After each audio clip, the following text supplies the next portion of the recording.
The man-faced son Tor Delgario would send him to a distant country as hostage. Stunned by his father's words, the boy refused to accept the brutal truth. Ignoring the boy's question, the man only noticed the cart's arrival. He didn't care what his son thought. He turned and decided he did it for the glory of the noble Regis lineage. Toru's father speaks for the first time in 3 years. The boy froze in confusion, hating the plan and demanding to know why he was being sent abroad as a prisoner. His gaze darkened as he spat that his son should have died. Tora froze in shock. His own father said that. He never expected this. Maybe he just imagined it. He prayed he did. Someone giggled behind me. The boy wondered why. He'd long severed all ties with the Duke's family. At 13, he found a job, left home for a simple life, and never considered returning to the Duke's estate. 3 years later, the Duke's soldiers burst into his workplace, seize him, and drag him home without a word. His father roared the warning, "If you can fight, you are useless to this family." Thor stayed silent, eyes down. He knew he wasn't needed here. The man faced the captain, and the guard surged forward. He demanded the boy's guilt reported now. Hand on heart, the captain prepared to follow the order. At 10, Teregas passed the temple trials but lacked any combat talent. For a Duke's eldest son, this was a total disgrace. Clenching his fists, the boy's blood boiled with rage at the disgusting scene. At 12, Toru's second test revealed magic but zero combat power, a total disgrace for a noble. Crowd whispered his behavior disgraced the nobles, expel him, he can stay. Thor saw his father bowed his head, lost in thought. Born into a legendary warrior bloodline, the boy was groomed from birth to rule the empire. He suddenly turned to his son again, but Thor shut his eyes, bowed his head. He shouted he lacked combat skills or attack spells, a legendary holy swordsman, his firstborn reduced to this. Furious, he asked if the boy even realized the parent's pain. Tori lowered his head, realizing this was the fate of those who can fight. The Delgaria Empire's mighty army conquered massive lands. The first emperor started as a simple soldier who fought bravely for his nation. This is especially true for aristocrats, who usually have stronger abilities. If a noble person lacks combat skills, others look down on them. Thor admitted he had no combat skills, but was skilled in alchemy. This only enraged his father. The boy declared his alchemy repairs and restores things. He manages all items at the government institution and will soon create new things. He argued he was saving for a workshop, but it only enraged his father. The man yelled at the boy, demanding silence and calling it all nonsense. The boy lost all enthusiasm. His hands dropped, eyes wide. He stared at his father in shock. The man stated their empire already holds hero-made sacred sword and holy shield, the most powerful relics. He scoffed, asking if the boy truly intended to forge something new, telling him not to laugh. He slammed his fist on the table, declaring Tora goes hostage, no more discussion. The boy realizes no one here will listen to him. He accepts the final decision, but still demands to know what his father meant by a small sacrifice. Memories flooded his mind, pushing out crucial thoughts. He realized this was no time for research. He said that the guy went to some quite dangerous countries. Thor didn't immediately grasp his father's meaning. He revealed the Empire sent hostages before, but none returned alive. The boy opened his eyes wide and realized he was in the Demon King's realm. He says insight is a man's only true virtue. He cut his thoughts short, claiming if the guy were smart, he'd have killed himself by now. Toru didn't care. He knew this man would send him to demons. The man scoffed, asking if the Empire started cultural exchange with demons. Hearing this, the man tensed. He replied that demons are bloodthirsty, and they must coexist with such creatures. They've spent years trying to please them. The guard captain calls demons beasts who kill for fun to prove they're superior. Toru realized his words were useless. They just wanted him dead. The man cut off the talk, declared it over, and ordered the boy to vanish. He rushed the boy and gut-punched him so hard he flew into the air. Tori choked, coughing loudly. Writhing in pain, clutching his stomach, the man ordered him taken away as the fourth sank into thought. Head shot up, he yelled, "He hates Duke Bark Regus." Grim-faced, the man turned Thor-s dead. The dead donned to speak. He was exiled from his homeland. The carriage crawled with a lone passenger, head down, glancing out the window. The Demon Kingdom fought a fierce war against humanity. Centuries ago, a bloody war erupted between humans and demons over land, and the Demon King's powerful army attacked the southern territories. They summoned a hero from another world. The Demon King's army outmatched the hero, but after a brutal battle, the people turned the tide and drove him out. A strict boundary now splits demon and human worlds. South of the forest lay the human world, while the north became the Demon Kingdom. After the border was established, there were no more serious clashes, although it is rumored that the demons still harbor resentment towards humans for their expulsion to the north. Demonic Kingdom, a total mystery. Thor peered through the boarded-up window, seeing nothing behind the wall. He sighs, propping his head on his palm. 20 guards with cavalry escape instant capture. Thor realizes this is exactly why he avoids the Duke's family. He almost severed all ties with him. He took state exams under his mother's name. The boy was hired to manage paperwork and artifacts. In the Empire, bureaucrats are ordinary people who couldn't even be adventurers. Their meager salary often drew mockery from other departments. Thor was satisfied. The boy struck the iron, and a soft glow lit his hand. He inspected his creation. The boy effortlessly created a huge specimen on the table with his alchemy. Repairs on this magic sword are still in progress. He'd make everything perfect if he could, but it's too late now. The words "you are already dead" echoed in his mind as he grit his teeth, fuming at his father. The boy whipped out 3 silver spoons. He snatched the spoons while the soldiers were distracted. Ford used his alchemical abilities. A soft glow immediately engulfed his body. The silver spoons instantly softened into flexible plasticine. Tor inspected his hands and morphed 3 spoons into a new shape. A silver knife flashed in his hands, crafted from spoons with pure skill. His power is alchemy, letting him reshape metal into brand new creations. He still has room to grow, so Thor is determined to master alchemy. One day open your own workshop and name it Alchemist Tor. So he just can't die right now. A soldier suddenly warned they were almost at the border, so everyone needed to tighten up and be careful. Thor frantically stashed his handmade knife. The door swung open, and soldiers' eyes snapped to the boy. They reported reaching the target. Thor stepped toward the 20 soldiers who'd been watching him closely. The boy broke past the soldiers and looked ahead. The road to the Empire ends here, marking the final edge of human territory. The boy sees the Black Forest as the border between humans and demons. Thor asked the soldiers what next. Who would lead him to the demons, or would the demons appear, or would they just stand rooted? A soldier orders the signal, and an archer draws his bow. The arrow vanished into the dark, dense tree. A small girl stepped out from the dark forest. Soldiers shouted, "Demons coming." Thor widens his eyes in disbelief and freezes. He cannot believe what's appeared. Suddenly, a huge bull-headed demon rose before the boy, looming close. The demon posing as Hera stood beside another beautiful demon girl. She flashed a cold, wicked smile. 3 massive bull-headed demons flanked her, ready to strike. His eyes widened in shock. Frozen with fear, he watched the demons unleash pure horror. Thor's never seen this miner standing right next to a real elf. Soldiers armed for attack. He paused, then lunged forward. The men behind him tensed and rushed to grab him. To make a good impression, he put a hand on his shoulder and introduced himself as a man from the Delgarian Empire. Young Tor Regus introduced himself. He'd wait for a chance to escape, first lulling the demoness vigilance. The elf smiled, bowed, introducing herself as Mabel Refrain. She welcomed the boy to the Demon Lord S. lands, saying the Lord ordered her to accompany him. The demons behind her touched the boy's shoulder, respectfully greeting him. Thor was stunned by her kindness. She didn't treat him like a prisoner. The soldiers yelled in shock, calling him insane for approaching demons unarmed. Thor told his men to be polite, but the man just cursed and played dumb. Elves torched 10 people instantly, while minotaurs are strong enough to rip a brain right out. Soldiers warned Thor approaching them is dangerous. He's wrong. Always be on guard. They always let him on a leash, like cattle without a word. Even demons show more respect. Thor apologized to the girl for his companion's rudeness, shocking her with his unexpected politeness. Duke Regus, as son, the Emperor forced him here, a presence that might cause unrest. He knows nothing about demon lands and apologizes for it. Silent, speechless, and unreadable storm brews in the girl's eyes. He froze, fearing he'd said the wrong thing. Mabel stepped up beside the boy. The girl smiled, admitting she'd never heard such a polite greeting from the Empire. She hoped he'd like it, and was happy to meet Mr. Ambassador.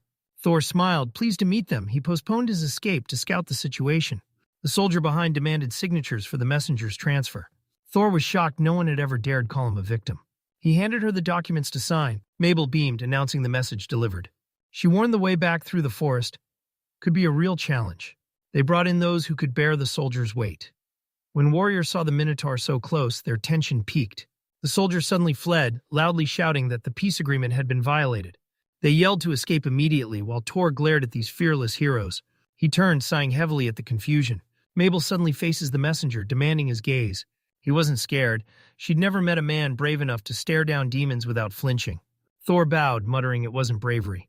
His mind swirled with secret feelings. He smiled, mentioning the human-demon peace pact. Showing fear for no reason was just rude. He praises his assistant. She always helps. She knows his habits perfectly, her style. He marches through the forest with powerful minotaurs. A demon offered the young master a hand up. They guide him through the rough spots as Minogolova smiles and pulls the boy up. Mabel warned if he feels tired, report it immediately. They were leagues above the Imperial soldiers, but Thor smiled, insisting he was fine. Moving is tough, yet he feels zero fatigue. Stepping into demon territory instantly supercharged his body. He senses a strange magical energy. He'd never felt this in the Empire. The energy swallowed him whole. A voice in Tor's head listed his achievements. Alchemy evolved into higher alchemy, and new powers awakened. Hand on forehead, the boy wondered what just happened. He gave the command to show skills, and a small window immediately appeared. He mastered higher alchemy, most skills maxed, new powerful ones unlocked. Prepping materials, crafting new substances with magic, and fusing existing ones. Thor adds unique properties to his creations, but the material itself sets the limit. The skill scans the object out of properties and materials, storing all data. His alchemy evolved, letting him create materials with pure mana. She couldn't believe this power was real. If the description says it, it's possible. It's so perfect he figures his lack of combat skills all went into alchemy. Mabel stopped at 10, checked the boy, and told him to speak up if he felt sick. She warns that human and demon magic are totally different, so his condition could spiral fast. Tori frowned, stressing vital magical energy. He asked if darkness ruled the demon lands, and Mabel confirmed it. The girl said light rules the Empire. Thor said the Empire is similar, but earth and fire dominate. Fire is strength and courage in battle. Earth is resilience and steadfastness. Suddenly he snapped back. He realized his powers awakened by absorbing the demon land's darkness. Light wins in the human world, but here darkness reigns and light barely breaks through. The quartet failed to gather enough dark energy in the capital. To master peak alchemy, he needed all 6 elements and the demon realm. He just absorbed a massive dark energy surge. The couple warned the road gets dangerous and to stay alert. The girl thanked them, then her ankle twisted. Thor saw this, panicked, and rushed to catch the girl before she hit the ground.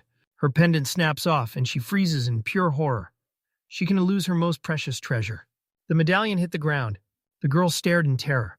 Desperate not to lose her, Terui stared back, paralyzed and unsure. A minotaur handed Mabel a pendant from the ground.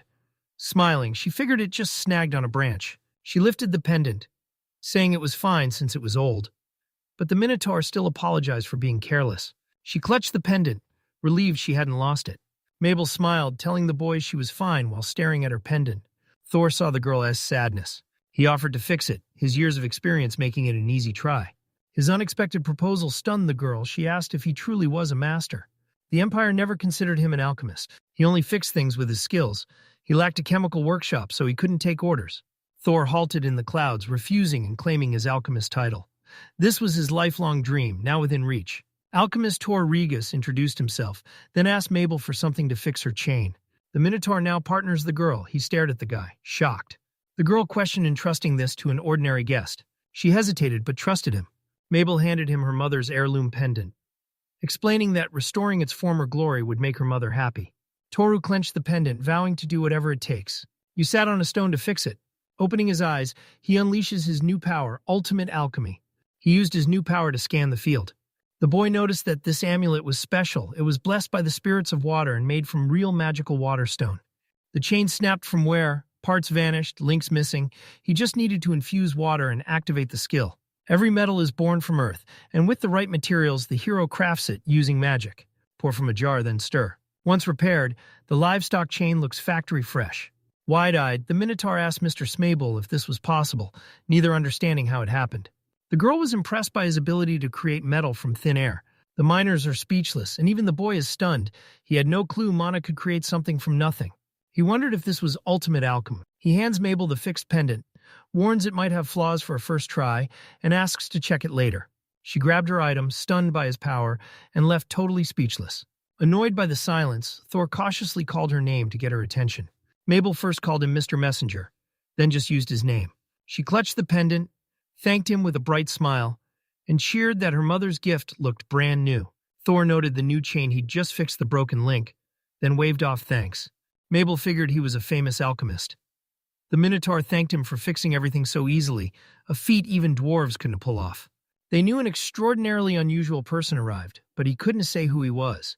For the first time, his skill earned him heartfelt thanks. In the Empire, his skills were useless and constantly mocked. His biological father thought him worthless, wished him dead. He finally understood alchemists beyond the Empire. They fix what's precious, but their work turns happy smiles into pain. Tor is loving this. No wonder the alchemist he studied always honed his craft before the age of heroes. Alchemists commonly made magical swords and shields. Alchemists kept forging new items to fix their past failures. Mabel asked him to call her Mabel. Thor smiled, eager for the girl to show him everything. Mabel winked and joked, calling him an alchemist. Thor began his new life as an alchemist. The passenger's carriage crept onward. Thor stared out the window. Hyped, the demon lands were way more insane than he imagined. Outside, endless plains stretched to a wide river. Ships sailing. Ships full of crew, all busy with tasks to sail. Thor peered out the window at bizarre new monsters. Their unique forms fueled his curiosity as he studied them with pure excitement. He warns that civilians live here, but the Empire calls this the domains of chaos. Step here and you re-instant monster prey or demon bait. But the reality is far different. Everyone lives a normal life here, far calmer than the Empire. Mabel says a labor shortage means everyone tries their best. Few live in the Demon Lord's territory. Thor praised his drive, while the girl said he'd start soon and asked what job he wanted. Shocked she agreed so fast, Thor asked if he'd be working too. Something felt off. He was only supposed to be a hostage. The boy revealed he knew about the others and asked Mabel where they vanished. She pondered for the answer. The last visitor arrived 50 years ago, before she was born. Rumors say they left almost instantly. Shocked he just bailed, Mabel explained he had no reason to stay. She warned the forest was too dangerous alone and offered a guide, but the man just headed home. Thor bowed his head, finally seeing the truth. Now everything clicks for him. Demon lords greet every guest and messenger with absolute respect in their domains. The Empire says different people are taken hostage, even sacrificed, so everyone tries to escape. Defying orders, they fled the Empire, never returned, and were declared missing in action. Suddenly sad, I asked him to stay with me. Confused, Thor asked the question again. She grabbed his hand, declaring no alchemist in the Demon Lord's country matches his talent. She pleaded for his help, vowing to make him feel right at home. Thor was stunned by the request, but a warm smile soon lit up his face. He thought for a moment, then claimed he was a symbol of friendship between their countries. He also planned to escape. Once at the castle, he'd immediately plan his escape, but now it was pointless. No one restricted his freedom. Mabel, an elf, made him an alchemist, first showing him his worth. He wanted to let her down or betray her hopes. Thor vowed to ensure the country's prosperity while in this city. The girl blossomed, a bright smile lighting her face. She thanked him from the heart. Mabel said they'd reach the castle in an hour to meet the Demon Lord. She asked him to prepare for the meeting. Thor eyed the Demon Lord. A demon rules these lands, and to stay the boy must win his favor. Mabel and the Minotaurs were Thor's close friends then. Curiosity burns. What's this Demon King like? Reaching the Gothic castle, they rushed to the throne room. There on the throne sat the Demon Lord. They knelt, bowing to his majesty. Mabel's warm smile encouraged the terrified boy. Thor breathed deep to steady his heart while a demon eyed them suspiciously. A monster roared. The Lord of Evergard arrived. Thor snapped his head up, eyes burning with curiosity, freezing as he searched for the stranger. The majestic figure stepped into the hall. Deep bass shook the hall as a voice asked if the guest really came from the Empire. From his throne, he introduced himself as demon ruler Romcom Everhard. He stared. Was this really Thor Regis of Delgari? Thor looked up and shouted, "Yes!" The Lord cut to the chase, asking the boy what he could do. If the Empire picked him, he's definitely packing elite skills or intel. They locked eyes. Only Taurus betrayed the ruler. As fear, he didn't know what would happen next. The boy admitted he dabbled in alchemy, having often pondered it before. If he is a guest, not a captive, we must understand and agree. And perhaps then, he will finally be able to engage in alchemy, if it pleases the Lord of Demons himself. The Lord realized this rare power was a massive asset. Chancellor Kielv sharply denied having any devices, adding the Empire's alchemists terrify. Thor knows the truth. The Empire treats alchemists as useless. Suddenly, the Lord turns to the boy. He promised to arrange a separate workspace for him, to use as he wished from then on. Thor couldn't believe it. Asked again, could he really practice alchemy? The bishop nodded, asking the boy about his dream. Thor stared, disbelieving the ruler's kind words. A warmth his father never gave made him question if he'd heard correctly. He politely requested a workplace near the workshop for convenience. The bishop smiled, agreed, and asked for their next request. Alchemy requires knowledge, Thor thought. He couldn't believe it. His easy acceptance surprised the boy. The host instantly agreed, asking for a list of everything needed to prepare. The Demon King offers Toru total freedom to master his alchemy and create anything. If they want something, they'll seize it and put him to work. Thor nodded, but before making his choice, he asked one question. Intrigued, the Lord told the boy to ask anything. He thanked them, but admitted he didn't get why they'd work so hard for him. He's a stranger who abandoned the Empire. So why are they so kind? He can't understand why they'd show an alchemist this much affection. The Lord paused, considering his reply. He says he's only doing it to learn from others.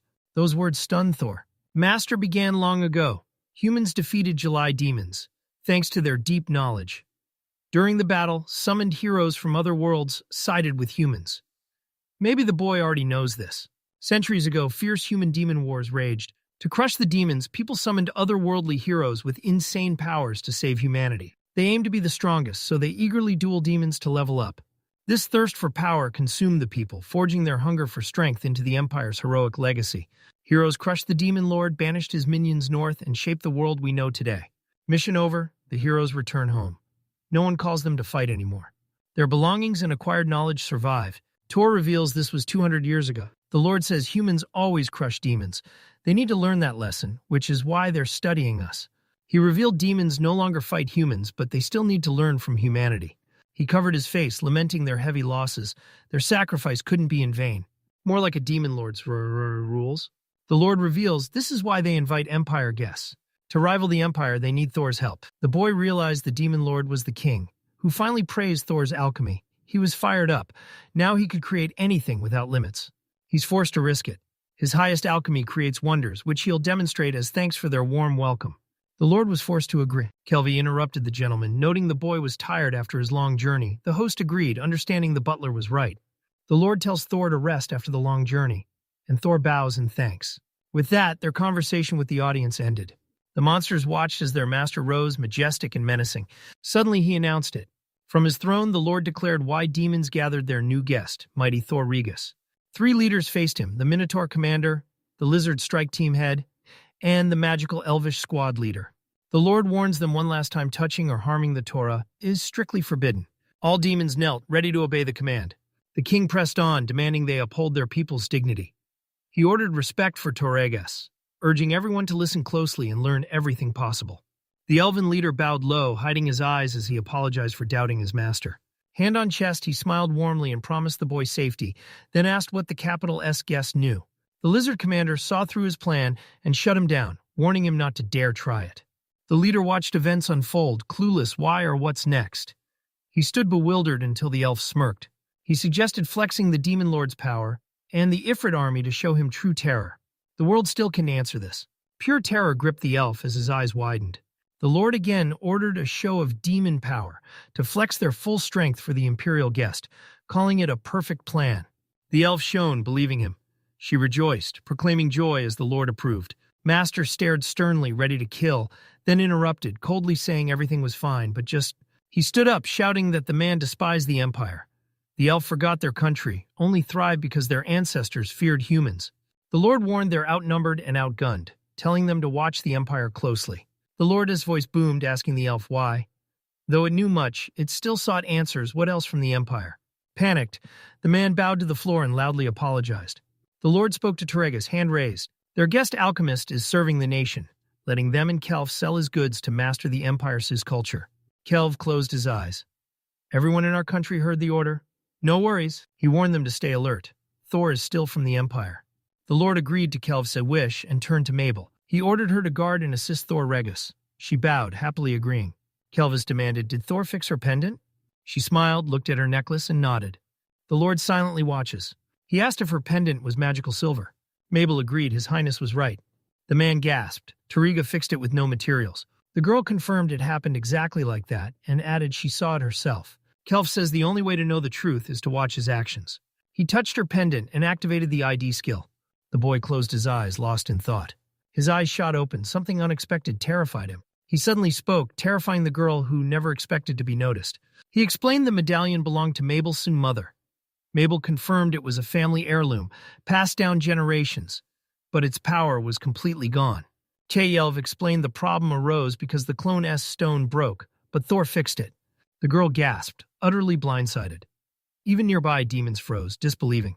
Kelev's hand glowed as he praised Torrigus for fixing the pendant with the water spirit stone, a feat impossible for even the demon lord's craftsman.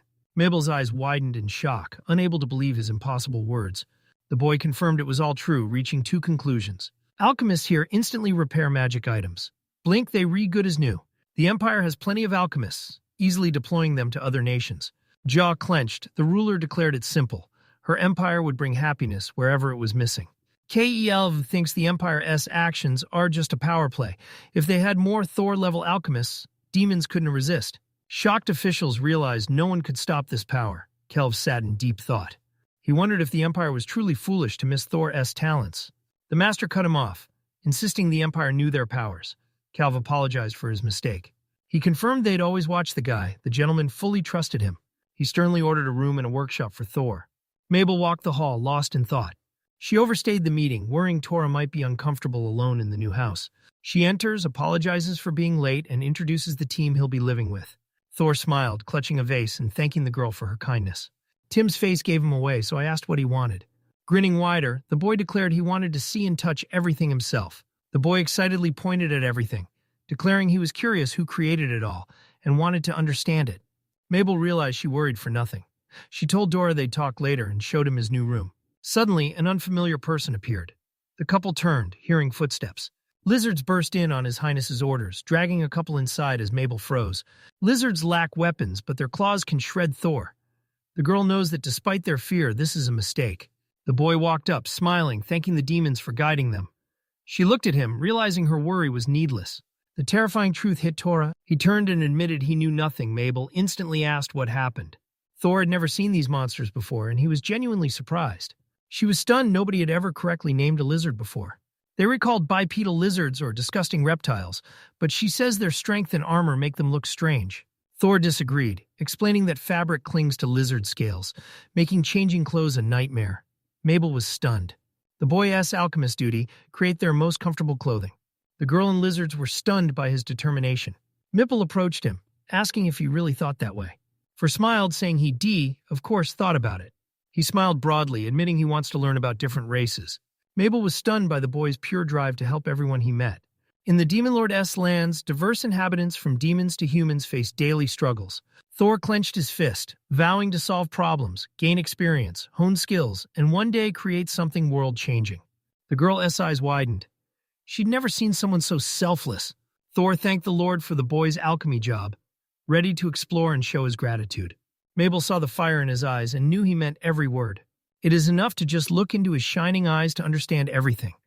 For him, there is no division into races or countries.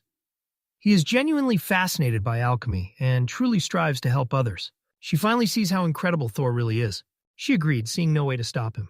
She bowed low, vowing to do whatever it takes to help him for Mabel. Thor bowed, agreeing and sincerely hoping they'd become friends. Could it really be possible? How does that help someone who can rewrite history? The crowd swarmed, mocking her inability to cast spells.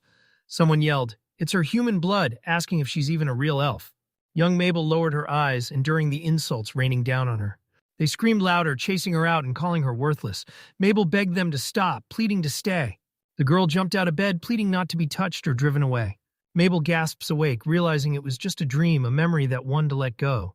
Tears streamed as memories hit, a sharp pain in her heart from those brutal times.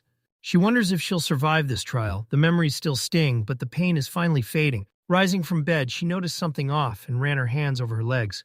Her legs froze again, like ice floes, making her sad. Looking up in pain, she wished her trauma and cold sensitivity would vanish, knowing how hard she was struggling. She dreaded wearing the warm leggings before Thor, but had no choice. She had to wear them. 2 pairs of leg warmers sat on the nightstand. Thor entered and froze.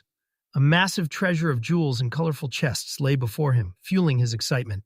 He scanned the room, suddenly realizing how incredible everything looked. The Demon Lord's warehouse is an entire floor packed with incredible loot. As the boy neared the objects, his eyes locked on the crumpled armored shield. The boy threw his hands up, jumping with excitement. Screaming, the Demon Lord's castle was a mountain of treasure. He dropped his hands, looked at them surprised, then slapped his cheeks hard. The Demon Lord gave him this room, not from pity. He expects the boy to create value. Fail, and he returns to the Empire. To prevent this, he created things to please the Demon Lord and amaze ordinary people. Fists clenched, he pondered the future, but sudden incomprehensible joy lit his face. Thor fidgeted, itching for a project. He was ready to swing his hammer and conjure something insane. This warehouse holds anything you desire. Many items are useful for new creations. Searching, the boy found an interesting book. He'd never seen these symbols. No one understood them, so they abandoned it. The writing and art are flawless, using tech that shouldn't exist in this world. Thor realized this book came from another world, left by heroes. He swallowed hard, eyes wide. He never expected such madness inside this castle. The book was worthless if he couldn't read it. But suddenly the words clicked and he could even read the cover. Thor was surprised by the title, but browsing the catalog, he was even more impressed he understood it. He wondered if his judgment caused everything. The skill reveals object properties, so maybe that's how the boy understood the writing. This catalog sold rare items found nowhere else, shipped from across Japan, maybe even the heroes' hometowns. He flipped the page and froze, eyes widening at the shocking words. These health devices are basically hero world potions, fixing my eyes, shoulders, and sleep. Thor saw shocked him and froze in pure shock. Do heroes use this? Vision-boosting glasses jump sight 20-fold in minutes, and recovery capsules turn 2 hours of rest into 10. Seeing this tech, Thor finally understood the hero's true power. Could he make one, he'd test his high alchemy. Mabel appeared behind him with a tea tray and addressed Thor. Girl rushed to apologize for scaring the boy. She just wanted Thor. Thor ignored her. She added he was focused, then asked if Tora found anything. Thor handed her a book, telling her to read. Mabel hesitated, scanning the pages. She apologized, admitting she was clueless, but he just smiled, already knowing. Mabel said Master ordered these to the warehouse, just in case they were needed. Her eyes darkened, snapping that only people dodging cleaning think that way.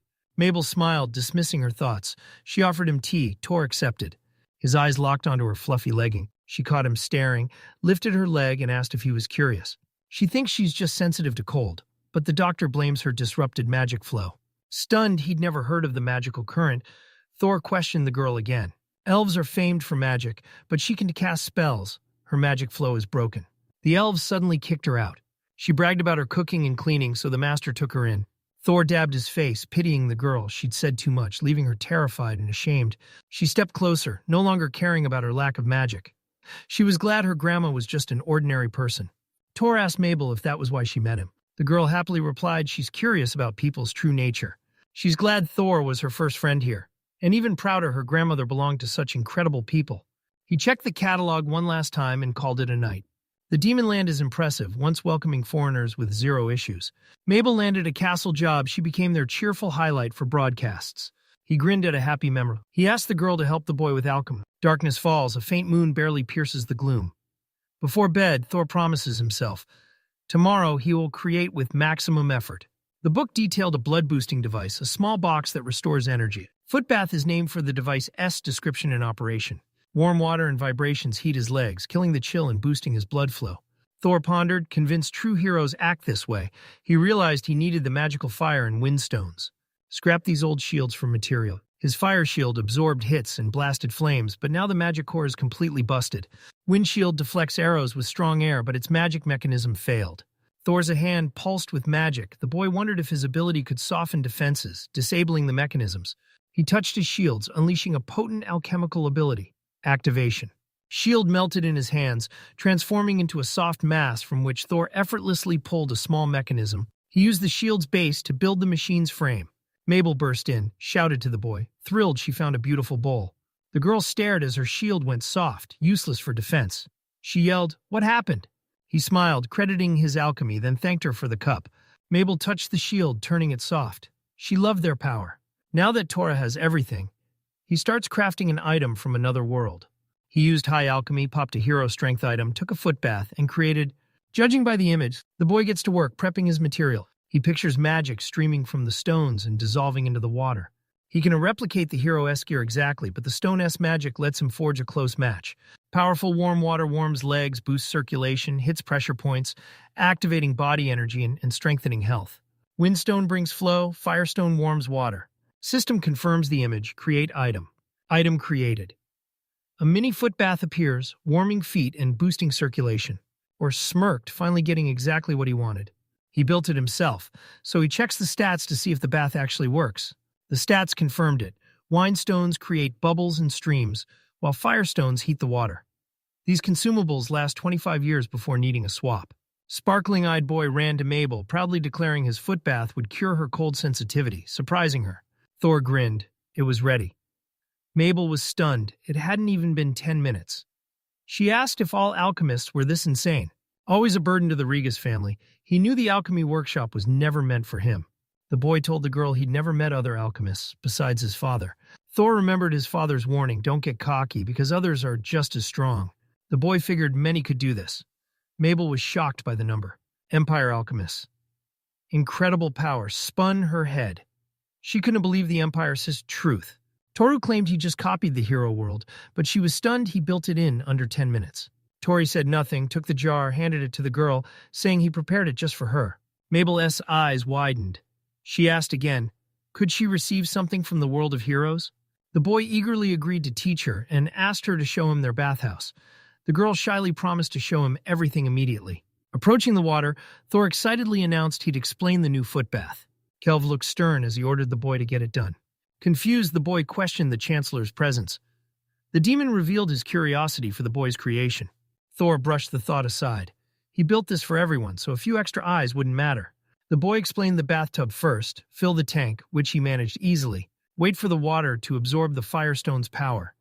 Once it steams, it's ready. Mabel was asked to dip her feet in warm water, and hesitant, she agreed. She took off her leggings, finally freeing her frozen feet. She stared into the tub, doubting it would work, but refusing to lose hope. Steeling herself, she dipped her feet into the hot water. Two boys watched closely to see her feelings and if she'd share them. Mabel felt a sudden warmth as Tor told her to activate the airstone. Boy explained mechanism activation. Girl nodded. Magic immediately lit her palm. The machine spewed bubbles, her NRGR hit the limit, sweat pouring down her face. The girl screamed in terror. Something in the footbath terrified her. Mabel leaned in, whispering the water hit her sensitive spots. 13, if I cut 8, is that bad? Usually 2-5 is a minimum suggestion for cut some words. Let's try to hit exactly 10-1. Kelf asked the boy what it was, but he replied it was from an airstone. Mabel sweated, an incredible warmth spreading inside, thrilling her body. She shut her eyes, letting the wave of emotion take over. She clenched her fists, knuckles white, and confidently added more words. She couldn't hold back, leaning back as pleasure surged through her. Mabel found paradise. She tilted her head back, soaking in the warmth on her legs. Mabel's body is rapidly changing. Like an oasis or a winter hot spring, as written, a hot pedicure warmed the body. Worried, Kelwy stepped closer and asked if she was okay. Mabel said she was fine, feeling her magic finally stir. Kelf asked in surprise, not believing what he heard, as he never expected the girl could feel magic. He told the boy he knew the hero item he created. Thor nodded and asked if something was wrong. Kel claimed he was no stranger to the hero world. He claims heroes never used healing magic, dismissing their items as simple relaxation tools. Thor said nothing could be done for a hero item. Shocked, Kelp begged him to think it over once more. He doubted in their world such things were merely ordinary items for relieving fatigue. Shocked, Kelvy asked if he meant it, and the boy gave a confident nod. The man collapsed. Stunned, no doctor cured Mabel, yet Thor instantly healed her with a powerful object. Thor tracked his every move, having seen the hero tech's power firsthand. He wondered how advanced this new world's technology really was. Thor hesitated, realizing he wasn't a true hero yet, while Mabel relaxed in a warm foot bath. Mabel couldn't handle the bath's pleasure anymore. Kelv leaned in and asked how she felt. Stepping from the bath, she felt weightless magic surge through her veins, so she cast a spell, hoping it would finally work. Her eyes widened as she realized her self-doubt might stop her from casting a single spell. Since then, she always gave up without trying. Watching Thor, she clenched her fists, deep in thought. His confidence fueled Mabel. She stretched her hands, channeling darkness and wind, to summon a black wind. Suddenly, black air streams appeared, rushing Kelva. Streams swept everything away, leaving only debris and ruins. Mabel stared ahead, stunned. She never imagined her magic would awaken so easily or feel this effortless. Both boys froze, stunned, staring confused at the girl, unable to grasp what happened. Mabel stared at her hands, wondering if she could cast spells. Suddenly, faint magic shimmered around her. Thor approached, terrified. He anxiously asked the girl if she was okay, caring deeply. The girl wept, saying everyone thinks she sees useless without magic. Mabel rushed over and hugged him tight, shouting her thanks.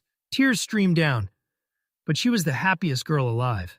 She always feared being magicless. In her village, an elf without spells was a failure. Now she uses her magic to help people. She calls Thor her backer. He tried to mumble, but her tight grip made Kelvy ask if she was choking him. Mabel apologized, letting him go. He smiled, said it was fine, then thanked her. Surprised, Mabel asked why he thanked her. The boy reassured the girl, "Don't worry, it's not just magical circulation, but something else." He told her her cold sensitivity should vanish. Surprised, she replied. Her feet were warm, she felt no cold. This greatly impressed her. No one expected anything different from heroes. But the boy happy he created something someone truly likes. Thor thought the girl could bathe alone, but Kilv reminded him his majesty would fully supervise. The boy turned, stunned by the demoness words. He's healing Mabel for her own sake, and Kella confirms it. Mabel can use the item, but she must never leave it unguarded. If stolen, it could shatter the balance of the demon lord's realm. Thor knew nothing would change. Arguing with the Chancellor would endanger Mabel. The man replied that they would name a fair price for that item. He also added, That payment in gold coins is quite suitable, as that is the currency commonly used in the realms of demons. Thor was clueless, and the Chancellor couldn't understand his reaction. Suddenly, he realized it was about the money. The boy shouted he made this for himself, never imagining I'd pay. The man opened his eyes. Confused by the kid's sudden shock-buying inventions was routine for him. Thor cleared his throat and apologized. He served the Empire, but the pay was trash. He rarely chose his skill's use, mostly just repairing items. But here it's different. He creates anything he wants, and they thank and generously reward him. So, hand on chest, Thor made one request: pay him in magic stones, not gold. The Chancellor was stunned by the Geisef's statement. The man noted magical stones could become extremely dangerous weapons, depending on their properties. Thor replied he'd leave a list of stones he needed. Thor offered to craft gear for the demon realm from magic stones, then asked the Chancellor for his thoughts. He stayed silent, the question hung. He slowly turned to the boy before him. A sinister spark ignited in his eyes. Did he truly not care? His belongings went to inhumans? Surprised, the boy asked why he should oppose it.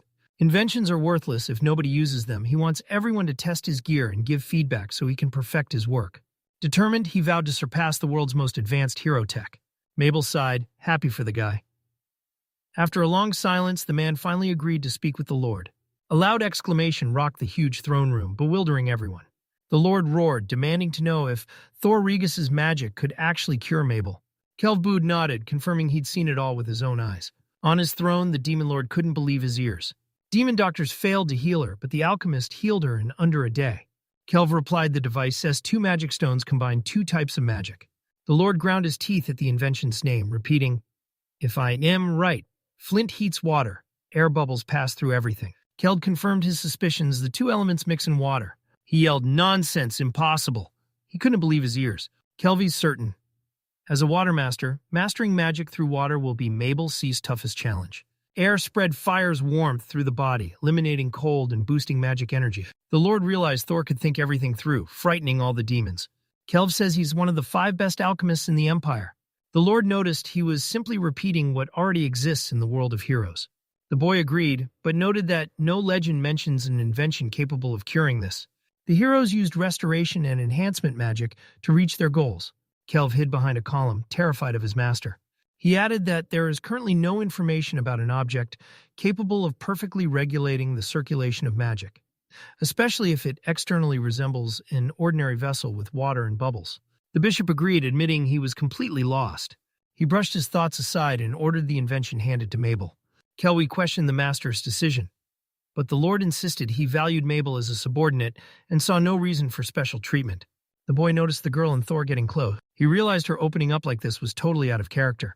Those words left the Lord completely stunned. After Mabel's expulsion for no magic, she struggled to connect. Tora was her rare exception.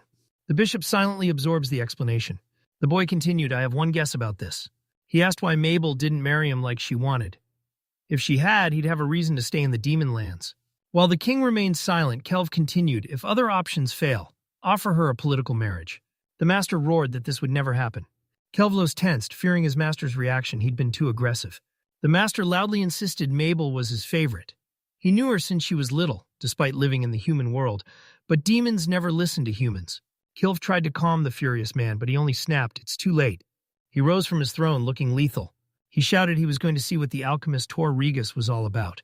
"Go to Kriegar's estate." The man, relieved, says he's glad to be rid of Tor Regis.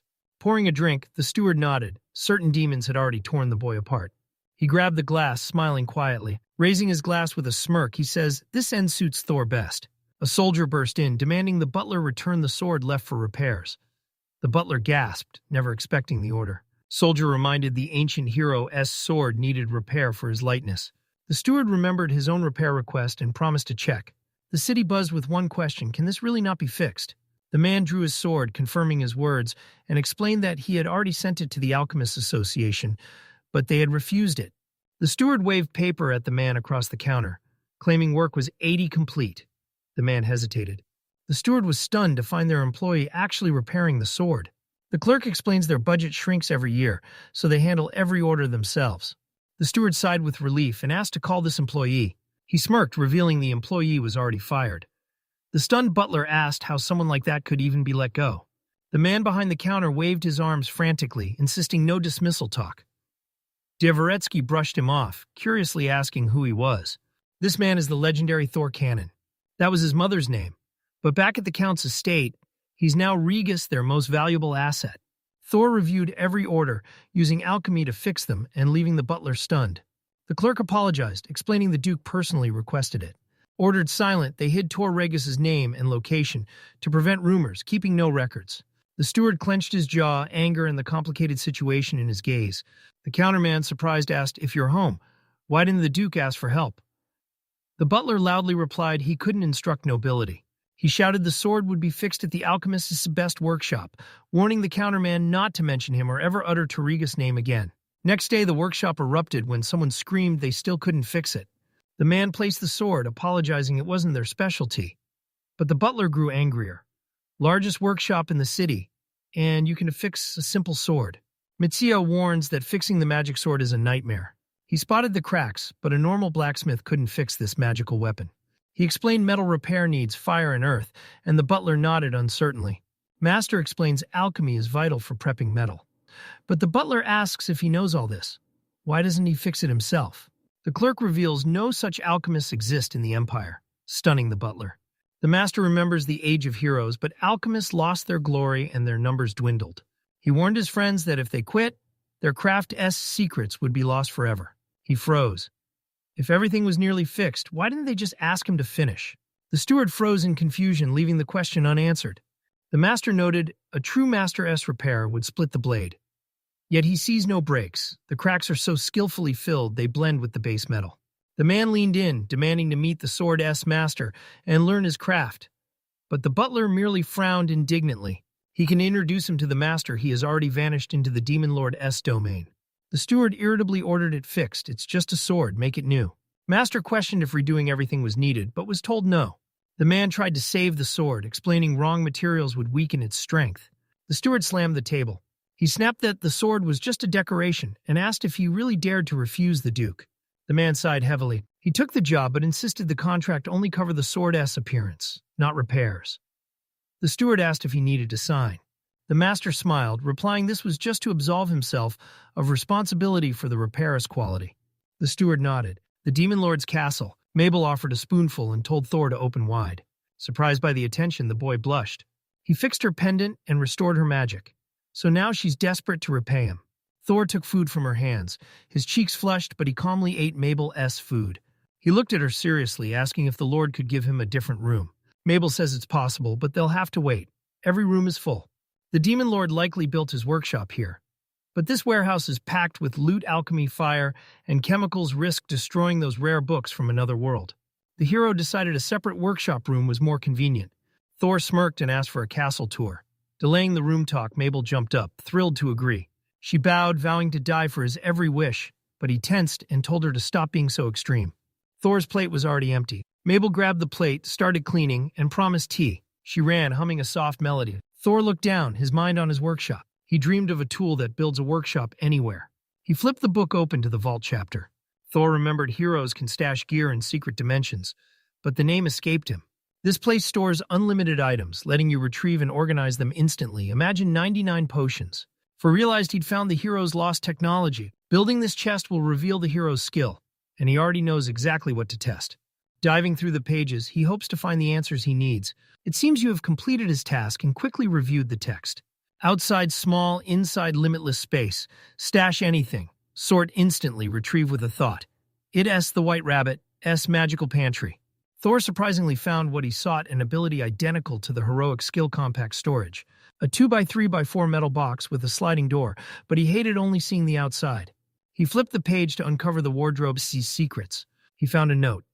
The storeroom holds 1,000 rabbits and hides a massive, otherworldly dimension inside. Thor took another dimension literally, wondering did it happen? Do other dimensions exist? Heroes used to carry sacks, but pulling gear from another dimension is next level. Thor got curious about the rabbit talk, wondering if they meant horned rabbits, the first creatures the heroes tamed upon arrival. Stunned, he saw the storage fit 1,000 rabbits. Could he ever create something this powerful? He clenched his magically glowing fist, realizing he had to try. Unleashing supreme alchemy, he took a massive gamble despite the odds. Checking the storage recipe, the system warns he lacks darkness. He can build it until he finds more. Thor gripped his head, low on dark energy, but he could still forge the object. His darkness is weak because he just left the Light Empire, a land with almost zero dark energy. Ferran crossed his arms and closed his eyes, bracing for the brutal trial ahead. Suddenly, a demon lord-ass leg appeared in the room, looming over the boy. Thor paused, searching for someone with enough dark energy. A powerful aura approached behind him. Dark energy oozed from the figure. Absorption complete. He could finally craft the item, shocked to actually wield dark energy. A muffled voice behind me begs for forgiveness. The demon lord approached Tor Regas, asking if he was in the way, as he had an important conversation with the young man. The hero kneels, but the demon lord stops him. Bows R&T, needed for unofficial visits, something he noticed during the audience. The demon lord radiates pure authority. His mask and Roma are legendary artifacts, and the hero's alchemical instincts sense their massive power as the speech begins. The Lord thanks the hero for Mabel C. magic. He known and valued her since childhood, grateful for ending her worries. Thor smiles, insisting everything is fine. Mabel's always supported him, so using alchemy to help her makes him happy. He finds him strange, not understanding. The host explains, previous Empire envoys fled, terrified, speechless, but this one stands calm, unfazed. He knew something was up, and the guy's stunned he noticed. Owner C. correct guess amazes him. Thor hands him a book. He shouts. He just thought of creating it. He asks the Lord for permission to build a storage room strong enough to withstand 1,000 rabbits, needing more workspace. The Lord surprisingly admits it's strange. He asks to ask a question. Tor agrees. A man asks if he can truly outclass modern hero tech, and he confidently says yes. The man questions his sanity, facing heroes from an advanced world who reveal their universe's catalog of magic and oddities. Surprised, the Lord heard the boy explain. He understood heroes knew far more. So he creates their world C-Tech, hoping to grasp its amazing power. Thor's confident this will happen, and promises to get even better at alchemy. He'll open his workshop, hang the alchemical shop sign, and gather materials to craft gear that's both stunning and practical. He'll hear opinions, improving alchemy. The Lord notes the boy as composure crumbles when alchemy is mentioned, realizing he spoke too much, and just smiles slyly. He laughs, loving it. The men are shocked an Imperial envoy would help demons, but he calls the hero interesting. The demon lord grants permission, stunning Thor. Seeing his fire, the Lord had no choice. Vladik wants his goals accepted, while the main character bursts into joyful tears. The man recalls Thor's shelter idea and grants permission. Thor double-checks the opportunity, getting final approval. Boy sets an item down, declaring materials ready. Lord S. surprised starting now. Thor rages, the Lord allowed it. He prepped everything. He crushed metal shields into heavy lumps. It had to be metal. The catalog says it's 2 by 3 by 4 meters, but he doesn't need that much space. The dark energy is fully charged. He clasps his hands and shouts, "It's time." The demon lord calls Mabel, wondering if she'll create now. She explains, "If you're passionate, nothing stops you." The man can figure out what the alchemist thinks. She replies, "Someone always understands." The girl recalls showing him the room where he said he'd sew comfortable lizard clothes. The Lord marvels anyone would help. The girl believes he sees things impartially, even grasping the demon country's struggles. Mabel solemnly declared, the Lord must believe in Torah, leaving him stunned and wondering what she really meant. It's too big, so he scales every side to 2 meters and stretches his arms to visualize it. He builds the iron unit, using darkness for space and wind for air. Materials are ready. It's time to work. He imagines every detail, the weight, texture, and smell, feeling how they all interact. Using advanced chemistry, he crafts a mini storage unit to make daily tasks a breeze. He gets a compact alien chamber, 5 out of 6 stars rare, that lasts 100 years. He thinks he's finished, but he just copied a hero world object. It's a total failure. The catalog closet is massive and has a drain, forcing him to admit he rushed the details and left it. Thor admits he's far from their level, but believes mistakes motivate him to surpass heroes. The guy reports work is finished. She calls him a good guy. The Lord's stunned. Did he just craft that from nothing? There's zero room here to store materials. Thor tells his friends it's all planned, then asks the Demon Lord if he knows about the hero's legendary bag. Anything fits in this infinite space, the Lord confirms its infinite volume. He explains its similar principle, admitting it's his first time, so the result is worse than expected. The Lord, disbelieving, asks if it's a joke. Man asks if alchemists create subspace, protagonist ponders. The boy hesitates, doubting the Empire was truly dark. Since the evil barely existed, his answer to the Lord is no. Magic alone couldn't have built this. He pauses the Empire talk to scavenge for items. The main character declares an unforgettable journey awaits. The mischievous girl smiles at the Demon Lord, joking, they'll soon return home. Stunned, they find the inside is massive, and the girl wonders how a tiny box holds an entire world. They move forward. Mabel shouts to the hero, no matter how fast he runs, the edge doesn't get closer. She's never seen anything like it, not even in the treasury. He explains it's a replica of Hero World tech, leaving the girl stunned by the incredible sight. He calls her. The girl asks about sympathy, determined to master their technique and surpass the masters. The boy just smiles. There's a long way to go. Plus, the storage has limitless capacity. His storage isn't infinite, and he's nowhere near a true hero's level. Mastering this tech could create spatial storage bags, and he wants her to test the first one. She blushes, surprised by the attention. Mabel shyly replies, "She's just a maid, unworthy of such a legend." The boy insists she always helps him. Then the Lord asks if everything's all right. She flushes as Thor praises her, admitting he doesn't realize his own impact, making her beam. The Demon Lord snaps, "Why the silence? Are you okay?" Both instantly reply, they are fine. The Lord asks to enter the storage, shocking the staff with his hands-on approach. He explains that a ruler must personally guarantee security. He steps inside and freezes. It's massive, way bigger than it looks. He can't hide his awe for the Lord's greatness in this blindingly bright room. System announces a rare SS rank item, autosave triggers. The MC and Lord are both stunned. The concealment cloak buffs elemental defense, while the mask spikes elemental damage. Demon Lord gear appears beside him, and he stares in shock at the figure. Suddenly in the center, a young girl with horns replaces the man. He faces the Demon Lord's true form, freezing him solid. He never expected this. The Demon Lord screams in shock, forced to submit before her servants in total shame. Embarrassed, the girl crosses her arms, quietly saying she understood. Irritated, she adds the main character, S forgiven. The guilty boy kneels, entirely to blame for the girl losing her mask and cloak. He forgot the item auto collects everything. This storage auto picks rare items. As Rukia appeared, her mask and cloak vanished, exposing her true form to the hero. Chaos erupted. Mortified, Rukia hid her face, wishing the ground would swallow her. Mabel darted around in a panic, babbling nonsense as she struggled to help her friend. He apologized and explained, until they calmed down. Then Thor bowed low, begging for forgiveness. Demon Lord Rukia forgave him, understanding he meant no harm.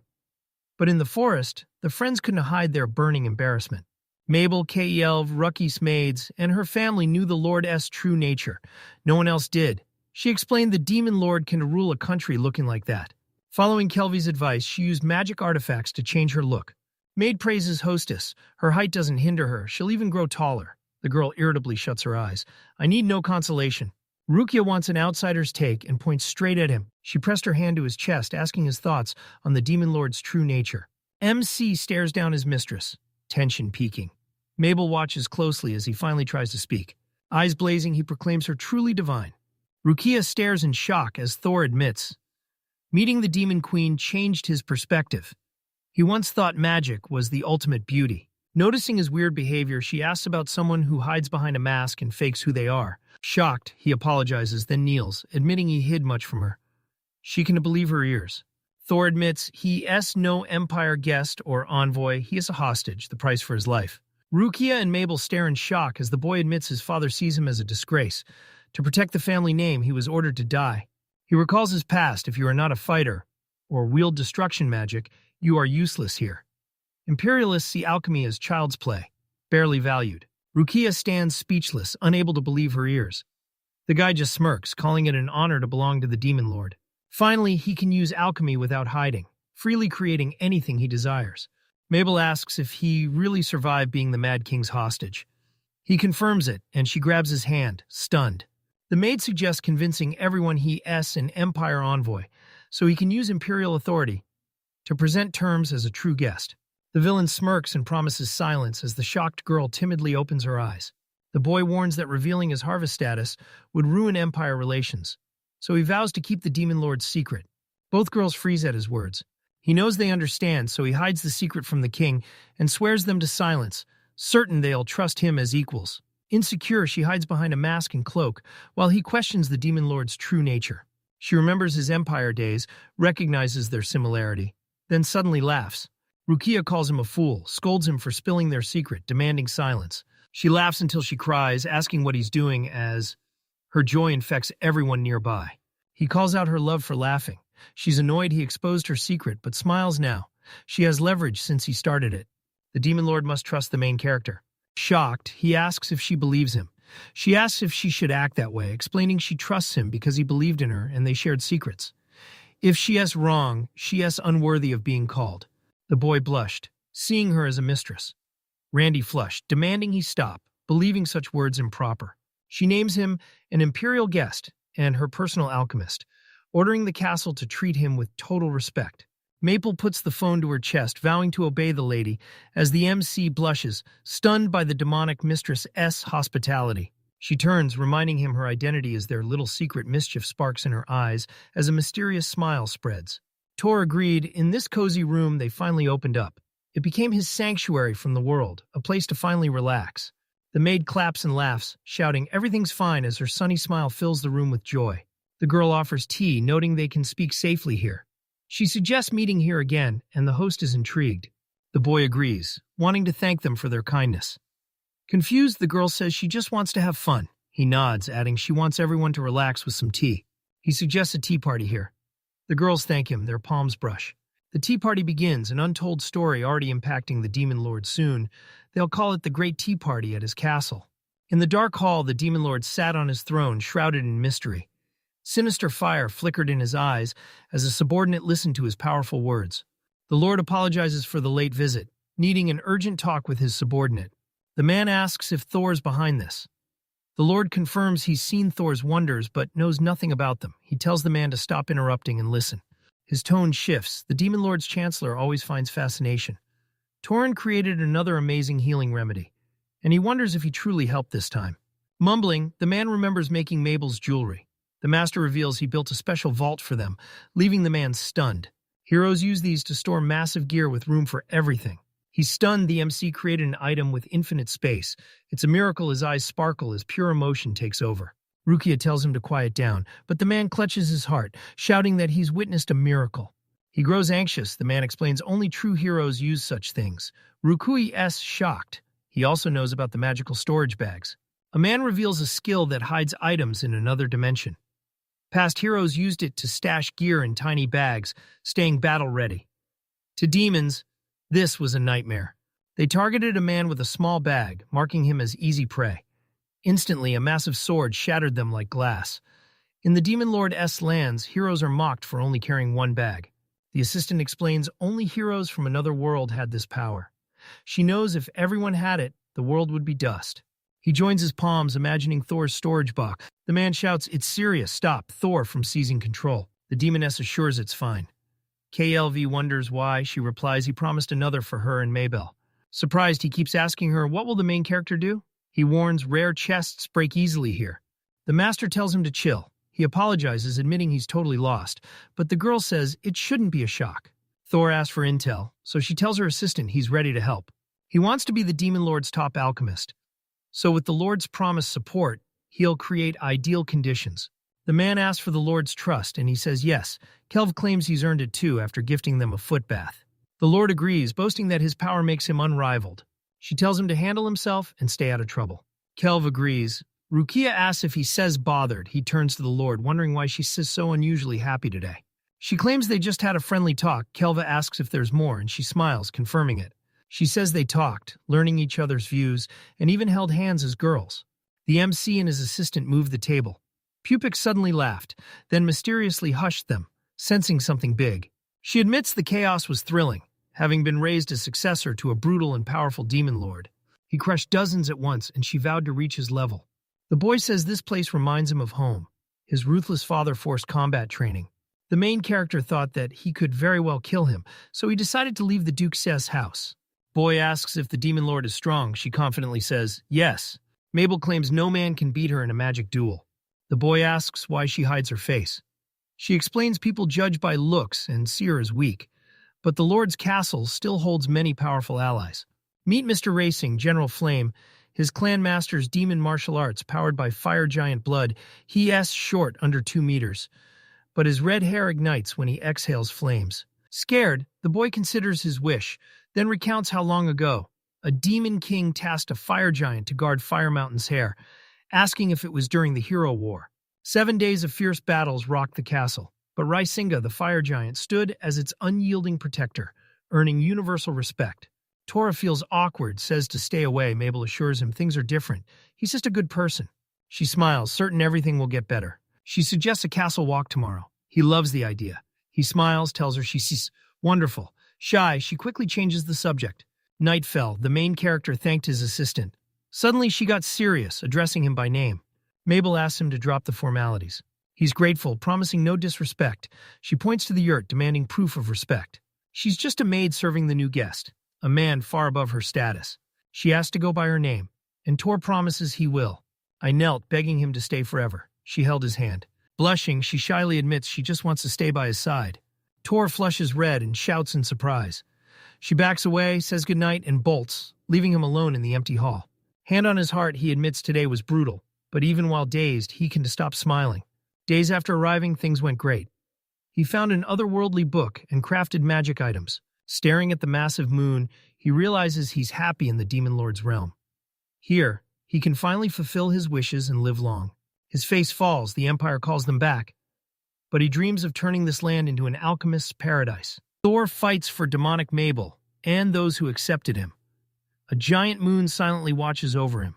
Thor's visit to the Demon Kings and Bulgarian empires brought no shortage of adventures. Meanwhile, focus shifts to the mansion.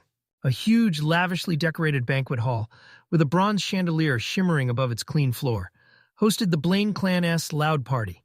Nobles socialized in the grand hall until one suddenly snapped his head around. All eyes fix on Duke Barco Regis. His impressive appearance perfectly befits a top aristocrat. A woman remarks, "It's not easy for him." He doesn't respond. The nobles discuss. The Duke worked his life for the Empire's prosperity, but his son shames the family after all he gave. The nobles admire his loyalty, hailing him as the Empire's pride while the crowd erupts in applause. He lowers his head, everything unfolding just as he dreamed, just as he planned. He gives a predatory smirk, honoring the Duke while eyeing the rest like filthy insects. He asks how he steals the spotlight so easily. With his vacation shame gone, the Duke's fame will skyrocket. They address his son, but the Duke irritably cuts them off, sharply turning. The Duke shouts not to mention him, reminding him he died serving the Empire in the Demon Lord's lands. The man angrily scolds the Duke for ruining his mood, then orders a drink. His Highness arrives. A noble guest gushes. Her eyes shine like the blue sky. Another adds, "The princess is here, wielding the sacred sword of heroes from the dynastic chamber." Princess Liana, the third imperial daughter, appears publicly in a luxurious dress, her stern beauty demanding admiration.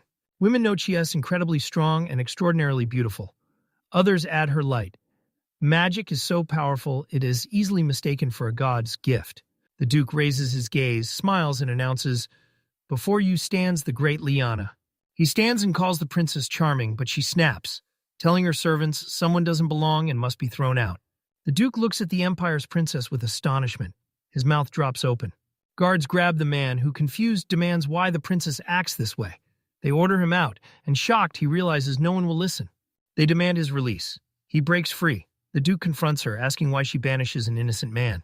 Princess Liana claims he endangered her people, yet he dares to be indignant. The Duke doesn't see the danger or how he threatens the Empire. She reminds him she ordered the enchanted sword back, and he suddenly remembers the request. The girl recounts her magic sword was restored, but trying to use it, her strength shattered the blade. The man gaped, astonished. Aliona warns him away. Magic slipped, almost killing her. Her friends saved her. Her story froze him speechless. The other aristocrats also froze, stunned. She later learned the sword shattered because a foreign metal patch choked the magic flow, causing the blade to snap under pressure. The Duke watches his princess in silent admiration. She asks if he'll stay. She understands how hard restoring the artifact is, wondering why he didn't admit they can do it. The Duke stays silent. The girl warns that broken weapons in battle are lethal, as glory built on lies only brings shame. Man yells, "Impossible restorers botched it, punish them." Girl calmly replies, "She already called the workshop, here are their documents." The magical sword is beyond full repair, so Duke Regis orders it reverted, stamping his seal and signature, taking full responsibility. Regis gapes in disbelief as the crowd erupts in shock. The third princess revealed the swordmaster half-fixed the blade.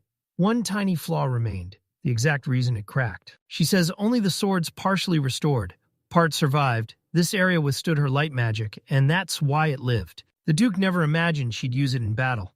She says her light magic surged, and after the ceremony, they were ordered to slay Hexenbiest. She owes her life to the man who fixed her sword. So Liana asks the Duke for his name and location to hire him. The Duke says a traveling master made the ball, but has no clue where he is. Shocked, the girl demands he leave her sight. Door slams shut in the Duke's face. He stares, despairing, as his butler appears, addressing him by title. Suddenly, the man screams at him, demanding what he's done, saliva splattering. Frenzied, the man screams. He left obvious evidence, ruining his life. The butler quietly replies he had no choice, but he won't hear it, shouts for him to vanish, and fires him. Duke is honor at stake, but he can still fix this. He leaps into the carriage, demanding the driver leave instantly. The Duke must prove his worth to the Empire. A plan forms in his mind to greatly benefit the state. He smiles, realizing that exploiting these foolish demons and ignoring humanity will let him reclaim his glory and reach new heights. Now we enter the Demon Lord's territory. He asks his assistant to show him around the castle. She agrees, promising he can rely on her, and smiles. Thor notices her new hairstyle, eyeing the inspired girl. He suspects she loves the look. She tells him his room is on the West Wing's 3rd floor, with servants right below if he needs help. Thor and Mabel explore the castle, navigating bustling kitchens, meeting maids, and Mabel shows him ancient artifacts. A massive, glowing hall opens before them. The girl explains this hub leads everywhere and tells him to stay close. He nods and follows her lead. Thor spots a massive, stunning statue and asks the guide who it honors. She explains this is the first king's statue. He suddenly realizes the first ruler was a woman, gazing in awe at the grand statue. I told him the first demon lord wields a blade forged from a fallen star. She used it to crush heroes from another world. He asks his girlfriend if the sword's a copy of the legendary blade. The girl hoped he'd notice her instantly.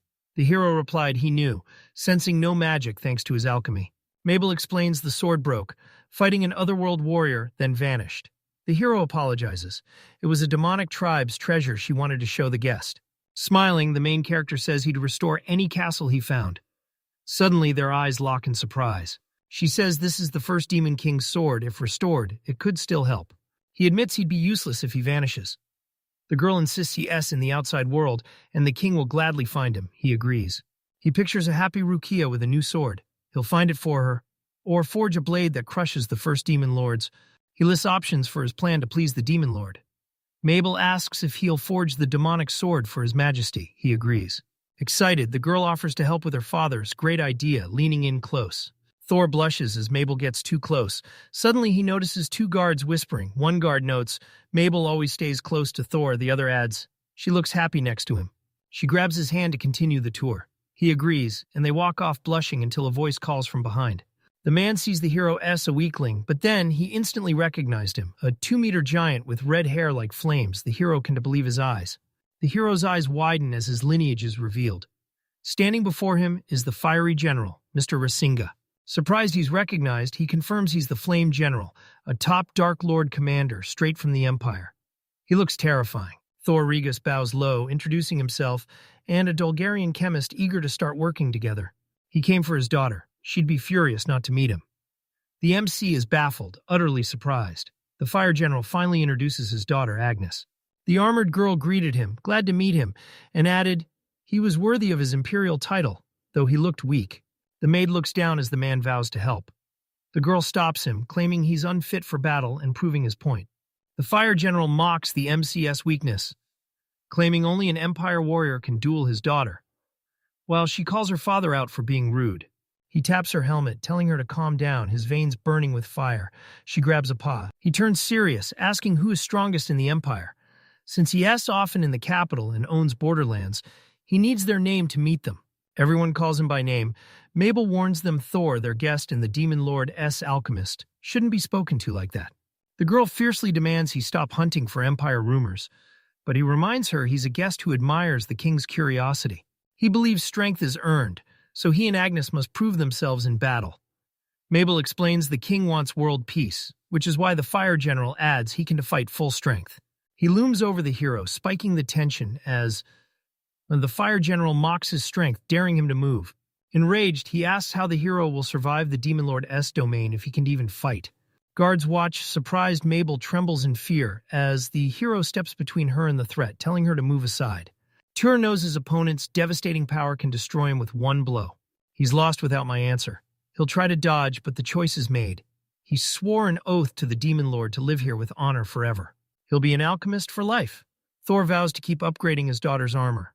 He's curious about their power and tells the girl to add the earth element. If water is too powerful, it boils furiously, bursting into thick steam. If weak, fire easily overcomes it, making it vanish. Earth, unlike water, is stone and iron, resisting heat well. To survive fire compression, the armor needs earth attributes for heat and strength. Adding both makes it a legendary rarity. His armor's joints weaken from the heat, but now his refined skills let him craft a new enchantment, balancing all elements. The security maid watches with concern while the general's daughter stays silent. But the general snaps, ordering them to stay out of it. He won't let weaklings touch his daughter's armor. He turns, declares they're leaving. The girl angrily shouts at her father, "Don't treat me like that." The girl bowed and rushed after him, leaving the crowd stunned. Guards approach, puzzled by his inaction. Another confirms he's frozen, the girl thrilled, admiring his calm courage. Mr. Rasinga, a top 5 strongest in the castle, was boldly challenged despite his power. He admits it wasn't courage, just obsession with the work. Recalling the armor, the girl realizes it was pure scientific curiosity. Thor wanted the general to witness a true mage's power. He returns to the girl, offers to continue the tour. She agrees. His curiosity burns. He needs answers about the uprising and Agnes. After the tour, he'll question Mabel about everything. He never expected to anger Flame General Rising. But their mission continues. The tour ends, and the girl declares the castle visit a success. The boy thanks her, saying the trip helped him a lot. The girl says she was happy to help, adding he'll probably visit the bathhouse often. The hero smiles, agreeing she says right. He loves hot water, so he'll be a regular. Smiling, she gives a thumbs up, guaranteeing it's safe and problem-free. She warns him about hanging the occupied sign on the bath door. Later, he strolls through the corridors. He rushed to the bathroom and checked for a sign. Like the assistant warned, finding none, he stepped inside. The rec area is empty. He is ready for a peaceful shower. But deep inside, he spots Agnes' folded armor. He hears a loud hiss and assumes it's steam, remembering from the tour that salamanders heat the water this way. He recalls salamanders obey ifrits. No wonder Agnes appeared. He knows to greet the bath. A girl's voice echoes nearby. He turns and sees a naked girl with her back to him, a little creature biting her curls. She gently tells her scaly pets not to misbehave, kindness shining in her eyes. Smiling, she agrees to play once the water boils. The general's fire daughter reaches out, blasting heat from her finger. She's a young, sweet girl without armor. She's stunning. She faces the little dragon, apologizes, and admits her emotions are hard to control. He spots Agnes and freezes in shock. He's never seen her without armor, and her appearance stuns him. Flames envelop her body. The boy instantly sees. She's naked. Tor knows no fabric withstands fire from Afrit salamander blood. So when Agnes removes her armor, there's nothing underneath. He realizes not everything is lost. He can escape. An animal growls, eyeing the door warily. The girl turns, surprised by his reaction. A dragon bursts through the door with my head, forcing the MC back as he braces for the strike. He instantly pulls out a pocket chamber, activating it to absorb the devastating flames. He absorbs the flame. The plan worked. His secret reserve is enough to tame the blaze. Agnes gasps, utterly mortified, then scolds her pet for flaming the king's guests. She needs a doctor but can tell her father. Suddenly, a voice from the crack says he's fine, surprising her. Thor explains his backup plan kept him safe, and the girl relieved. MC asks to dress before talking. Blushing as she covers herself, the girl agrees. Agnes bows low. Now living armor, she mentions their second meeting and introduces herself again.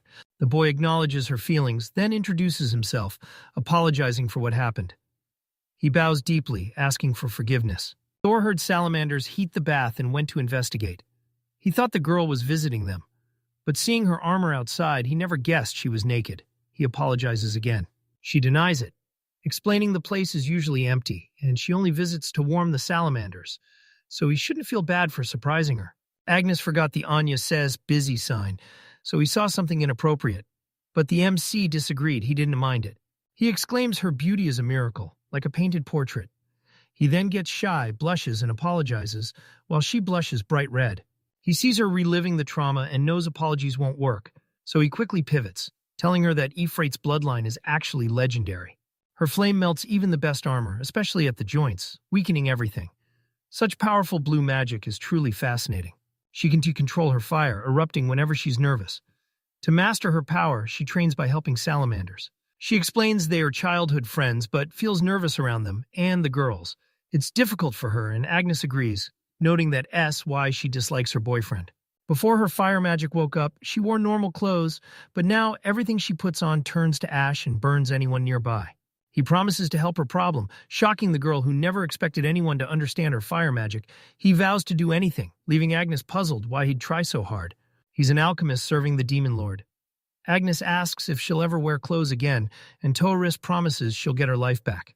She hides the truth from her intense father, while the boy remembers the general questioning his worth without combat skills. The boy explains, "Prove your worth to demons," so he'll help her problem to satisfy the flame general. Brimming with confidence, he looks ahead and smiles. She backs him up as he stands and asks for Agnes. He asked her to trust him to handle the flame. Beneath her armor, the girl cried, clinging to hope for a better future. She dreamed of normal clothes and making friends like any teen. Agni bows low, begging for help. Honored by her trust, he smiles at his new friend. The boy starts crafting a magic artifact and tells her to fuel the flame with a Hero-S storage bag. She's sorted everything, so he has one last task. He should share his thoughts after. To do it, just hold the object and mentally say assemble. As he leaves, she thanks him for the help. Where in this room is the Ifrit's blood grown stronger?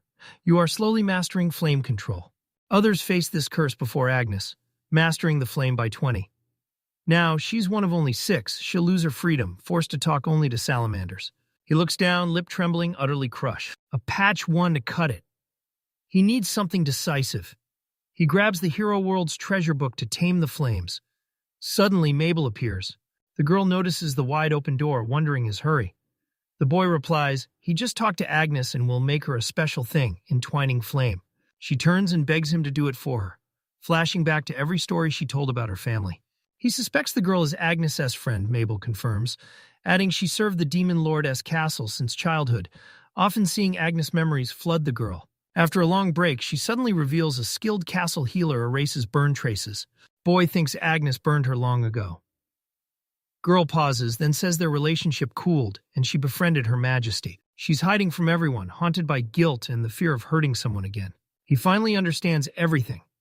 A tearful girl flashes before him. He realizes he needs to immediately start alchemy.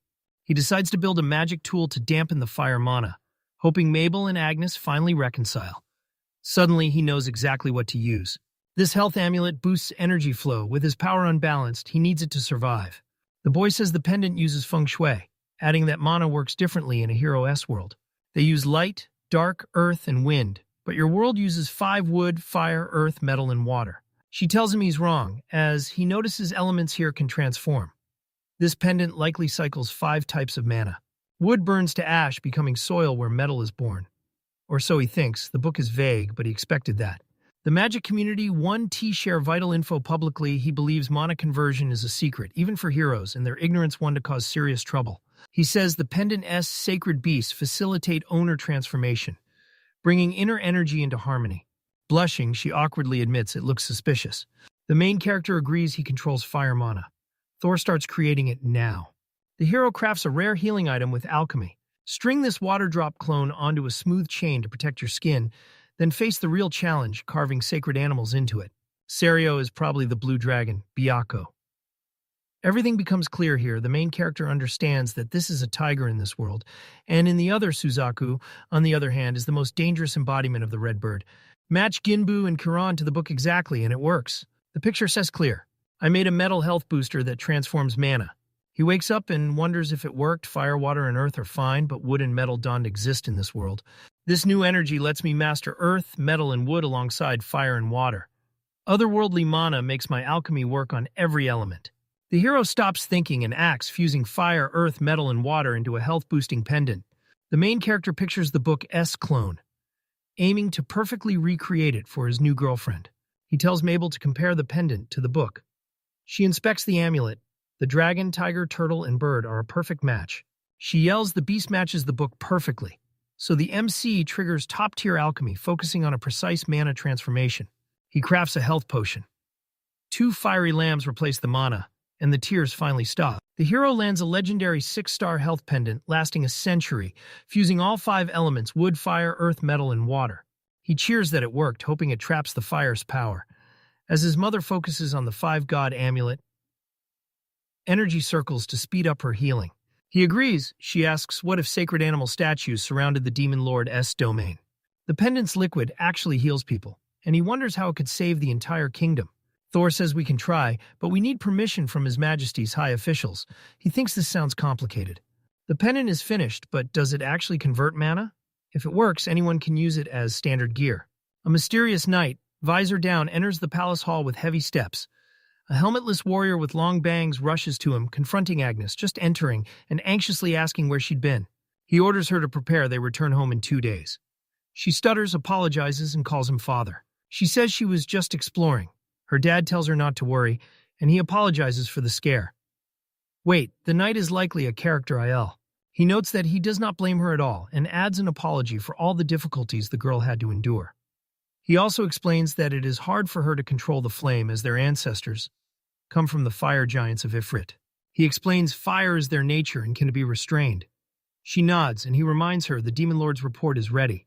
Father announces it's time to return home and start the mine, now that the Empire approved joint work. The girl explains their borderlands need good relations with the Empire. Smirking, he confirms meeting the Empire's guest, a white man with golden hands. The girl nervously calls her father. Ignoring his daughter, he mocks the boy as a lack of skill, shocked that a noble heir is such a pathetic weakling. The father sighs in frustration, but the girl hates his tone toward the boy. She tells her father, "Don't say that." The man spins, surprised. The girl defends Thor Regus, insisting he's good.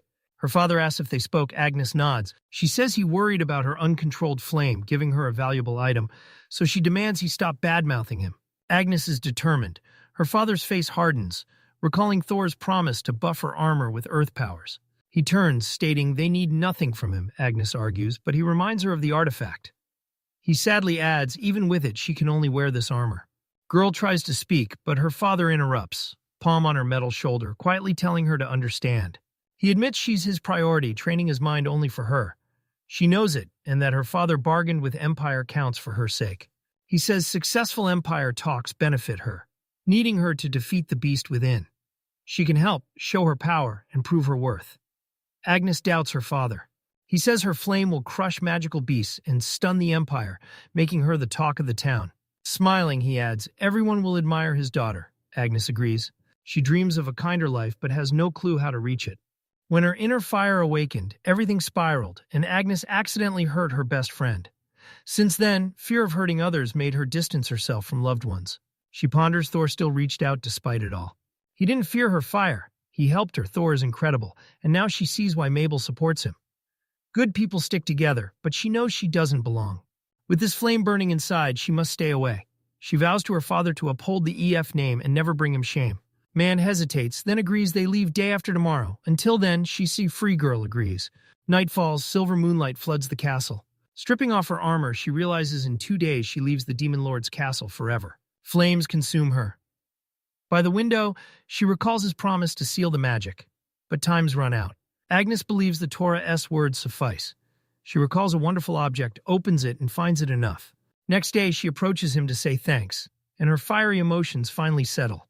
In the hall, a masked man on a throne addresses Kelv, sighing Thor's place search isn't going well.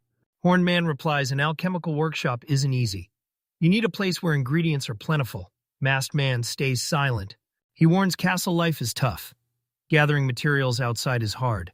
Plus, palaces and cities swarm with people who might reject Thor. The masked man agrees, too early to reveal Thor. He says the boy accepts non-humans. But demons aren't used to humans. So Thor needs a quiet, natural place, not a noisy city. The horned man's gaze confirms no one will save Torah. The king orders his subordinate to keep searching, and after a silent nod, the master brings up Rei Sangu. She thinks the general knew Thor was a guest, yet he's so rude. She recalls Resenge didn't hurt Thor, and punishing the general for rudeness will make them treat the boy more carefully. She decides Toru wanted to meet the Demon Lord or craft artifacts. Refusing to let it happen, she cuts him off before he can even finish his command. The mistress orders Kelva lead the workshop. He bows, Your Majesty. Next day, Agnes encounters Thor. The armored girl bows to greet him, and he thanks her for coming. Agnes spots Mabel, a blonde girl hiding behind Thor. Mabel apologizes and says she asked Thor to take her along to help as his maid. Agnes hesitates briefly. He frowns, realizing she's still upset about Mabel's burn. Suddenly, Agnes shocks him. She's here to say goodbye. She leaves for her father's estate tomorrow, and Thor's promised item won't be ready. Agnes apologizes, but suddenly the boy announces it's ready. He grins, revealing a fire-taming talisman, and the girl stares in total disbelief. Thor transforms her fiery mana into other elements. Mana, weakening her power. She'll become flexible as a tree, Strong as earth, powerful as metal, her skin shining like water. Agnes marvels at its speed. He offers the health pendant. Mabel will help. A maid nearby holds her clothes. Mabel tells Agnes to ditch the armor. But Agnes recoils, terrified of burning the dress and hurting her again. Mabel assures the girl Thor built it perfectly for this, so it can go wrong. The girl is scared, but the guy promises to fix the suspension if anything goes wrong. Thor vows to keep creating it as many times as needed, leaving the girl flustered. Agnes remembers the boy calming her down when she was panicked and lost. She hesitates, then declares she isn't afraid of losing, only the regret of never trying. She reaches out, asking to use the pendant he made for her. Gifts are still hanging as the heroes are rushed to the castle. Thor waits in the room, little dragons frolic around him. Agnes steps out shyly and thanks him for waiting. The maid confesses she's only worn armor for years. She asks if she looks weird, but he insists she looks perfect. Blushing hard, she frantically denied everything. The pendant absorbs fire magic, splitting its energy into 5 elements, creating 5 types of mana. Thor sees the object glow, realizing it converts fire mana into wood, metal, water, and other elements. The girl Estu's skin glows from a massive energy surge. Hero realizes transformation grants unique elemental effects, plus the pendant boosts health, body, and mind. Agnes notices with surprise that her body has become remarkably light. She smiles as a tiny dragon flies up, then she takes flight. She launches into the sky, leaving the girl stunned. Mabel and Thor watch Agnes levitate as Thor explains her mana now reinforces her body. She needs practice, but the fire want to burn her clothes or hurt her. Blushing and flustered, the girl clutches her skirt, sinking to the ground in shame. Her skirt flew up, mortifying the boy. He quickly apologizes, but she fiercely denies it, insisting nothing happened. The pendant evolves. Agnes finds its power terrifying, but Thor calls it a side effect. The boy is ecstatic. His experiment succeeded. The health pendant works. Mabel mentions Thor, smiles, ready to fulfill her dream. He has no idea what she means. The girl approaches Agnes with outstretched arms and apologizes in advance. Agnes, for her part, has no idea what to expect. Mabel smiles, hugging her. The girl struggles free, warning that unresolved feelings ignite fire, but tells Mabel not to worry. Hugging Agnes tight, the maid confesses her fear of hurting others. She apologizes, blaming herself for Agnes's anxiety, but Agnes insists she's wrong. Tearfully, the girl confesses her guilt to Mabel as a child. She couldn't control her awakened mana, which burned her, and now she needs forgiveness. The maid watches tenderly, remembering Agnes's constant apologies. If she hadn't run away crying, she'd have embraced her powers by now. Agnes denies everything, standing her ground. Mabel reassures her. It's fine, the fever won't affect anyone. The maid laughs, still embracing the crying girl, declaring she'll become like everyone else. Agnes finally agrees, thanking Mabel. Her magic and emotions surged, but the pendant held, flooding the room with blinding light. The girls examine the glow, then burst into laughter. Thor watches, delighted. Mabel calls, reminding him it's his turn. Confused, Thor watches her, unsure where she leads. She calmly asks him to hug her and Agnes. Agnes blushes, awkwardly denies, but her words stick. Mabel urges her to make friends, but she hesitates, fearing it'll upset Tora. Mabel asks if he'll hug Agnes. He awkwardly refuses, thinking the question is totally unfair. Shy boy, timid girl approach, but can reach out. He loosens his grip right as someone calls for Agnes. It's her father walking down the hallway, thoughtfully looking around and asking himself where his daughter has gone. He enters the room, pondering aloud that she is probably right here. He spots a girl approaching and grins, realizing he finally found her. He notices their closeness, his eyes widen in surprise. The man's expression darkened, demanding what the boy was doing. Tor turned, uncertainly saying it was hard to explain. Furious, the man demands why he's near his daughter and squares up to fight. Mabel blocks his path, arms wide, screaming for him to wait. Rasinga orders Mabel back, but she stands firm. Thor saved her daughter, and she won't abandon him. Agnes cries out for her father.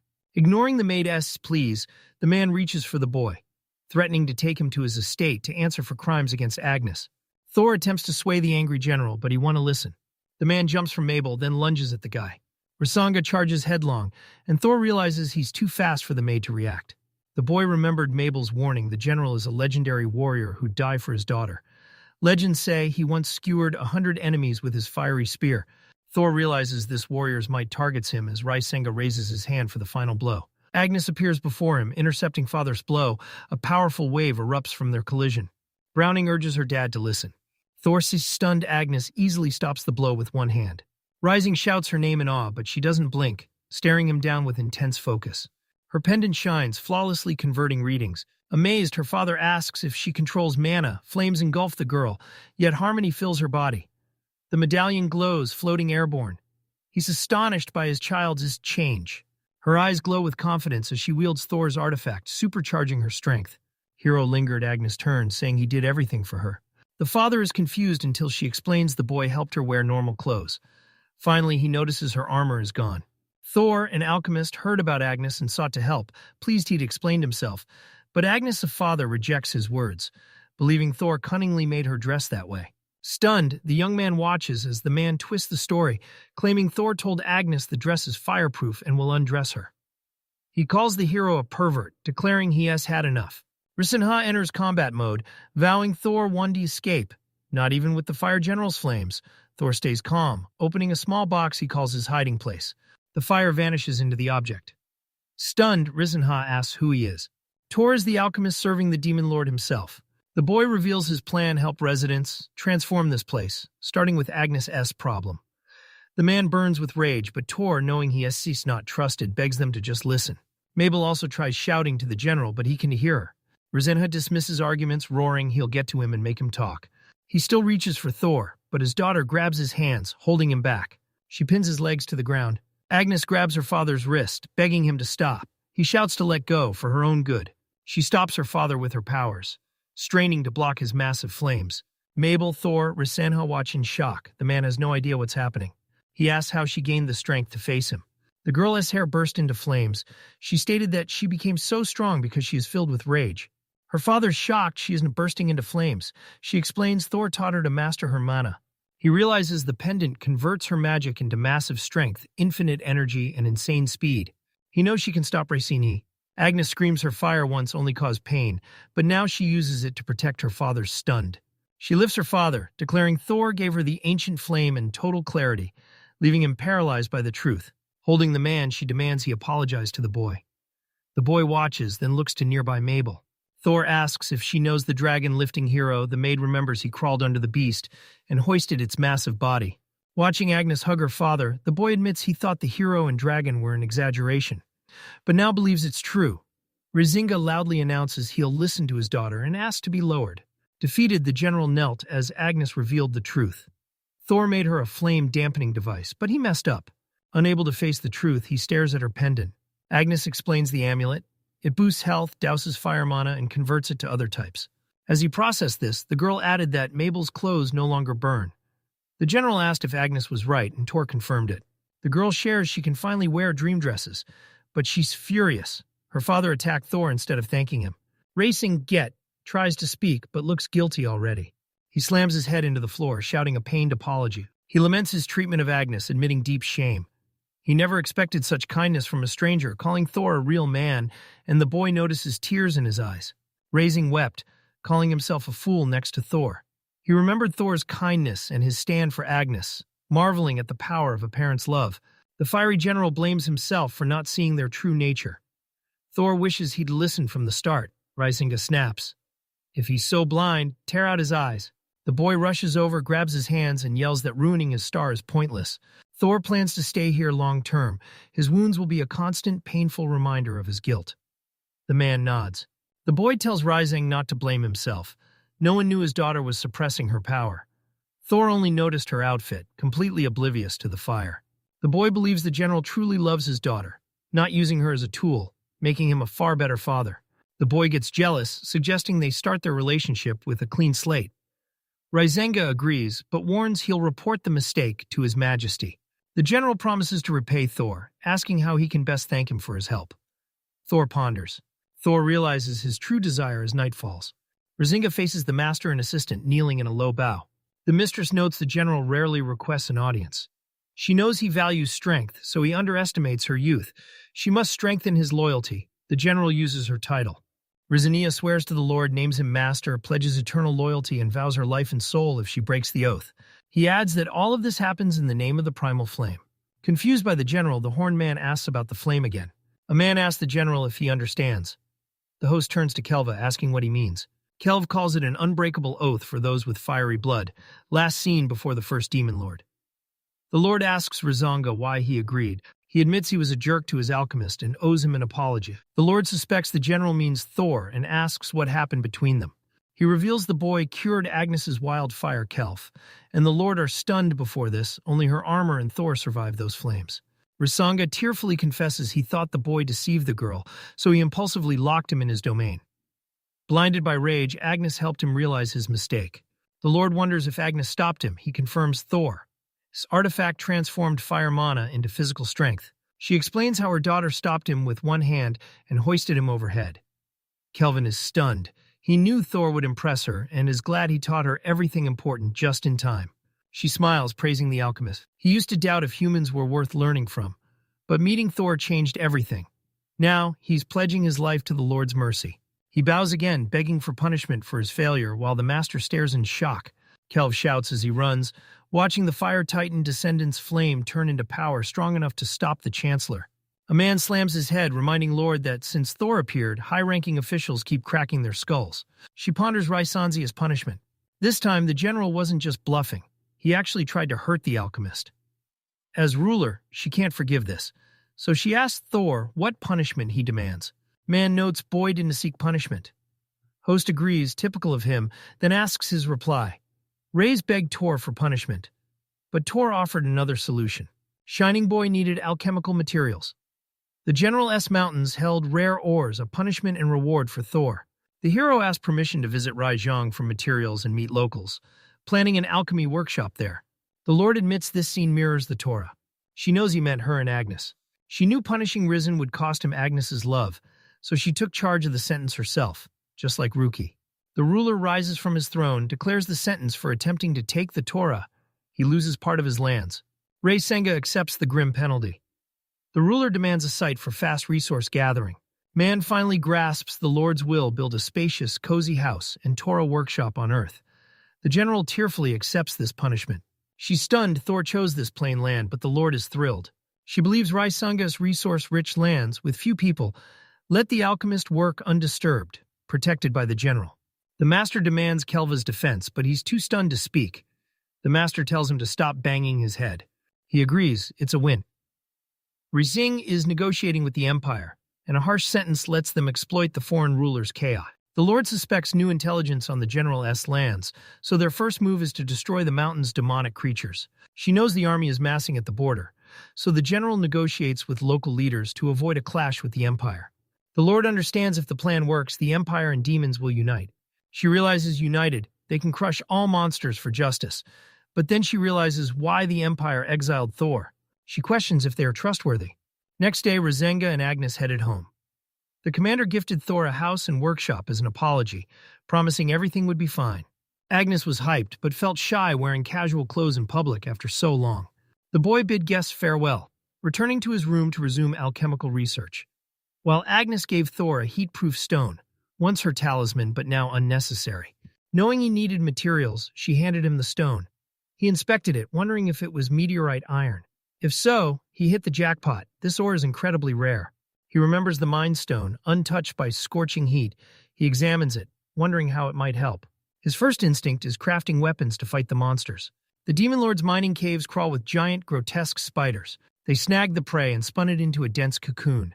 A company of battle-hardened warriors assembled in the forest. The leader shouts that these lands are packed with treasure, demanding they prove their worth. A subordinate warns about monsters, but the boss shuts him down before he can mention the fire general. The chief doesn't know the general, but if he shows up, he'll handle him with his axe. His team cheers, but monsters swarm and snare him in webs. He looks around, totally lost. They attack and drag him, he screams in horror. The creature immediately pounces on him and devours him. The arachnid monster slays the man friends watch, horrified. The subordinate screamed it was over and to run, just as a heavy object hurtled toward them. This massive paw belongs to a monster far bigger than any they've faced before. The arachnid slams its claw down as monsters swarm from all sides to feast. Thor nears the castle, clutching the stone Agnes gave him. The boy's stunned. It's a cosmic artifact, a meteorite from deep space. He's thrilled new elements emerge since arriving in the Demon Lord's domain. Now, beyond the 5 Earth elements, space is his. He silently thanks the Lord for this power. He enters the castle for the king's surprise. But with time to kill, he starts cleaning the cluttered storeroom. He eagerly checks the boxes, thrilled by his new treasure. But suddenly, something feels off. He notices a demonic sword that resembles the first demon lord just examining it. His name echoes to all, and he invites his majesty closer. Ditching the lord's cloak for a stylish outfit, she declared this her look for the next tea party. She rocks a sheer black dress and massive skirt, and the boy thinks she looks incredible. Rukia tells him to drop the titles, admitting Your Majesty feels too distant, and the boy quickly apologizes. She introduces herself as Rukia, revealing her land's demon lord is a tyrant, and she's been selfish too. He agrees to be friendly, then asks if she wants to hide her clothes before tea arrives. Rukia, embarrassed, admits she thought he'd like it. Thor blushes, touched deeply by her behavior. She asks what he's doing. He replies he found a sword cleaning the storage room. He shows the sword, asking if she knows anything about it. Thor notes it looks like a demon sword, but it's shorter than the statues. Rukia asks for his take. He assumes it's a copy, the sword's iron, only one alloy. Someone tried to recreate the lost sword, but the attempt failed, so they abandoned it. Thor calls the broken blade useless scrap, and Rukia agrees.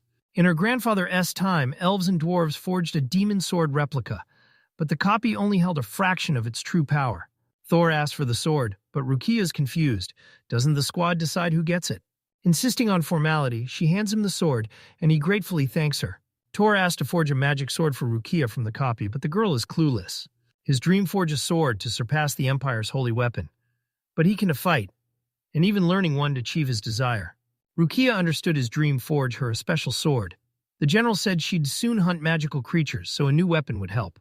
The girl thanks him, but says this time the sword isn't needed. He's surprised, but already knows why. They need a long-range weapon anyone can use, and Rukia says finding one will be easy. Thor gets it, then lists her traits. He vows to create something just as good. He says goodbye and vanishes. She smiles, noting he has always biz. Thor reviews the Hexen files. These mindless monsters slaughter humans and demons alike, appearing as wild beasts, giant insects, and lizards.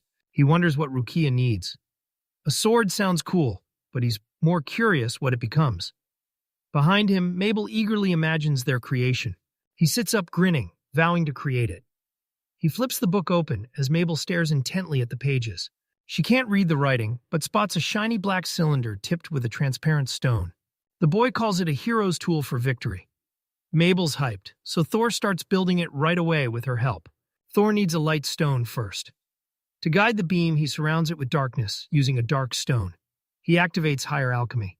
He adds wind to carry light further, boosting the beam's range. He turns light to darkness, precisely aiming it straight ahead. The beam hits any target on its path. He concentrates harder, desperate to hold his vision. It's more than the magazine showed, but he's unfazed. He restarts the advanced alchemy. Thor invents a laser pointer for Lightman, directing Darkman's beam to travel straight, compress, or stretch, with Windman ensuring accurate striking force. But it can target intelligent beings.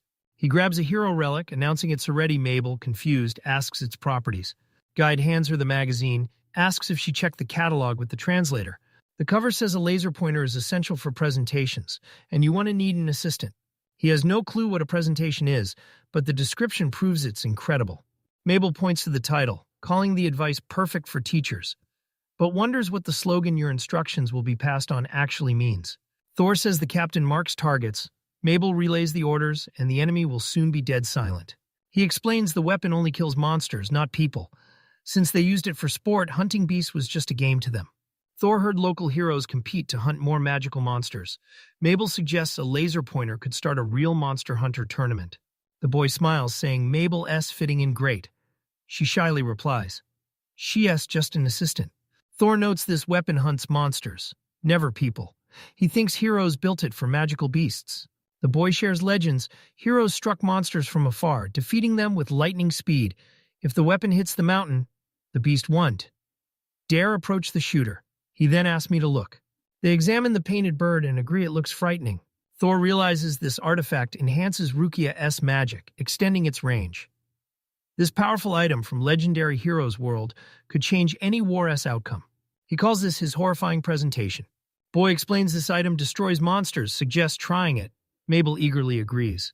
Outside, they find an argument. One insists troops deploy immediately, but the other warns of a rear attack. The wizard warns they'll lose cover if they advance, but the Minotaur vows to fight until surrounded. The elf fears they'll be exposed, but the beast swears to crush every enemy. The wizard argues getting too close to enemies isn't smart. But the Minotaur replies, they can't attack from afar. All their strength is close combat. He realizes not just large gargantuas appeared, but smaller monsters follow them. If their numbers aren't controlled, they'll form deadlier packs. Vanguard fighters, like Minotaurs, push to defeat the monster. In one blow, magical units usually keep their distance, but if the vanguard attacks, they must engage too. If advanced units retreat too far, enemies escape magic range. Stalling the discussion, Mabel says they've arrived.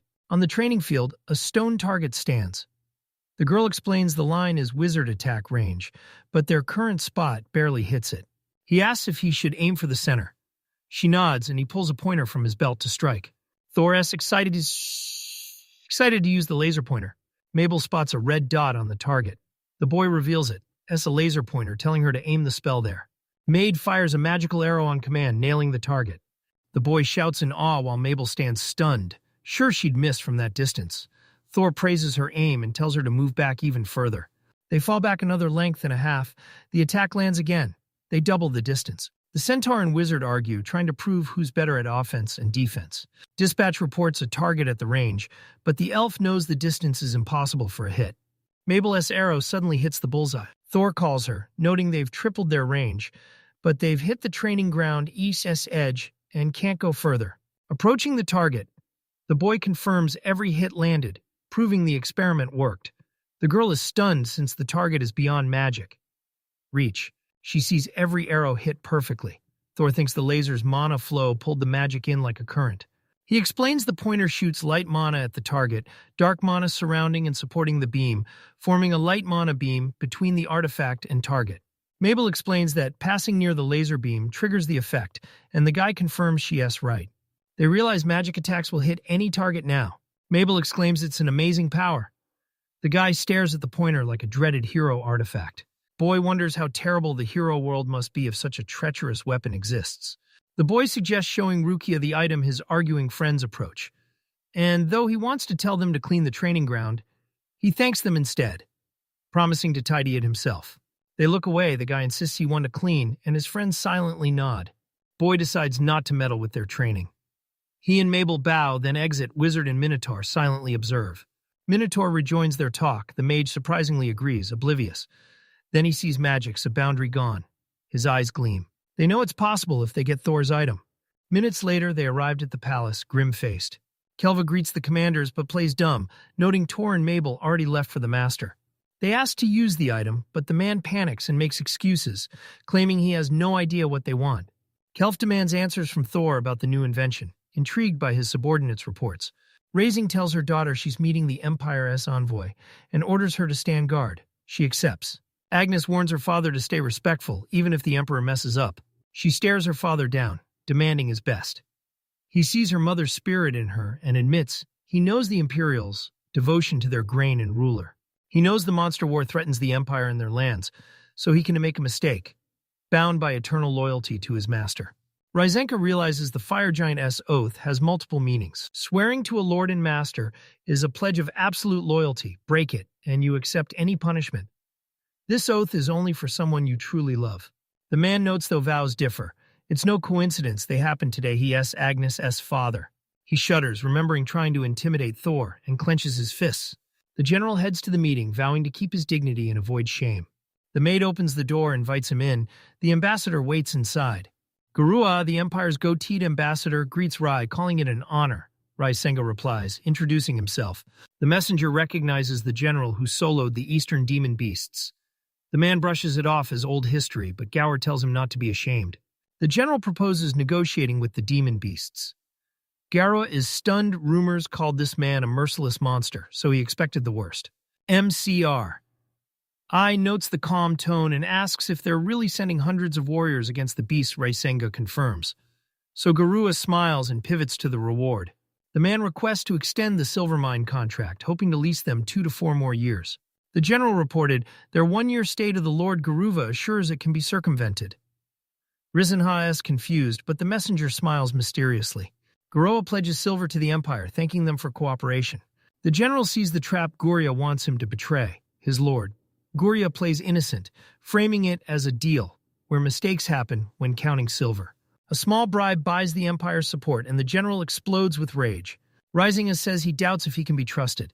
The guerrilla understands the suspicions. Secret deals demand caution. The general starts to speak, but the emissary cuts him off to ask about Thor Racing confirms, and Garua presses on. If the secret leaks, he wants to frame the guy and take him out. The offer shocks the general. Garua suggests framing Thor for forcing Racing to steal silver to fund his return home, promising the plan is foolproof. The messenger shouts, Thor's under Imperial protection and won't drag the general down. But is this really a good move? He screams that the Torah is finally useful, insulting it and claiming the general stays innocent. Raisang stares at the Imperial in shock, remembering how well this guy treated him. The man slams his fist on the table. Scared, the girl faces the general, who seeks to question her irritated. He doubts this emissary alone framed Tor. The man hesitated, admitting Duke Regus ordered this. Pumagir asked if the emperor knew. Garua smirked, claiming nobles serve the empire and reporting isn't necessary.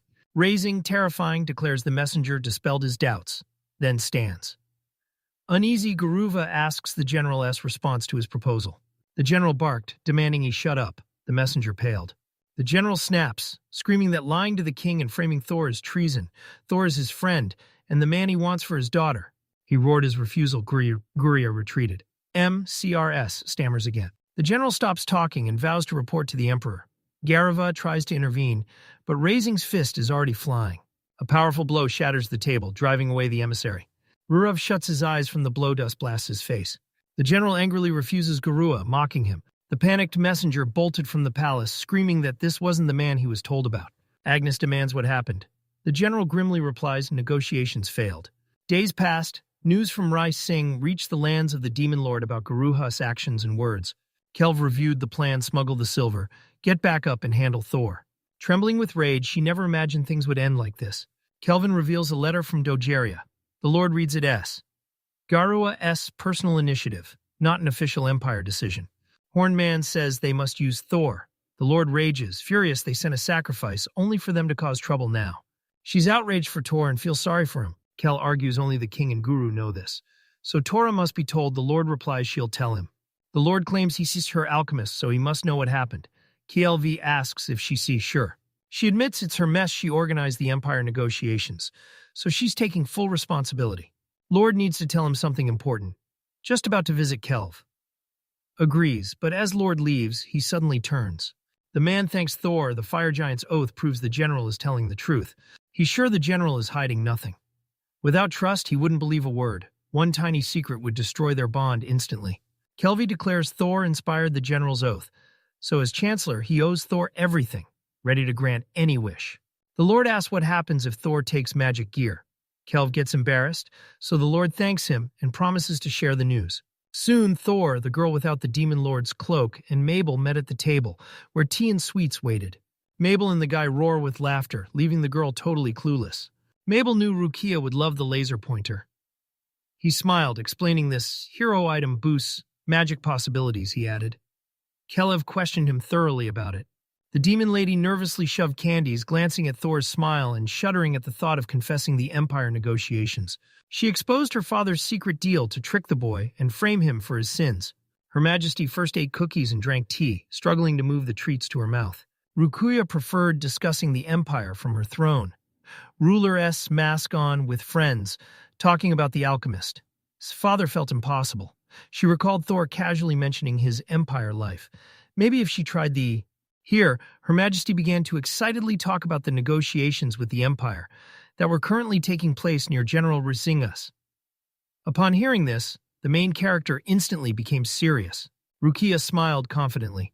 The Demon Lord calmly mentioned a negotiation mishap, leaving the boy worried. The Queen assured her friend it was minor. But the border count made a bizarre proposal. Puzzled, the alchemist asked again.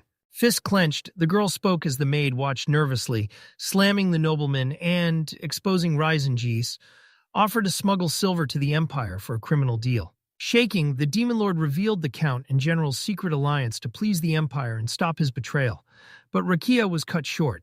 Tor and Mabel bolted up, fearing for their mistress. Her friends blurred as the Queen wondered why they looked shocked. Suddenly, drops hit the table.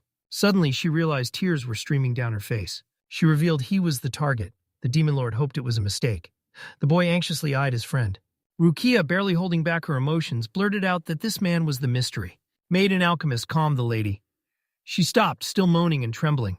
Soon her majesty sobbed even harder. When it became clear what had really happened, Thor carefully assessed everything around him.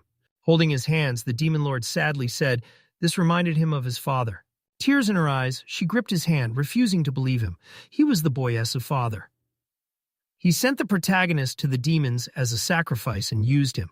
She grabbed the alchemist's hand, confessing she stayed silent to avoid upsetting him and apologizing for her runaway emotions. He smiled at her kindness after she cried for him, but an embarrassed Rukia snapped at him to shut up. The queen didn't get why Thor's father cared after already banishing him. The girl didn't get the baseless accusation or alchemist's role, having anxiously overheard her mistress's conversation. Looking sad, he admitted he suspected why his father did it. The main character replied, this is just imperial politics. The demon lord stared, surprised, not understanding. Thor reminded her the empire values combat above all. His father, Duke Regis, was a mighty warrior, and his grandfather was the legendary holy swordsman. But the old man's drinking led to his end when Mabel was caught completely off guard. He was too young to remember anything or understand what happened. He warned, strength means nothing with bad company. You'll perish. Greater strength just attracts those wanting to destroy you or profit from your death.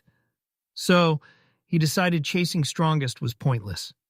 He'd use his alchemy to improve lives instead. The demonic lord agreed. That thinking resonated. Mabel saw sincerity in Thor's gaze. The alchemist believed his father still wouldn't forgive those thoughts. Empire citizens seize every chance to become legends, but his father lacks that courage, making his actions grow more desperate and strange. With tears in her eyes, Rukia confessed she can accept the Duke's reason. Fed up with the Dukes, the boy sighed and changed his name. Mabel froze at the sight. Even the queen was impressed. He claimed his mother's name, Torcanen, as the girls stared at the alchemist in awe. Smiling, the demon lord said his new name again. The maid thought it sounded pleasant. The boy noticed nothing. He'd used this name at Imperial Town Hall before. Officially an Empire hostage named Regis, the alchemist asks for a new name, and the girls gladly accept. Thor turned to the lady as she smiled and asked what happened. He asked the girl to release his hand. Rukia apologized, instantly obeying. Hearing of his suffering crushed her heart. Regretting her absence, the demoness grabbed his hand to show her feelings. The alchemist smiled, thanking her. She timidly asked until sleep, stay close and hold my hand. The request stunned Thor. Blushing, she quickly assured him she didn't mean it that way. Rukia shyly admitted she just wanted to fall asleep holding his hand. The boy stared in disbelief. Lost in thought, the young man suddenly found Her Majesty remarkably charming. Mabel reminded her, the Lord Demon can stay in her mentor's room, and men are forbidden on Rukia's floor. Embarrassed, she stumbled away, whispering she understood. Thor saw she knew it was crazy, but he still saw a chance. After reading the book, he followed the lady's alchemist to see what he could pull off. Reviewing the textbook, he suggested sleeping in their rooms, holding hands. Suddenly, something caught his eye. He faced Her Highness, eager to share his discovery. The girls peeked inside, curious. The alchemist approached the Lord of Demons, asking to create this thing and gather materials. Maid prepped everything Master would create a hero world artifact. Grab white sheets, an empty magic stone, and bean pods. Thor started with the sheets holding the empty magic stone. The audience was on edge, unsure how it would end. He triggered higher alchemy and prepped the materials. The stone melted and dissolved into the sheet. It stunned the girls. Rukia stared, shocked. The magical stone, like an ice cube, melted and vanished into the fabric. The boy asked her to iron the fabric smooth, and the demoness smiled and obeyed. By the queen's command, the alchemist reveals the monoreactive fabric that stretches and shrinks instantly. Then came the bean husks. The girl waved her hand, the mountain shot up. Master says only final touches remain. Expand the image. He funneled his mana. Thor turned the object so the fabric stayed outside and the filling inside. He added water to soften everything. To breathe, the fabric linked to the empty stone and gathered mana. Finally, he gestured, invoking higher alchemy. They created a rare hugging pillow that morphs into any shape within 3 hours. Rukia gasped in awe. The maid beamed, spotting a hero-esque Dakimakura in the pillow. This girl decides to master alchemy. Looking at the shapeless pillow, she wondered if it could replace the warmth they shared holding hands. Thor hands the demon queen a note describing the item. She carefully takes it, reading it thoughtfully. This modern hugging pillow uses special material to feel like a real hug. Its skin-like surface stretches, and inner granules let you mold and customize its shape. Her Majesty paused, considering the foolishness, but Mabel quickly snapped her back. The maid wondered if the lady mistook Hero World body pillows for normal ones. leaving Rukia deep in thought. Mabel reveals countless hero items. Each hold a story, meaning, or unique code, and their immense power means only the worthy can wield them. The Demon Lord called it logical. What else from an alchemist? His assistant, Mabel, awkwardly smiled at the compliment. The queen consulted the creator for his opinion. The young man declared this thing can transform into a human. This wowed the girls. The mentor asked Rukia if she knew a summoned hero could alter their appearance. Rukia confidently replied she knew about their transformation magic. The hero disguised himself to infiltrate the Demon Lord's army, then revealed his true nature. Transforming into a dragon, their magic was molecular, and the heroine confirmed it. She noticed the Empire and Demon Lord's lands shared a belief: molecular magic grants any appearance, shape, color, anything. Heroes use this technique for fake bodies, Zeta warriors for armor. The sorceress transformed into a powerful dragon. She realized the pillow worked the same way. Thor thinks if he is right, these granules are mana particles. That's how the cushion changes shape at will, like hero legends. The master obsessed over heroes, marveling at their rich imagination and skill. Then the main character suggested checking this, calling his assistant.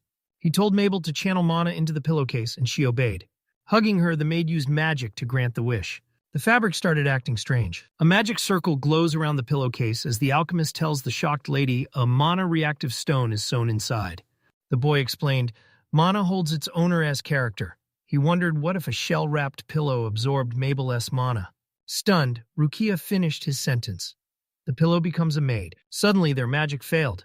She gave the fabric to Thor. He stretched the pillowcase, praying it would be enough. Magical energy burst from under the pillow. Beanpod memories flooded back as the elastic fabric stretched and the dakimakura glowed. The young man looked at the light with pain. In his thoughts, he tried to give it shape. The objects inside the magical stone, filled with mana of various elements, slowly came to life, taking on contours. The pillow became marble. Everyone gaped at her cop. The maid rushed forward, shocked to see the exact same face on the dakimakura. Rukia was stunned. She stared at the result. Watching Mabel's clone, Her Majesty marveled at this incredible world. She was most impressed the boy recreated it solo. The pillow waved. The maid laughed joyfully, seeing the dakimakura obey her. The young man watched, frowning thoughtfully. Both Mabels thrilled at the Master S result. Staring into the clone's empty eyes, the alchemist wondered if a real body would fulfill his mistress's wish, but he still hesitated. Suddenly, the master declared defeat, splitting Maku's docks from Mabel, stunning the girls. The maid saw Tora hated the dakimakura outfit, while the demon queen backed the surprise. Thor replied, even if the pillow resembled Mabel, it wasn't as sweet as her. The assistant has more questions, so he explains Mabel's charm isn't tea. Just looks she cared for him when he was lost in the demon realm, and her bravery makes her special. Master remembered the maid's unwavering belief and constant support. Without her, even his pillow lost its appeal. His words left her reeling. Smiling, the alchemist apologized for his harsh words, but it changed nothing. He still saw Mabel as cute, almost like a hug pillow. Ashamed, the assistant face planted on the table. Thor stared, confused, as Rukia quickly apologized, begging forgiveness and blaming her nerves. The boy filled Her Majesty's pillow with mana. Respectfully, the demoness invited Mabel to stay the night. The maid immediately agreed Rukia was lost and thought about something. She agrees he's nothing like the pillow, blushing. She reminds him he's the real one and matters way more. Blushing, he agreed, finally understanding Mabel's embarrassment with his permission. They said goodbye and left.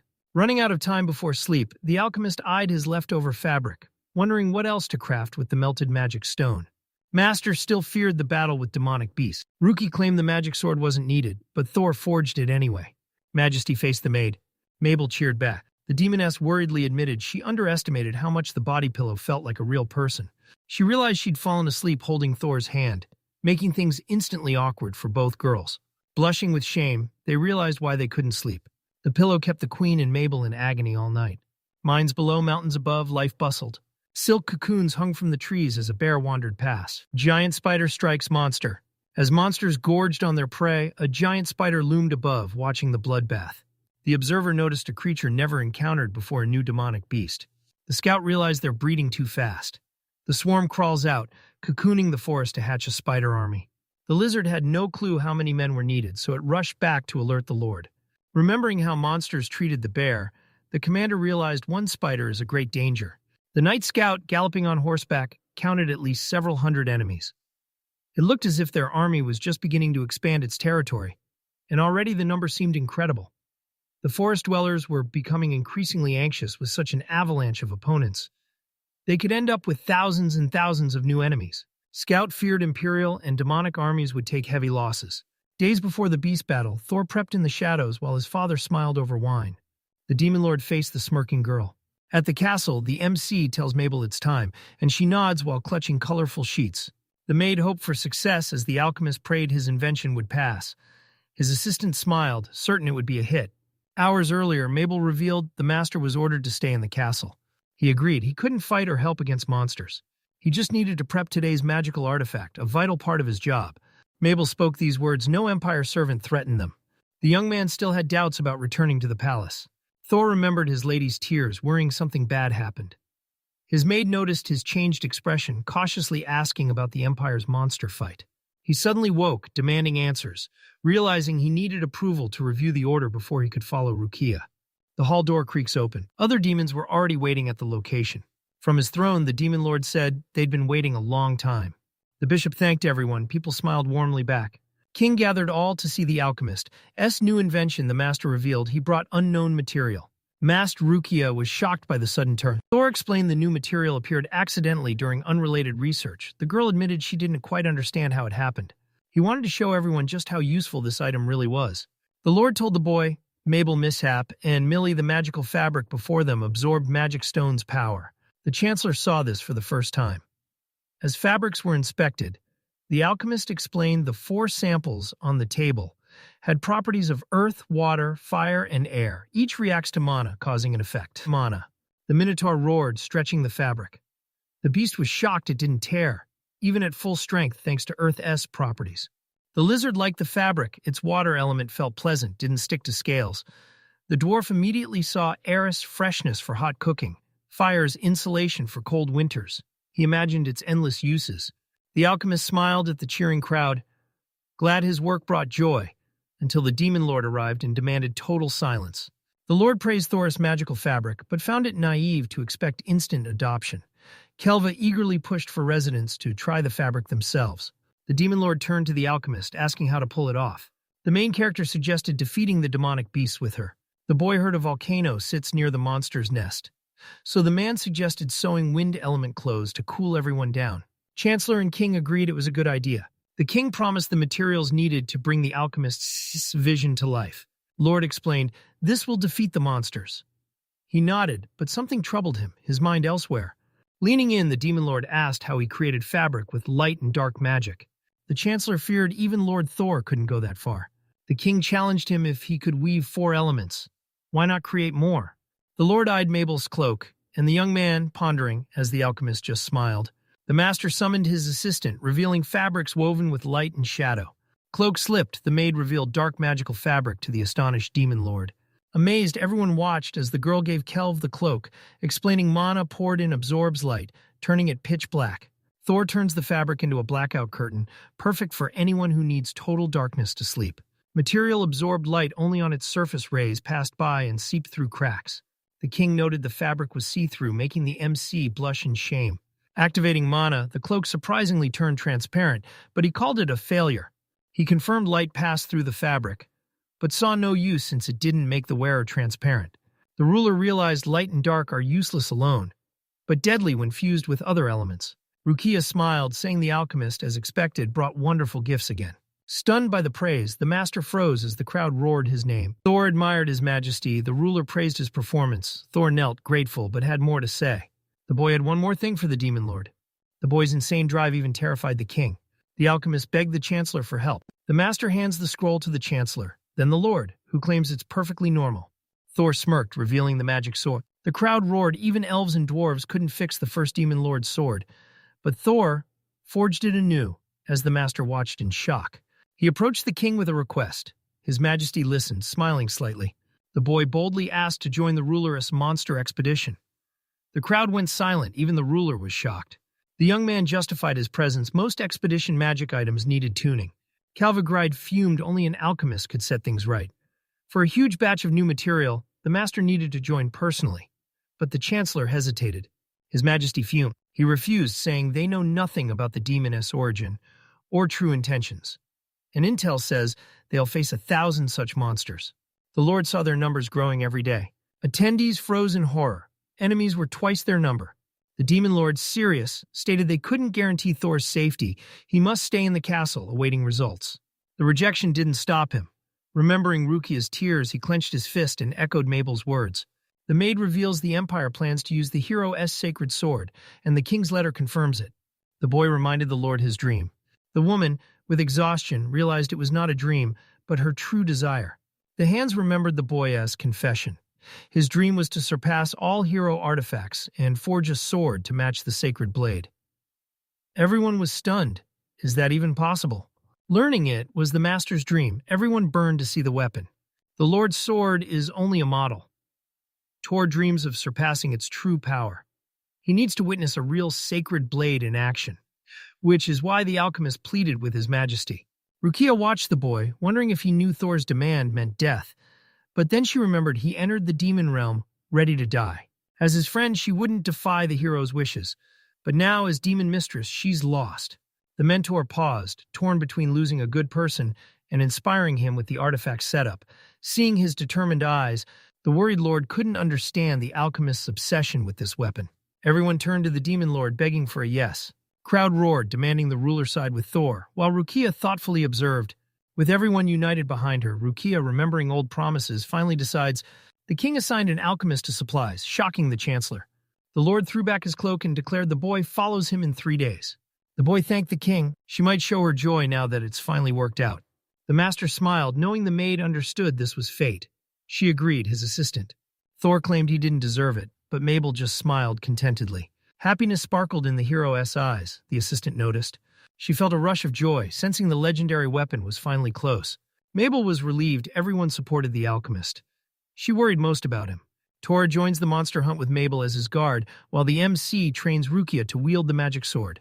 After the presentation, the guy spent his free time making tons of magical fabric for future events. Right after Regis rejects the council, an advisor steps in. The Duke exploded, learning they couldn't agree. The advisor apologized, nervously insisting this was a rare mistake. The Blue of Paradise declared no apologies. Anxiously, he knew disaster loomed. Drenched in sweat, the advisor quit, saying the demon general refused to negotiate. The aristocrat panicked. Regis trembled, certain the Minister of War backed his plan. The Duke knew the Lord of Flame was an unbreakable warrior. Clenching his fists in panic, he questioned his deal with the Lord of Flame, hoping he'd join Thor's plan until reality shattered his hopes. Regis fumed, having picked the man for his daughter, while the aristocrat couldn't grasp his son's humiliation. A mere victim, even the envoy didn't understand what happened in the demon's domain. Riga suspected he either leaked Empire secrets or begged for mercy. Furious, the Duke cursed his son. A panicked knight rushed over to report a crisis. But the noble snapped that he already knew and told him to back off. The guard blurted out that this was something else entirely. The defender declared the case concerns the Minister of Military Affairs himself. Zagran surprised Regis and envoy. Suddenly, his silhouette stepped from the shadows.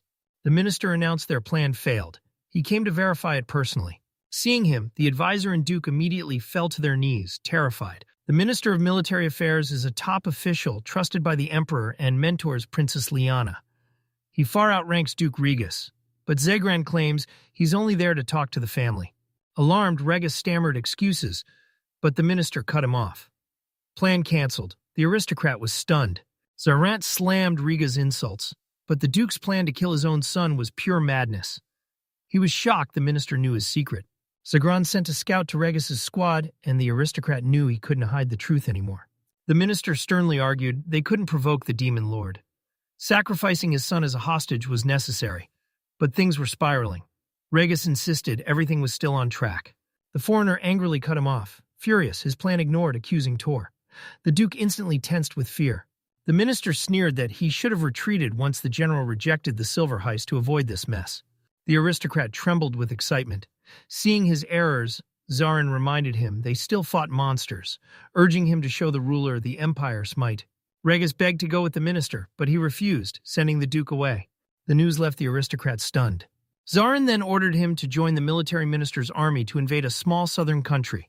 Regasa es shocked spite. The minister left to report everything to the High Council. The Duke tried to explain, but was coldly shut down and told to save it for the meeting. The man warned Dante mentioned Thor. Gron retorted that boasting was pointless if Regis sent him to the Demon Lord, adding it would disrespect his highness. Puzzled, the Duke asked why the minister said his son stood out too much. In just 10 days, Thor won a top demon general's trust and even discussed marriage. Zagrin realized the hero likely suspects the betrayal and hates the Empire, so they must cast him aside. News shattered the aristocrat. The minister regretted Regis's actions, losing Thor, who already forged valuable connection. Zarin realized the Duke would profit big too. The noble didn't hesitate. He shamed his son and sent him to die, driving himself to total madness. His sins plunged Regis into despair. Trembling, the aristocrat insisted Thor was useless since he couldn't fight. The minister logically questioned how did the MC gain such trust. The Duke declared true aristocrats must serve the Empire. It's their duty. His son was no warrior. With weary eyes, Zegrin noticed Regis lost faith in noble ideas. The minister declared the Empire needs the Demon Lord to forget this incident. News of Regis's high rank angered the Lord, forcing him to renounce his title, and it broke. The Duke Zagrin scoffed. Regis cried out in despair, but the minister ignored him, suggesting they continue at the High Council meeting and inviting the Duke along. Exhausted in the carriage, Regis feared his legend was over. The aristocrat pondered his coming end. He spotted something in the window. The hoofed animal gently lifted its fallen baby.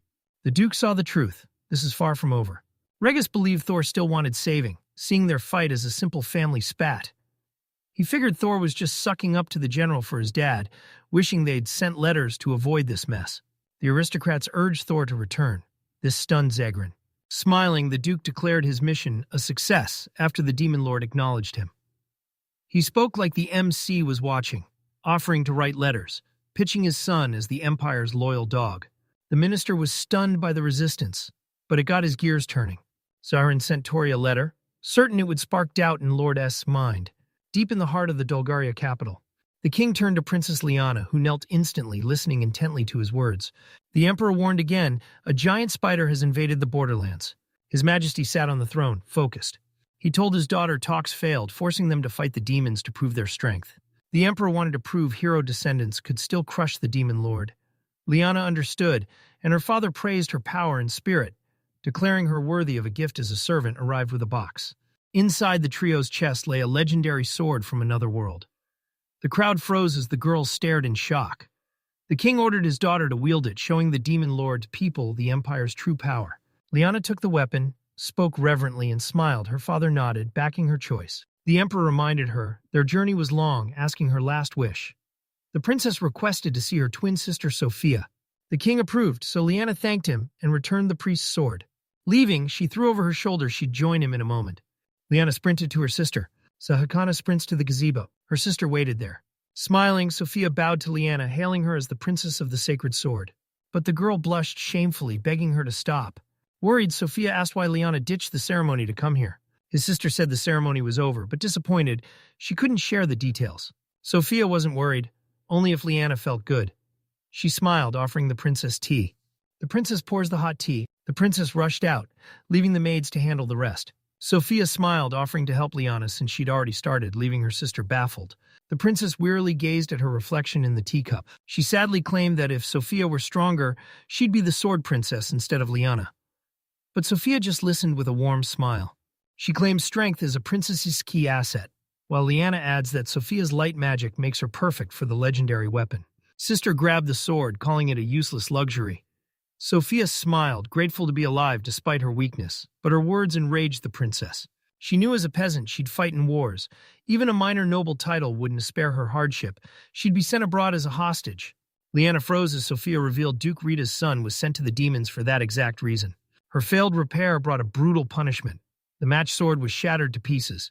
Princess recalled the story the lost traveler restored half the sword. Sophia smiled. Liana comes only after tasks. The girl admired her sister. Quick wit. Sophia gave her sister advice, and she hung on every word. Sophia summoned a light sphere. On her fingertip, the girl whispered spells to it. Her sister watched in surprise as she conjured a magical dome around her. Thanks to the glow surrounding them, not a single word could be missed. The princess, with tears in her eyes, asked Sophia not to waste her strength on trifles and not to use magic, as she was already weak. However, her sister gently reassured her, saying that she was fine. Liana checked her sister's fever, but Sophia told her to listen. Sweating from tension, Sophia warns that the world is vast. Liana will face enemies even her sister can stop. And she confirms the Northern Demon Lord is the ultimate threat. Sister warned Liana that they knew little about demons, so it was better to stay on guard. The princess wondered if she was so strong. Then why not just show the demon the power of the empire? Sophia suggested understanding the demons instead of using force, and her sister was impressed. Leon hung her head in shame, finally realizing her sister's love, and vowed to never forget those words. Sophia insisted that a true princess must be sincere and honest. In her lived a childlike spontaneity and sensitivity that might one day save her sister. This feeling confused the girl. Her sister warned Liana to stay sharp. Someone is always waiting to exploit her trust. The princess noticed Sophia's blunt honesty. Her sister stressed its importance, and Liana got the message. An education passport. The twins were terrified. Footsteps neared. She snapped the spell. She pressed the maid for new. The maid announced the military minister Zagran stepped forward, making her flinch, then apologized to Liana and Sophia. He delivered another message from the Emperor Princess must immediately mobilize her army at the Ministry of War and march to the Demon Lord's domain. She marveled how fast everyone gathered, but the minister reminded a direct royal order from the king.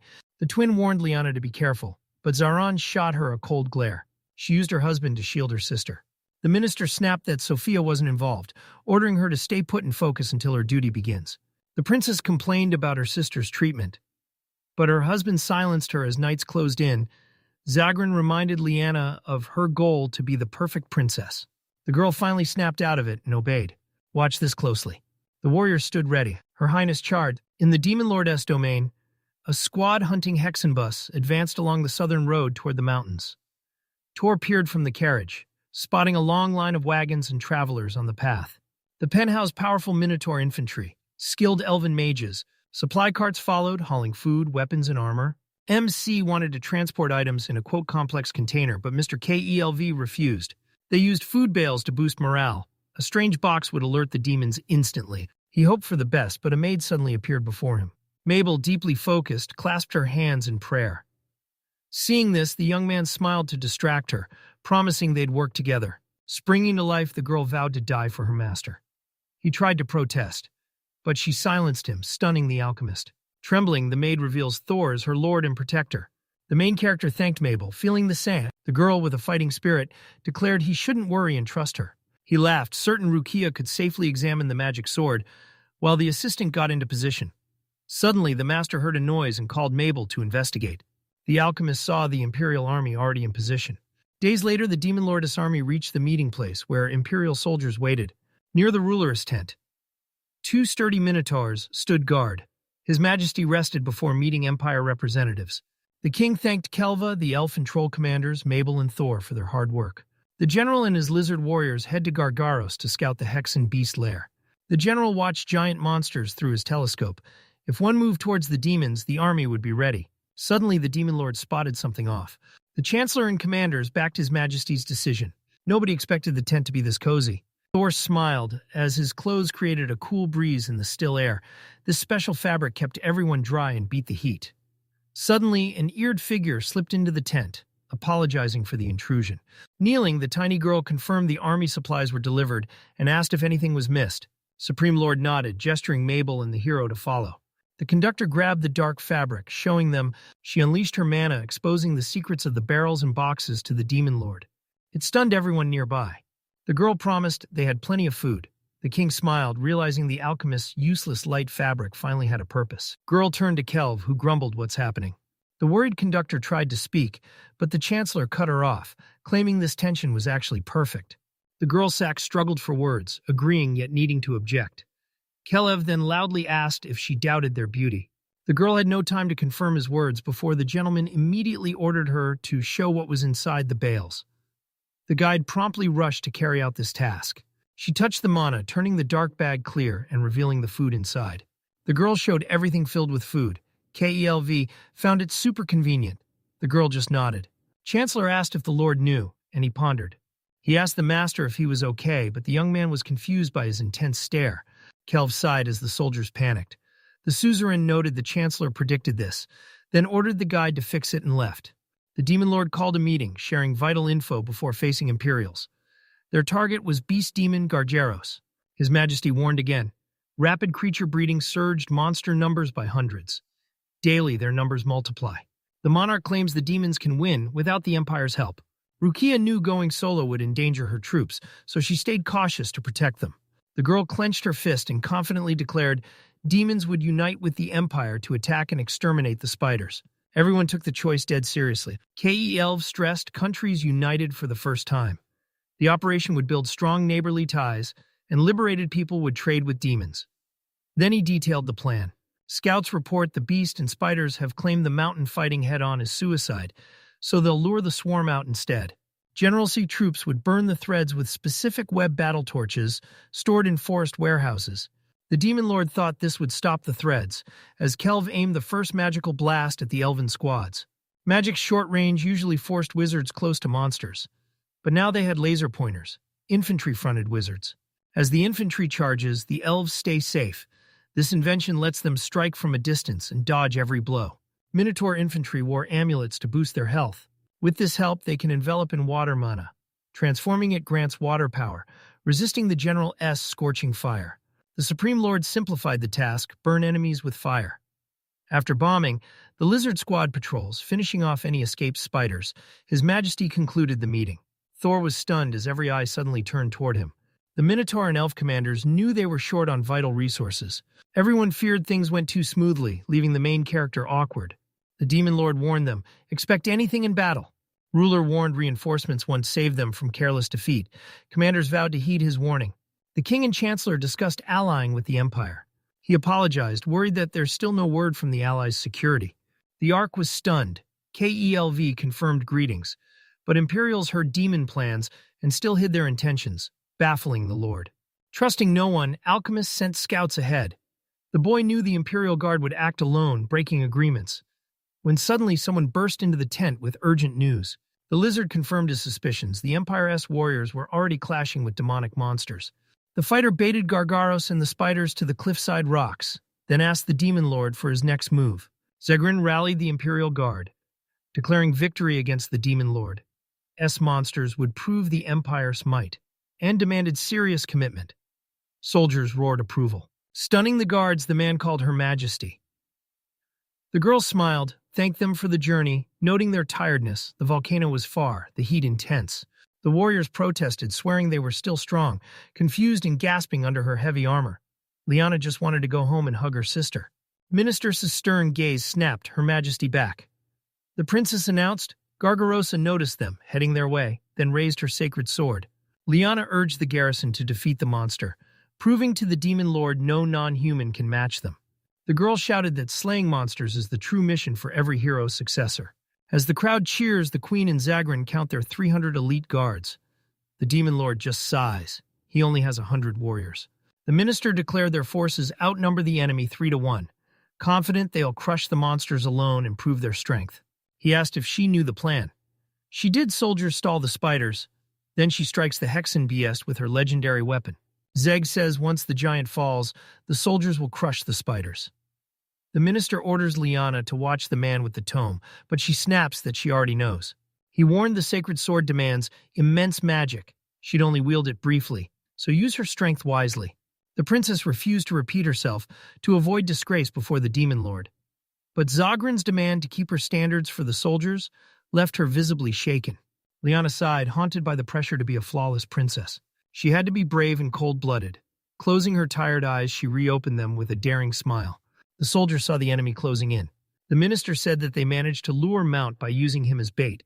But then something shocked the old man. They were vastly outnumbered, as a spider avalanche charged the fighters. With terrible jaws gaping, the monster surged forward chaotically. The minister couldn't count the spiders swarming before him. Their numbers exploded, signaling a demonic presence. Recalling the Demon Lord's warning, Zegran cursed. Raising his hand, the man decided they'd resist. His signal brought booming drums. Soldiers formed a shield wall, spears out. The minister reassured himself they faced an unorganized crowd. His army had clear tactics and formations. Guards braced for the attack. Zagrenes only thought defeat them at all costs. Monsters' teeth already sharply aimed at defenders. Shields blocked the first wave, then the minister signaled the archers. A hail of arrows barraged the spiders. Opponents injured. The axe signaled the charge. Imperials stabbed demons with spears one by one. Zarin commanded wizards, your turn. They cast the spell and flames erupted.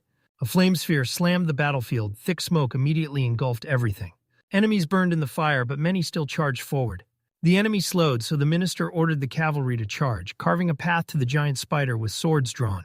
Blades tore through the monsters, shredding them one by one. Zarin burst into Hexenbista, telling the queen, "Attack the demon Leona, sacred sword in hand." In her chariot, agreed. Leaning on the blade, she questioned him. Dolgaria's sacred sword flared in response. Watching the fight, the war minister admired his troops' perfect formation. His glasses reflected bloody slaughter. The world hoped the legendary weapon would end this misunderstanding. The six-eyed spider's piercing gaze put the minister on high alert. The monster's furious roar echoed, terrifying every living thing nearby. Warriors shook from the terrible, eerie rumble. Despite clear danger, the knights charged forward. The monster refused retreat. Its thirst surged, its roar now thundering. Surrounded by terrified warriors, he wondered how one roar stopped the Empire's entire advance. He shook it off, took a stance, and ordered the cavalry to break through as the knights charged ahead. Before they could celebrate, a blurry figure charged them at insane speed. The monster swings its massive paw, severing the heads of anyone who gets close. Seeing the man in shock, he knew this couldn't continue. He rushed to Her Highness, trying to warn her not to break ranks during retreat, but ran out of time. Again, the enemy strikes, cutting down even more knights. She speeds past in the chariot, leaving the man stunned as he shouts her name. She drew her sword, refusing to give up confident. She knew her moment had come. She stared ahead, locking onto the path to the goal through the chaos. Surrounded by dead warriors and severed limbs, she vowed revenge as giant spiders swarmed her. Her Hindu defenders knelt, braced for the blow. The flustered man frantically ordered to guard Her Majesty as spiders closed in. His command team forms defensive line, blocking enemies. Infantry secures retreat. Magic Squad prepares to crush main forces. The monster approached the girl, but not a muscle on her face twitched, no fear. Her Highness swung her weapon with great force, preparing to crush the enemy.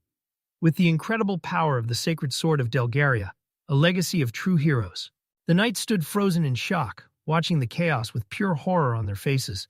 Giant spiders swarmed forward, their numbers multiplying as a massive leader trailed behind. Her eyes widened, the giant monster's belly teemed with spiders, yet she instantly composed herself.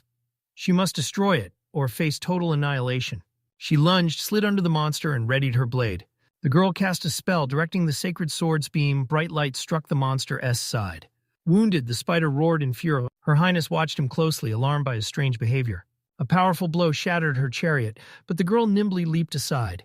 Swarming spiders broke her focus, ruining her first strike. She gripped her sword tight, but her hand still trembled. She realized her energy was spent and her magic had vanished. The sacred sword didn't finish the monster. It only left a massive, bloody wound. He signaled the magic squad to burn it all down.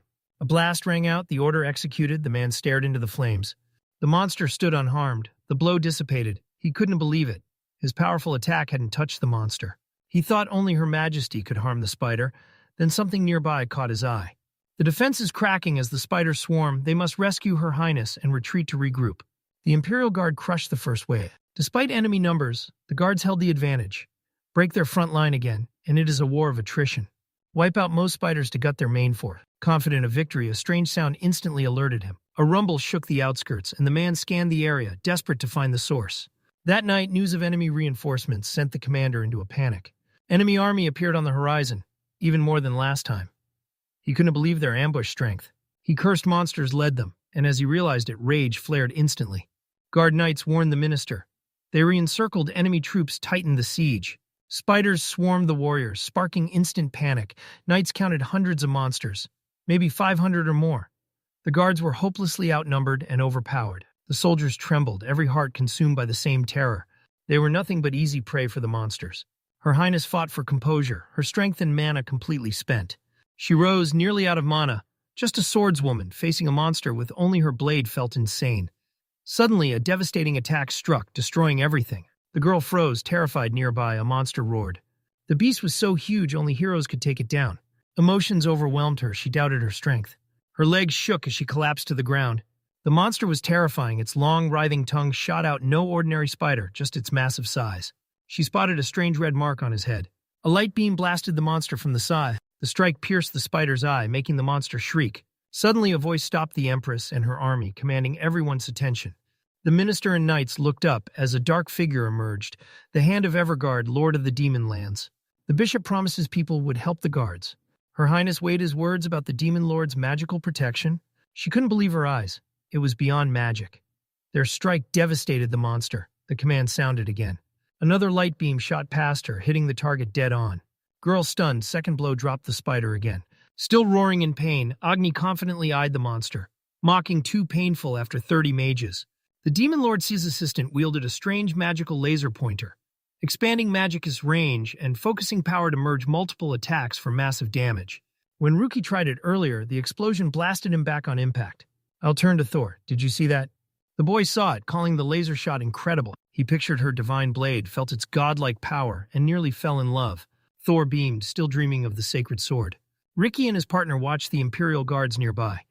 He couldn't believe these warriors planned to face demonic Gargaros alone.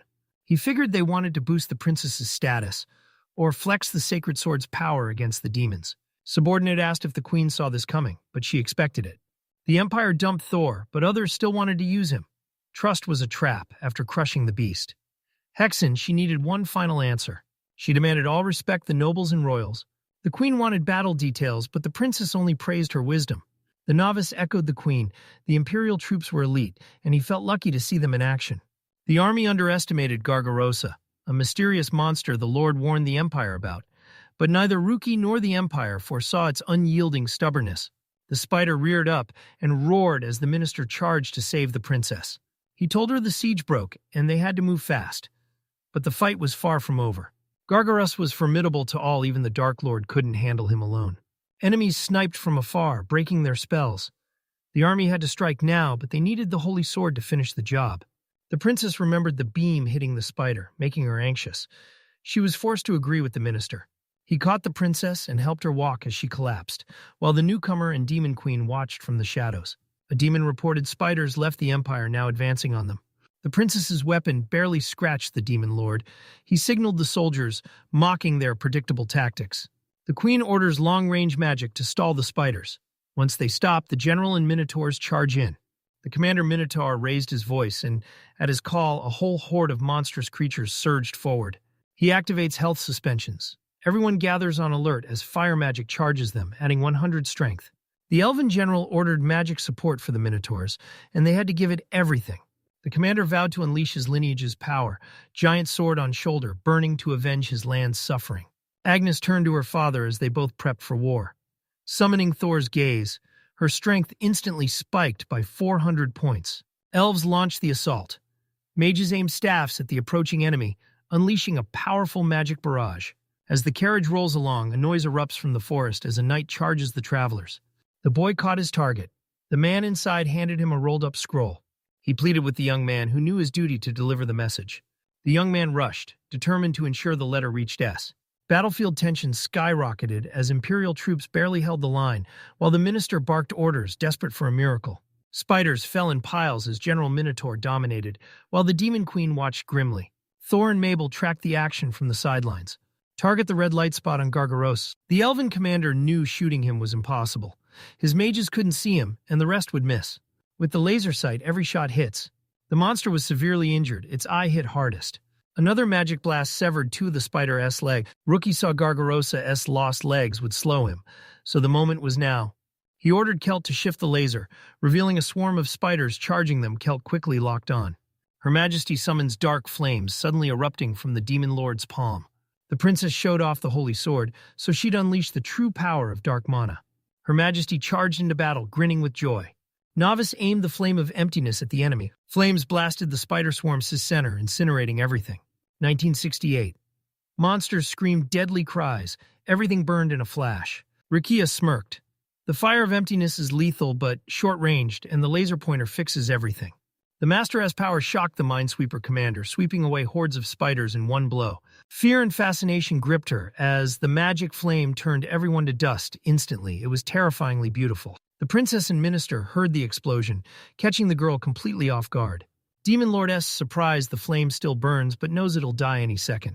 Instead of stopping, he unleashed a massive strike. 1975 Kilv trembled as melee masters became deadly at range, and magic reached insane heights. Suddenly, his commander barked an order shift, the pointer to the other flank. The subordinate immediately obeyed, turning the weapon elsewhere. Another shot rang out, slamming into the enemy's heart again. Master and Kel froze, stunned by the sight.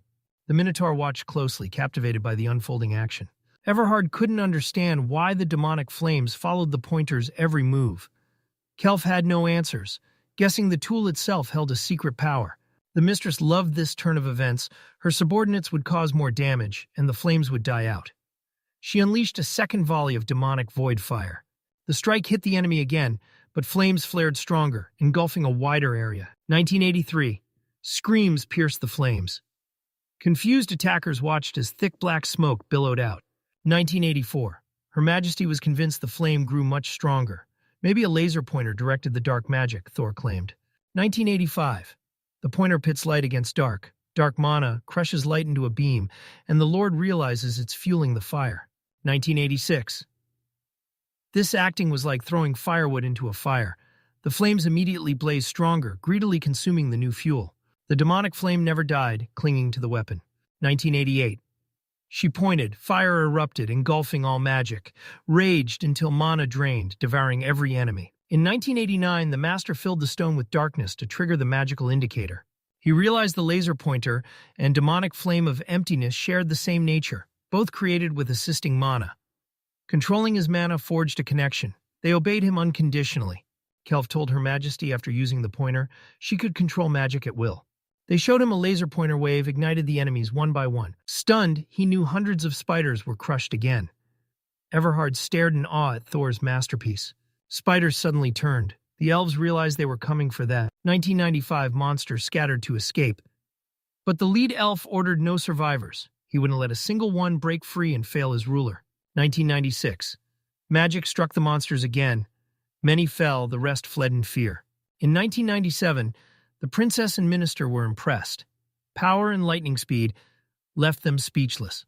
In 1998, General Minotaur and his men watched their enemies fall. Soldier asked if they should prepare for attack, but the man, confused, had no answer. He questioned if they belonged on the battlefield.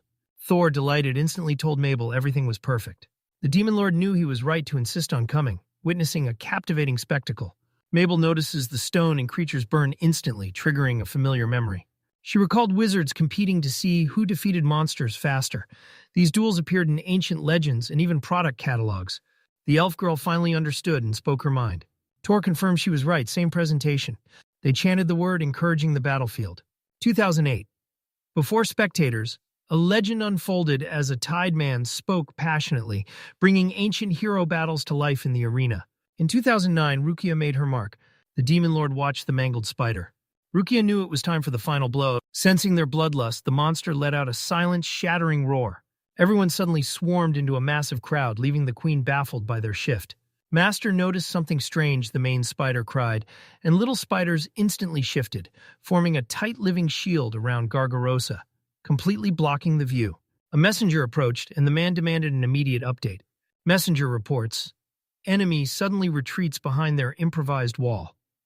Lord frowns. He has a counter. He had to kill the beast, slicing Gargeros and his shield in half with one swing. Quinn panicked as the king turned to extreme measures. His fear was justified.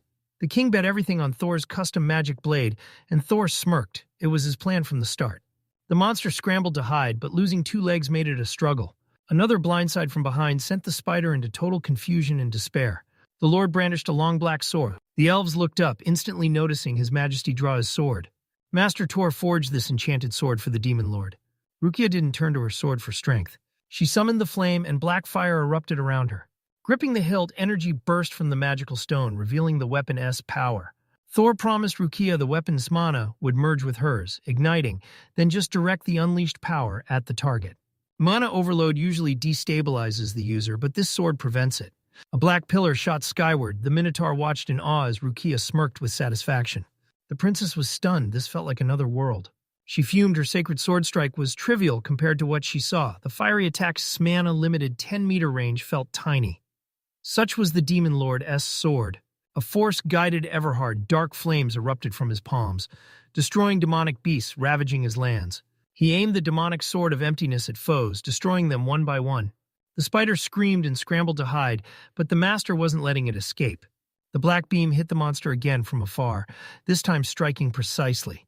Gargeroso defeated, only remnants remained, and Rukia confidently sent the monster back. Thor and his partner watched the thrilling battle unfold. The demon lord's weapon's overwhelming power and speed stunned the princess and minister. Finally, the enemy fell. The master turned from the massive blast as dark flames swallowed the spider. Imperial warriors and minotaurs cheered, a triumphant hooray erupting from every chest. Everyone watched, amazed as Her Majesty effortlessly destroyed the demon beast. Some still couldn't believe her easy victory. The hero and elf were overjoyed, his cheeks flushed. Ready to die, the princess finally admitted. Her sister was right. The girl warned Her Highness the world is vast, and soon she'll face a rival stronger than she ever imagined. The princess knew it was possible, but couldn't wrap her head around it. Demonic warriors neared the lord. The Minotaur general sighed, regretting it ended too fast. He hadn't even warmed up, apologizing for not proving his strength. The ruler quickly calmed his subordinates, promising he wouldn't do everything alone, and they'd still have plenty of work. His words pierced the warriors' hearts, winning them over. But the lord wasn't finished. He raised his sword, declaring victory over Gargerosa. The empire's people contributed, but he emphasized the princess's courage and her holy sword as power. She was stunned to hear those things about herself. Ruki knew the princess saw his sword as a monster, a weapon rivaling the holy blade. He realized the leisure indicator had simply transformed into a sword. Thor's memoirs reveal his invention pre-filling the magic stone with mana to supercharge every attack. Mana forged a magic blade and funneled all his power inside. The laser guide stabilized the force, preventing a deadly explosion. He says the blade doesn't affect power and swaps easily, letting anyone customize the shape. This blade isn't for battle, barely a weapon. It's no magic sword, just an object that stores and releases mana. Even with its flaw, this blade can strip the Empire's power, Rukia smirked. The Lord cleared his throat lightly to get their attention and addressed the Imperial soldiers he needed to talk about their mission. He asked the princess for her attention, leaving her visibly flustered and nervous.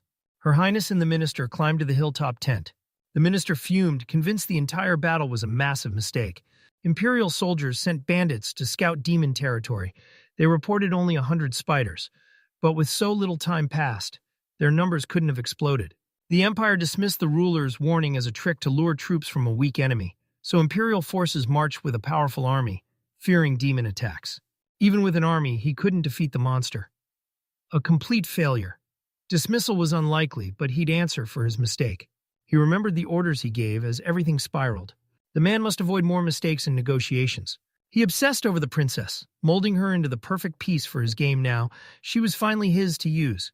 Minister constantly advised Liana, even facing the demon lord. She must keep her dignity and remember her supreme status. The girl learned his lesson: exploit the weak, prove invincible strength, conquer them. Liana wasn't convinced. Was this even possible? Picking the weaker side was easy, but between the Empire and the demon lord, she couldn't tell who was actually outmatched. The Empire's 300 best warriors barely damaged the monster, nearly perishing. Yet the demon lord effortlessly crushed small spiders and, with 100 fighters, stopped Gargeros, proving his superior strength. The Empire fell, and she remembered her sister's request. Liana suggested, instead of solving the problem with force, understand what the other side is feeling. The minister hated the proposal, flashing a wicked smirk. Sophia clearly had a massive influence on the girl. He scared the princess if she didn't get it together. Sophia was next. The girl shuddered in fear. Sophia's power dwarfed Liana's, but her poor health allowed only one use, with dire consequences. To avoid suffering, she must earn her title, avoid mistakes, and protect the Imperial army. The princess begged him to spare her sister, but he knew it was time for drastic measures. He asked her what makes a perfect princess. Liana nodded, confirming she'd follow the Emperor's orders. Answer correct, they must head to Central Grony to accept the negotiation invite. Facing the demon army, the princess spotted a warrior clutching dead hair and felt the dread of being deep in enemy territory. Satisfied, the minister smiled broadly at Her Highness. Soldiers guarded the tent, powerful minotaurs nearby. The princess entered the tent, introducing herself as Liana Dolgaria, third princess of the Dolgaria Empire. The demon lord and his followers watched as the girl thanked them for saving her from danger, confessing she'd witnessed his power firsthand. She was stunned. The lord's sword outclassed her holy blade in power and range. Watching him wipe out rows of demons from afar felt like true divine punishment. The princess trembled, minister surprisingly tensed, awaiting events. Zarin knew telling Leonie everything wouldn't stop her fear. He knew this feeling firsthand. Facing the demon lord and his lethal weapon, even he felt pure terror. Her guard finally spoke, greeting the princess with deep respect. He told her not to be ashamed, insisting they made the best choice possible. Still trembling with fear, the girl barely whispered thanks. The Imperial troops fought with incredible skill. but they were only crushing small spiders. Garagaros' pressure would shatter their formation, making the holy sword useless. Swinging it risked hitting allies, so he stepped away from the guards. Things would have been different without the spider ambush. The holy sword struck again, forcing Hexenbeista to retreat. Rukiah admired the princess, a brave warrior who'd risk her life for friends. Zagran asked the bishop, the war minister, for his opinion. Instead of the king, Chancellor Calv answered. The servant was shocked the Minister of War brought an army and introduced the Minotaur general, Rusang. The minister eagerly repeated the names just introduced. He'd already heard about them. He bowed respectfully, thanking her for saving Her Highness Liana and congratulating her on defeating the demon beast. The chancellor mumbled nonsense, so the man pressed him about the empire and demon lands. Sagan broadly smiled, adding their joint victory would fill history textbooks. The others weren't celebrating. Rukiah hid her face, shocked the empire joined them, while the Minotaur general fumed, clenching his fists white with rage. Kale warned to wait for reinforcements, but the guard charged alone and got ambushed by a demonic beast. Lord seized the servant, but the chancellor spoke up. The issue was too vital to bypass. Warriors demanded full understanding. Ruki faced the princess, waiting for her answer. The owner wondered why the Imperial Guard attacked alone, ignoring their deal to fight together. He continued, Hexenbe remained in the mountains. Given the distance, the guard moved independently, uncoordinated with the demon army, irritating him. It was clear this was a setup. The Imperials gathered all spiders and their leader to trap them. The girl was sweating with nerves, but Ruki pressed on. Since the Empire worked alone, the guard was trespassing in demon territory. The Lord questioned their peoples. Lives enraged spider hordes attacking cities meant catastrophe. They united for a joint attack to prevent destruction. Liana was speechless, but Rukiah silenced her. She wasn't looking for blame. She just needed to know if the Empire could be trusted. The princess fumbled her words and fell silent, unable to justify herself. The minister stepped in, blaming the army's rush on reckless soldiers hungry for glory. Confused, the girl eyed Zigran as his princess behavior rules flashed back. In the Empire, guilty nobles and servants pay through duels. Their pride started this, so now they face imperial justice. Furious, Risenha barked at the minister to stay out of it, since the Lord wasn't even talking to him. Torn by anger and impatience, the minister had to remain silent. Ruki backed Princess Liana, leader of the imperial forces. Their private matter concerned only them, so the minister shouldn't have interfered uninvited. He begged forgiveness for his thoughtless action. The Lord turned back to the princess, demanding the full story. She swore Hagarosa only came down because soldiers raided Hexenbeista's lair. They lost the fight and lured the monster right back. Soldiers alerted the guards, who immediately changed plans for battle, while the Empire hid the truth from the ruler to save face. Princess Bode apologizes for everything her family did. Rukiah doubted the apology's sincerity. Liana told her ally the defense minister would explain everything. The blessed man first took the task. Greedy guards summoned the spiders, yet Princess Liana saved them all. He admired her courage, calling all to see her fight, drenched in demon blood. Kelvy didn't believe a word of it. He knew she hadn't joined the spiders' slaughter, despite the lies. He demanded to know where the guilty soldiers fled. Minister replied soldiers were in custody, but Chancellor wouldn't back down, insisting on seeing them in person. Zigran closed his eyes, explaining many were injured, unable to stand his brightness. Kelf confronted the guards, certain he was right. But their story didn't match. He stood his ground, claiming people lie just to stay out of trouble. He clapped, and the minister produced a letter of thanks. It wasn't a ransom, but sincere gratitude that would soon earn an official reward from the emperor. The chancellor unwrapped the package and read aloud. The letter thanked the demons, offering them extra war supplies and proposing a formal non-aggression pact with the empire. The non-aggression treaty was only on paper. Now both sides can hold an official ceremony. The demon lord, Emperor Delgaria, princess, and minister were thrilled, ready to propose it to the emperor. The newcomer paused as Zaran quickly added, His Majesty's power defied all expectations, making cooperation logical. He promised their return meant a council with the emperor to respect his authority, forging a bright future. Ruki smirked as Thor's blade left the Imperials guessing its true power. The Lord turned to his servants, eager to know what each of them thought. Kelvy spoke first, pushing to accept the proposal. The guard wouldn't admit fighting alone, so they had to exploit his miscalculation. The general was outraged. They settled for mere gratitude and pitiful handouts from the empire. Chancellor still questions the non-aggression pact. If the imperial family attends the signing, demons become human equals, a huge impact. The empire can break the non-aggression pact.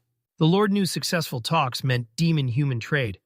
If the guard accepts them as equals, it unlocks massive new possibilities.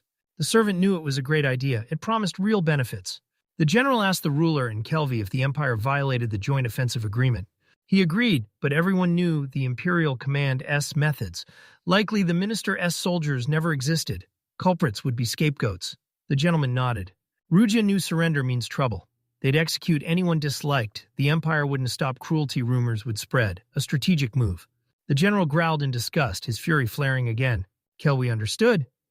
But the Lord was right. They couldn't fall for the Empire's tricks. The Hexagon and B.S. Hargarosa fell, and the demon army took no losses. Rocky sided with the servant, testing if Imperial Command could handle the monster. The disappointing result, they were untrustworthy. The Queen hated to admit it, but the truth weighed heavy. Subordinates snapped the ruler from his thoughts. Empire citizens had already handled the newcomers. Demons in Imperial cities secretly traded rare, needed goods for years, bridging their worlds. Rukia wouldn't let Imperial greed destroy this connection. Victory over the beast and Princess's rescue would benefit the demon nation, and the Lord must protect his subjects' interests. They accepted the official letter and gift, signed a peace pact, and teamed up to announce their massive victory. The servants nodded, backing the ruler. Liana's minister advised her to be unyielding, as the ruthless emperor never backed down from enemies, even if they seemed stronger. She snapped, desperate to silence him after his childhood repetition. The man was stunned, but the princess confidently insisted she understood everything as royalty. Princess smiled mysteriously, declaring she'd never submit to anyone, not even powerful men, and always take whatever she desired. Zarin didn't understand, so the girl explained all supplies, weapons, and info would now serve the Empire. After talking, the Demon Lord and his crew finally gave their answer to the Empire and Princess. At the gathered table, Liana accepted the Empire-S response, officially thanking the demons for saving the princess. This official letter starts a new negotiation chapter. It symbolized friendship between ruler and empire. Minister and Demon Lord shake hands, sealing the future of their non-aggression pact. Liana fired off another question. The War Minister side eyed her, Kelev tensed, but the rookie strained to hear what she'd say. She wondered how demons cast spells from so far away. Mentioned the Black Sword and questioned where they got such insane power. The Lord hesitated, then admitted he used the alchemist's wisdom, shocking the princess. She feared this was the same wandering alchemist. Shocked by the words, the newcomer admitted he'd accidentally wandered into their territory. The princess was captivated by the alchemist's imperial origin. Confused by her dodging, the Lord wondered if she's right. What happens next? Liana's desperate to meet him. He likely restored the magic sword, and no one else has that power. The Lord knew a meeting was possible, but feared its consequences. She wanted to thank him and hopefully travel to the capital together. Alchemists can fight, but the royals value their power to create. She wanted this master serving the empire, and if he proved his talent, Liana would give him her heart. Stunned, Urkia echoed his words and flashed a sly grin. The princess dreamily tilted her head, declared even an alchemist unable to fight was useful to her. She knew he'd be honored, and the emperor would agree. The minister mirrored the princess a wide smile. The queen's eyes snapped wide, darkening with rage. After the demonic beast victory, grim battle scars marred the road. Mabel and Agnes' squad scoured the Gargarosa nest area, eliminating any surviving small spiders. She told him to stay at camp, but he refused to sit out. Nearby minotaurs whispered they recognized him as the alchemist who forged the ruler's sword. Soldier whispers erupted. Everyone discussed the young man. No one saw him up close, despite him being the monarch's. Assistant Tor felt awkward about his sudden popularity. Meanwhile, Agnes lit an overpowering fire. The hero pulled out a strange object, commanded it to absorb flames, and the fire vanished inside. The mentators went mad watching the boy's blinding light, certain he'd absorbed fire itself. He knew the secret pocket chamber was for the chosen, only a place most didn't even know existed. Mabel hyped the wonders, but while her alchemist boss knew more, Tor told her to back off. She warned her mentor not to come alone. Imperial soldiers are patrolling the road. She feared he'd feel awkward meeting someone from his homeland. The hero waved, dismissing worries the cloak ensured no one recognized him, and he sought alchemical materials. His girlfriend understood his obsession, but stayed worried. He wanted to study the spider's remains to forge a blade stronger than any legendary hero-s weapon. The princess swung her sacred sword at Gargarosa, but a wall of spiders absorbed the light magic, leaving the demon unharmed. He counted 50 creatures in the holy beam, using their combined strength to gauge the artifact's power. This vital info helped him achieve his dream of surpassing the holy sword.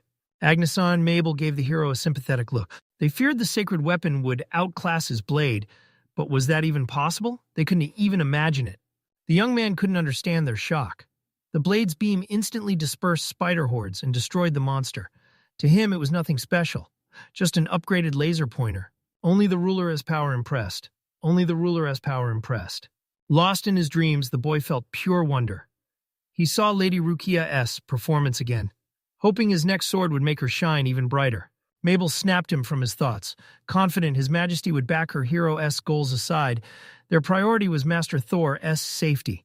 Agnes agreed, refusing to let him get hurt or caught in trouble. The hero promised his friends he'd be back soon. Finding a spider to examine, he thanked everyone for their help. He couldn't trouble friends further, so he quickly scanned and left. Knights closed in, reporting an Imperial soldier to Lady Agnes. The young man's face twisted with fear. With Imperials still lurking, the girl pulled the boy behind her. A guard closed in, ready for a fight. In Bulgaria, a maid fumbled the man's name while serving a snack, calling him Gregor then Regis before panicking, and the mistake clearly pissed him off. She claimed the military minister ordered it. But the man was livid. Suddenly he laughed and snatched the maid's hand. He cackled like a madman, repeating what he heard to mock it. The maid screamed, terrified, staring at the man. He freed the girl, she fled. He trembled with emotions, but laughed, convincing himself nothing terrible happened. Soon, he vowed, he'd regain honor and respect. He remembered he had to return the Duke title, wondering if he could keep it. But he quickly calmed down. Justify his name. Success would follow, maybe even a promotion. Let's re-evaluate, justify his name. Stone-faced, he declared he could even become the new Minister of Defense. Surprised, the girl didn't understand Roga, asking what he meant. But the Lord still mumbled, confident in his victory thanks to a letter. He shouted that, if that fool gets this letter, victory is certain. Once he reads it, he'll turn back.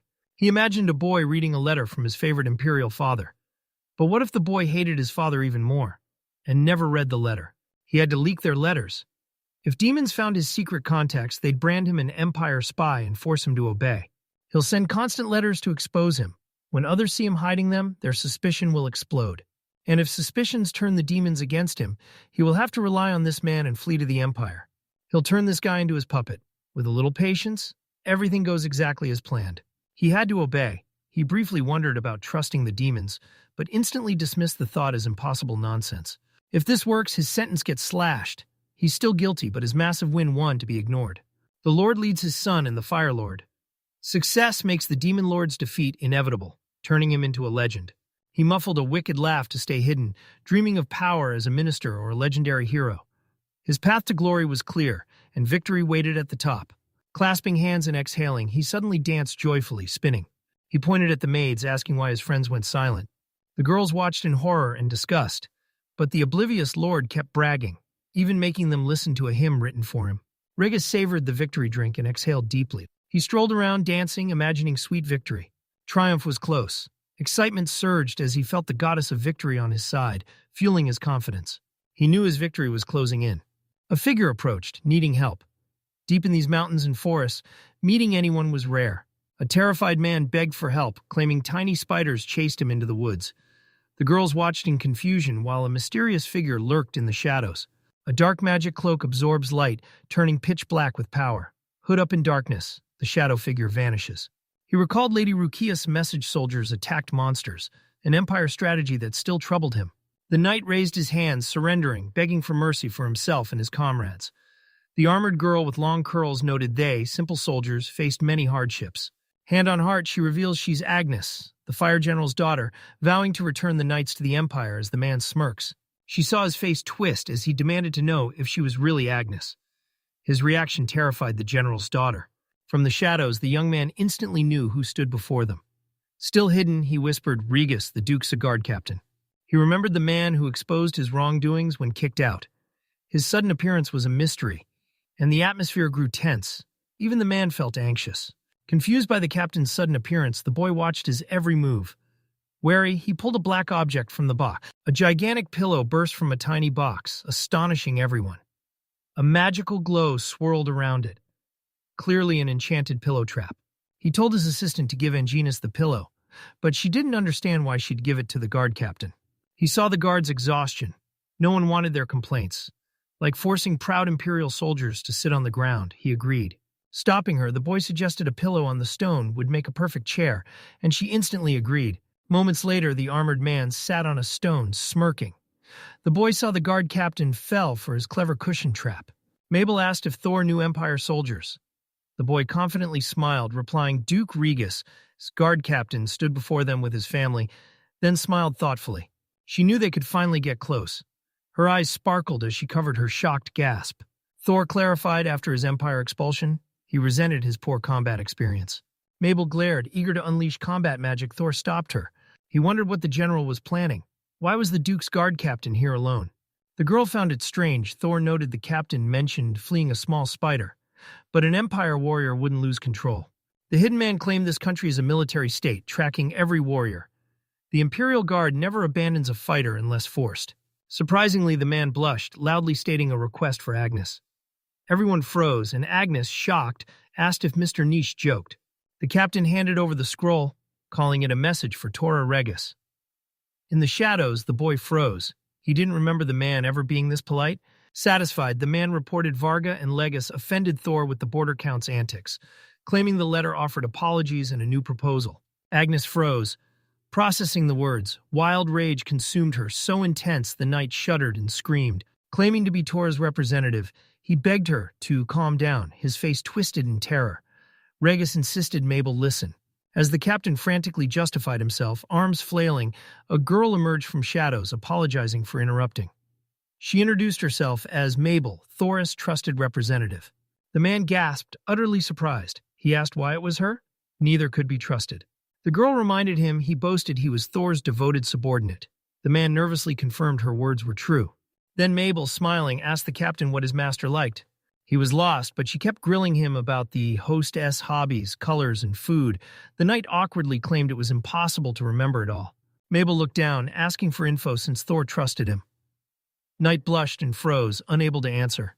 From the shadows, the man saw the boy's obvious anxiety as he ignored Count Regus's son, completely clueless.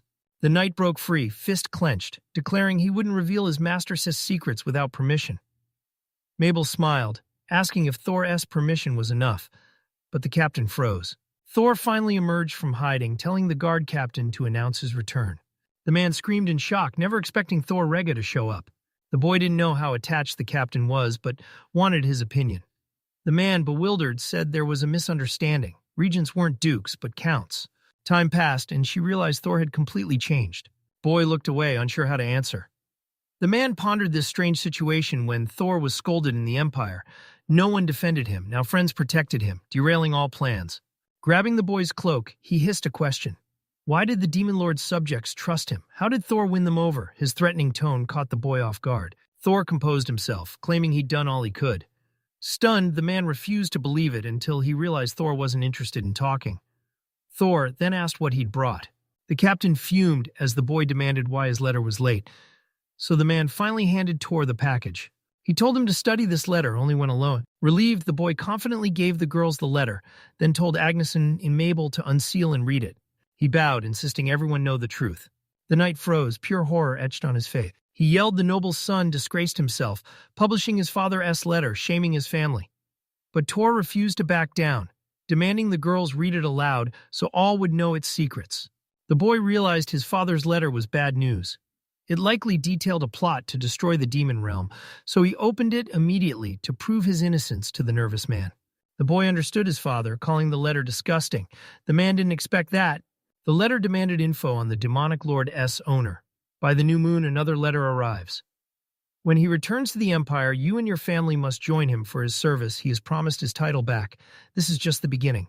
He wrote the sleeve, but the contents foreign Imperials likely forced him to write it.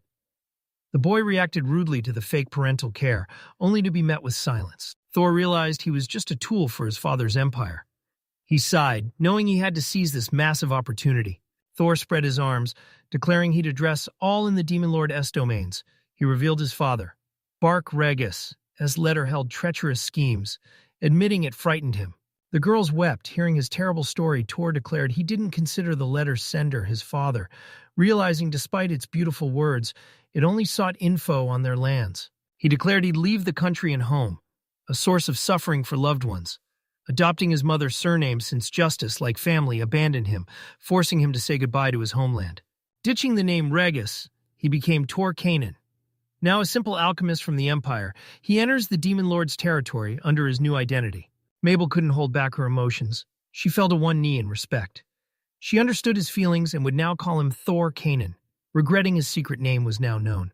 Thor smiled and asked for forgiveness, but she looked up unfazed, telling him to call her whatever he wanted. She promised to serve him more faithfully as Torquenius' subordinate Agnes intervened in their conversation, hand on chest. She didn't care about his surname either, indebted she'd serve him for life. A blush warmed her cheeks. Demons understand Thor's feelings. No Empire letter will shake their faith. He printed the letter right in front of them, so failing his trust now would be a total disgrace. The Regus guard froze, the crowd cheered. Stunned, fear and confusion twisted his face. His plan failed. Stunned by their reaction, the boy burst into tears of joy. He wiped his tears, but Mabel saw his sincere gratitude. Lowering his head, the captain hissed in fury. Did Thor even understand? He exploded, shouting how anyone could dump their family name. Had the boy forgotten the pride of an imperial noble? Thor rudely cut off the shouting man, stating he didn't need such things. He was Thor Canaan, he added. Give it all to his master when the knight returns to the Empire. The young man pressed him. How did he escape the Imperial Guard?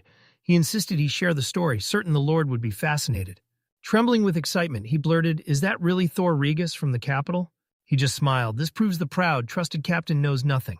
A figure emerged from the dark and thanked them. Thor bowed, saying they were waiting for the Lord. The blonde was just relieved no monsters were around. Guard Captain Regus saw the figure. One glance, he knew Demon Lord escape now or die. Swallowed alive, he frantically jumped, but failed, and despair gripped him harder. The man found he couldn't move. No surprise, he sat in a trap. The cushion was magical fabric and slurry bean shells. Sensing his magic, it immediately restrained him. Grim-faced, she recalled her order to hunt Imperial soldiers. Seeing the wounded man, she demanded his identity and who did this to him. Tor explained the man was a lost Imperial guard.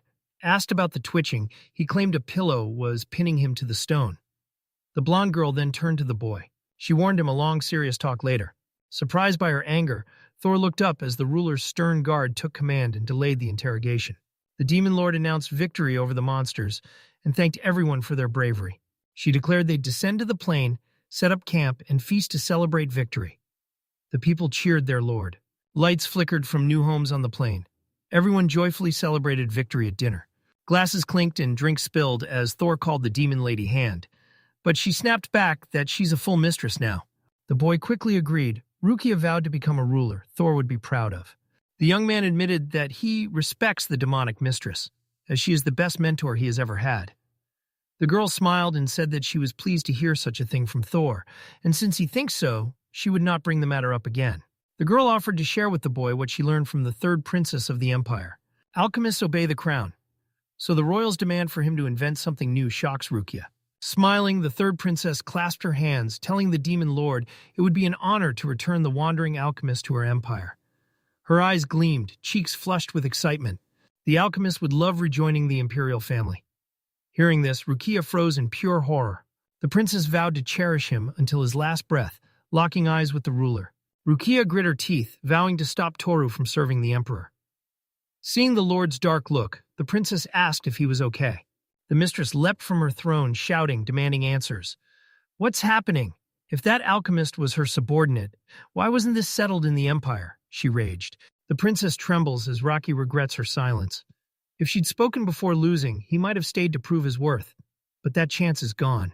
Rukia snapped, demanding why she valued the alchemist, always mocked in the empire. The princess claimed she wasn't there, hiding the truth about what happened.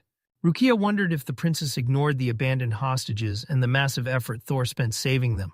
She has no clue his power could change the world, while he's only focused on being useful. The Lord Demon knew her heart filled with warmth when she spoke of him. The princess didn't know his true self. Rukia wouldn't have let the empire take him. Suddenly, an unexpected event shattered her thoughts. Assistant calmed the girl, then faced the enraged general, telling him to calm down. Princess Liana was terrified. Trembling with fear, the girl stared at the floor, too scared to look up. Rukia noticed her reaction instantly. The lady took a breath and told the general to relax despite his fury. The policy stays the same. Back in Liania, Rukia swore to never mention the alchemist to the Empire's princess again. She says her lands crawl with creatures, and some likely came from the Empire. Crossing the border makes them her subjects, so she won't let them leak secrets. The princess hesitated, then cut the ruler off, demanding he listen. She declared her people chose him when Imperials refused. Now they answer for their decision. Even if he was their alchemist, she couldn't give him up. Fists clenched, the ruler saw this person made her lands happy. The crowd stared in shock, but she didn't stop, vowing to heal Ryu's heart and stay by his side so no one could ever steal him away. She gritted her teeth. They won with the Empire this time, but she couldn't admit it. She only dreams of peace between their kingdoms, wanting nothing more. Then she asked if the princess understood. The girl awkwardly agreed, through hurt and shame. Rukia finished telling Toru he expected tough negotiations, but never imagined it to be this complicated. Mabel echoed Her Majesty's phrase, expressionless. Thor blushed, frozen in confusion. The author flinched, embarrassed. The girl quickly justified her sincerity. Thor helped everyone, as did she. She thanked Her Majesty for her kind words. Still flustered by her praise for bringing happiness to the land, he felt nervous despite her simple thanks. Suddenly, she turned back to him. The masked girl asks Thor if he restored magical swords in the Empire. It's vital for her. The boy hides nothing, flashing back to his own days working in government warehouses. The girl confirms her suspicions, asking if he is the wandering alchemist the princess seeks. He agrees, remembering Dukes of Regus hid his achievements, so another alchemist likely claimed his glory. Refusing to manipulate Thor, the queen proves her loyalty by revealing the Empire Princess's entire plan. Horned girl speaks sadly, her gaze drops. Princess words resurface. Maybe the alchemist wants to come. She gathers her thoughts, almost daring to ask Thor to head to the Empire. Without hesitation, he grins and tells the girl to warn the princess. Stop waiting, he's never coming and has zero interest. The horned girl joyfully gasped at his confident reply. Thor then lectured the princess. Mind your nobles before making demands. He bowed, grateful, explaining her presence. Lets him create anything. He can to return, he refuses to obey the emperor. Thor thanks her for the job and the menace catalog that helped him out. The young man reminds her, Her Majesty provided housing, food, and allowed them to pursue their heart's desires. He is sincerely grateful for such a mistress. Smiling, Thor looks at the girl, sharing his true feelings, ready to defy the princess and stay with the mentor. Touched by his sincerity, her eyes sparkled. She was ecstatic inside, but hid it behind her usual mask. She stared off, worried she was forcing him to stay, but realized her fears were wrong. Hand on heart, Hermach promises to screen the boy's mail and block any unwanted letters. The masked girl praises Thor's smart move for drawing the city's attention. Thor's speech proved he belongs to these lands, and the crowd felt his every word. Thor thanks the lady for the praise. The queen declares the mission finished, returning to the castle with her army tomorrow. The masked girl explains the situation. Thor and Mabel must stay with the general, so they should explore while their house and workshop are built. Mabel says excited Thor's master gets a new place, and he is thrilled it. It's not just an office, but a personal workshop. His eyes sparkle, bursting with enthusiasm, asking to hang his sign and practice alchemy freely. Seeing his reaction, the masked girl realizes Thor's goal was his own workshop and tells him she's excited to see it finished. Her Majesty jokingly warns the boy cross the line. She'll call guards to stop him. Thor and Mabel eagerly agree to the condition. Mountains stretch before the heroes as the sun set, evening approaching. The armored warrior charges the commander while his army stands frozen. The warrior kneels, respecting the man. The commander realizes the message missed Thor again. The monocled man reviews the facts. He suspected the alchemist was treacherous, and the confession confirms it. The man never imagined the boy would expose the letter, prove his innocence, disown his family, and claim a new name in this land. Thor's quick thinking and creativity annoyed the commander, but he had to respect the guy's steel resolve. The commander sadly admits he is just an ordinary person, unlike the Demon Lord or Tora Cannon, despite his efforts. A horned figure darts from dark bushes, watching the crowded mountain. Fiery light burns in his eyes as he observes the battles. The man reminded the princess they return to the Empire tomorrow. Liana flinched, turning to him hesitantly. The princess apologizes, blaming herself for everything. But Zegrin stops her. This isn't the time or place. He warns Liana like Nasusa. She can show weakness. Indecision sparks unrest, so she must lead with total confidence. The princess understands, but her emotions are a mess. Drowning in doubt, Liana slumps and gives in to Zaran. The man confidently eyes the princess, giving her his faith and urging her to be brave for the Empire. The girl hesitates, unsure how to respond. Zaran spots someone secretly watching them from the bushes behind the princess. Suddenly, from bushes like lightning, a horned, long-haired demon bursts forth. The princess hasn't noticed the danger approaching. But the man sees the threat looming over her.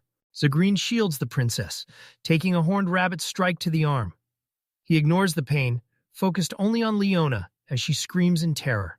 Zagran drew his sword, charged, and instantly killed the small monster. He knew they came for revenge. His face hardened. He braced for battle. He rallied warriors for battle. But first, they had to clear hidden monsters from camp.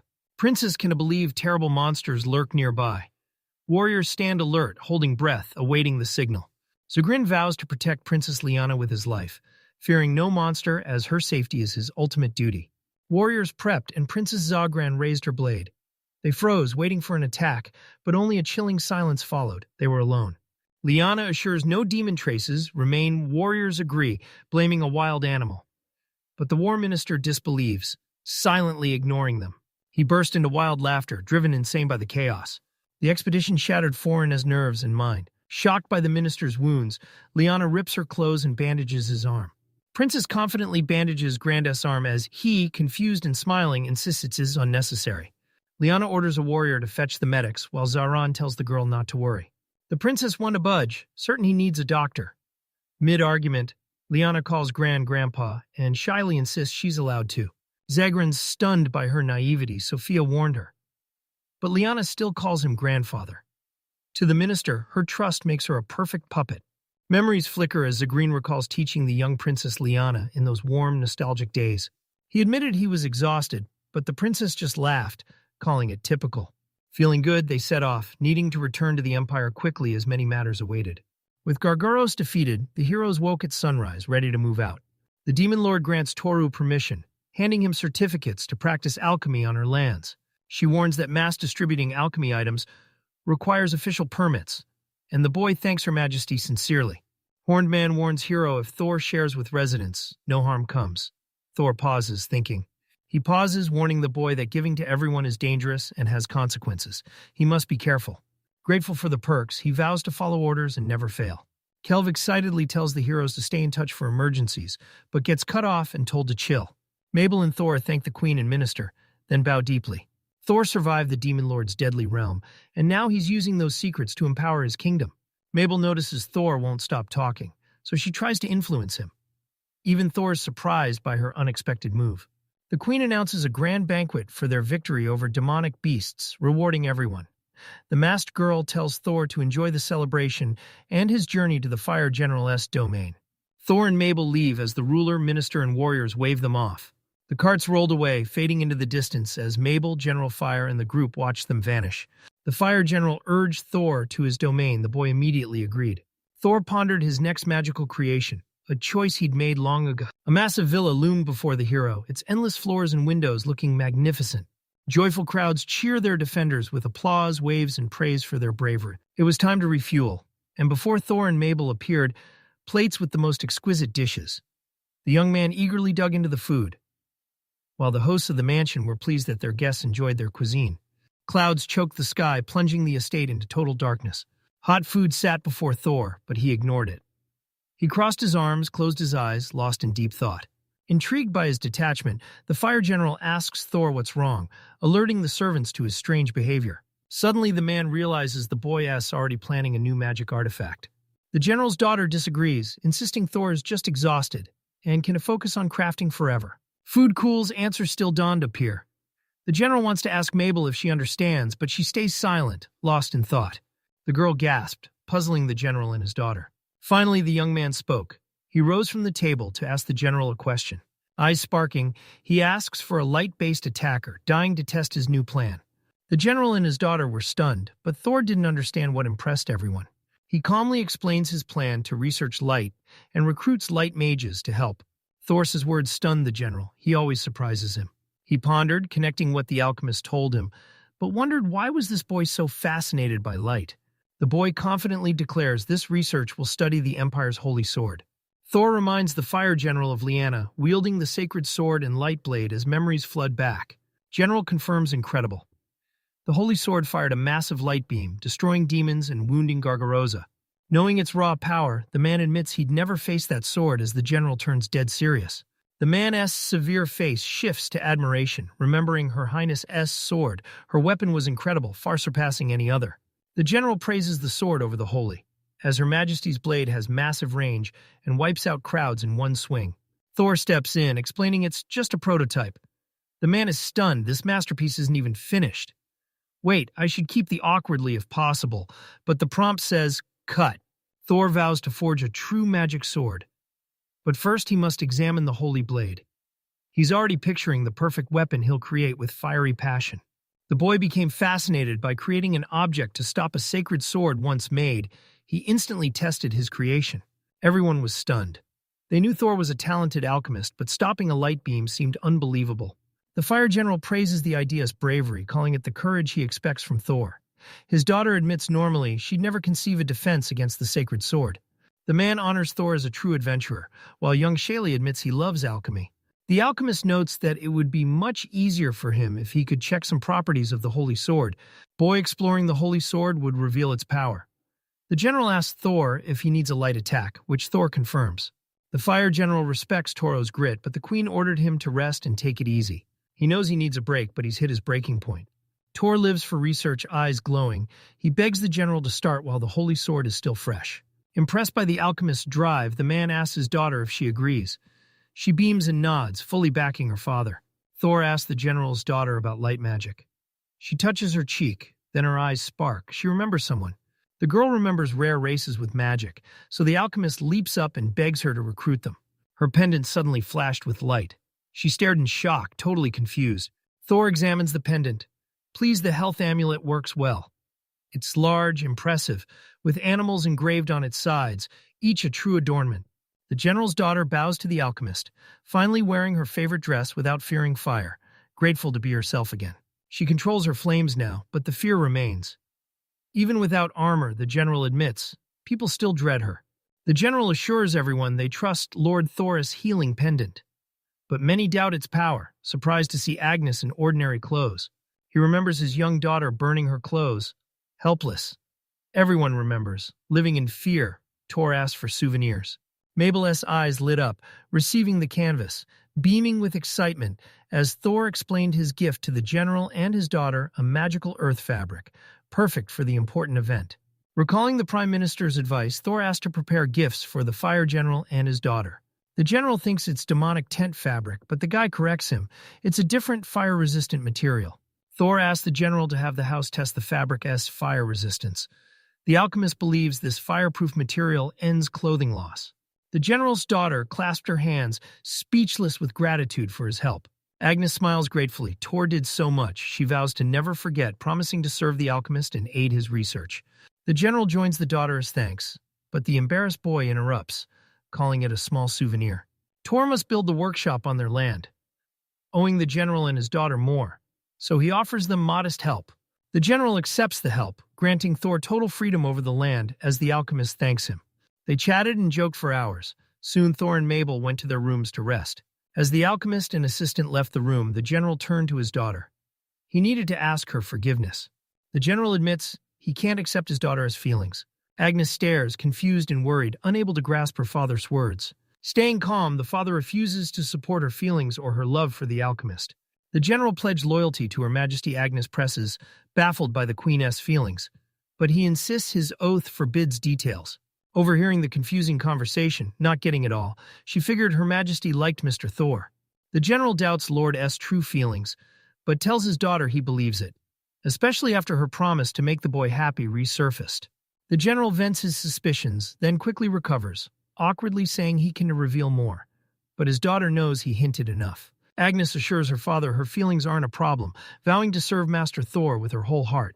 Unsatisfied, her father asks if she's fallen for the boy.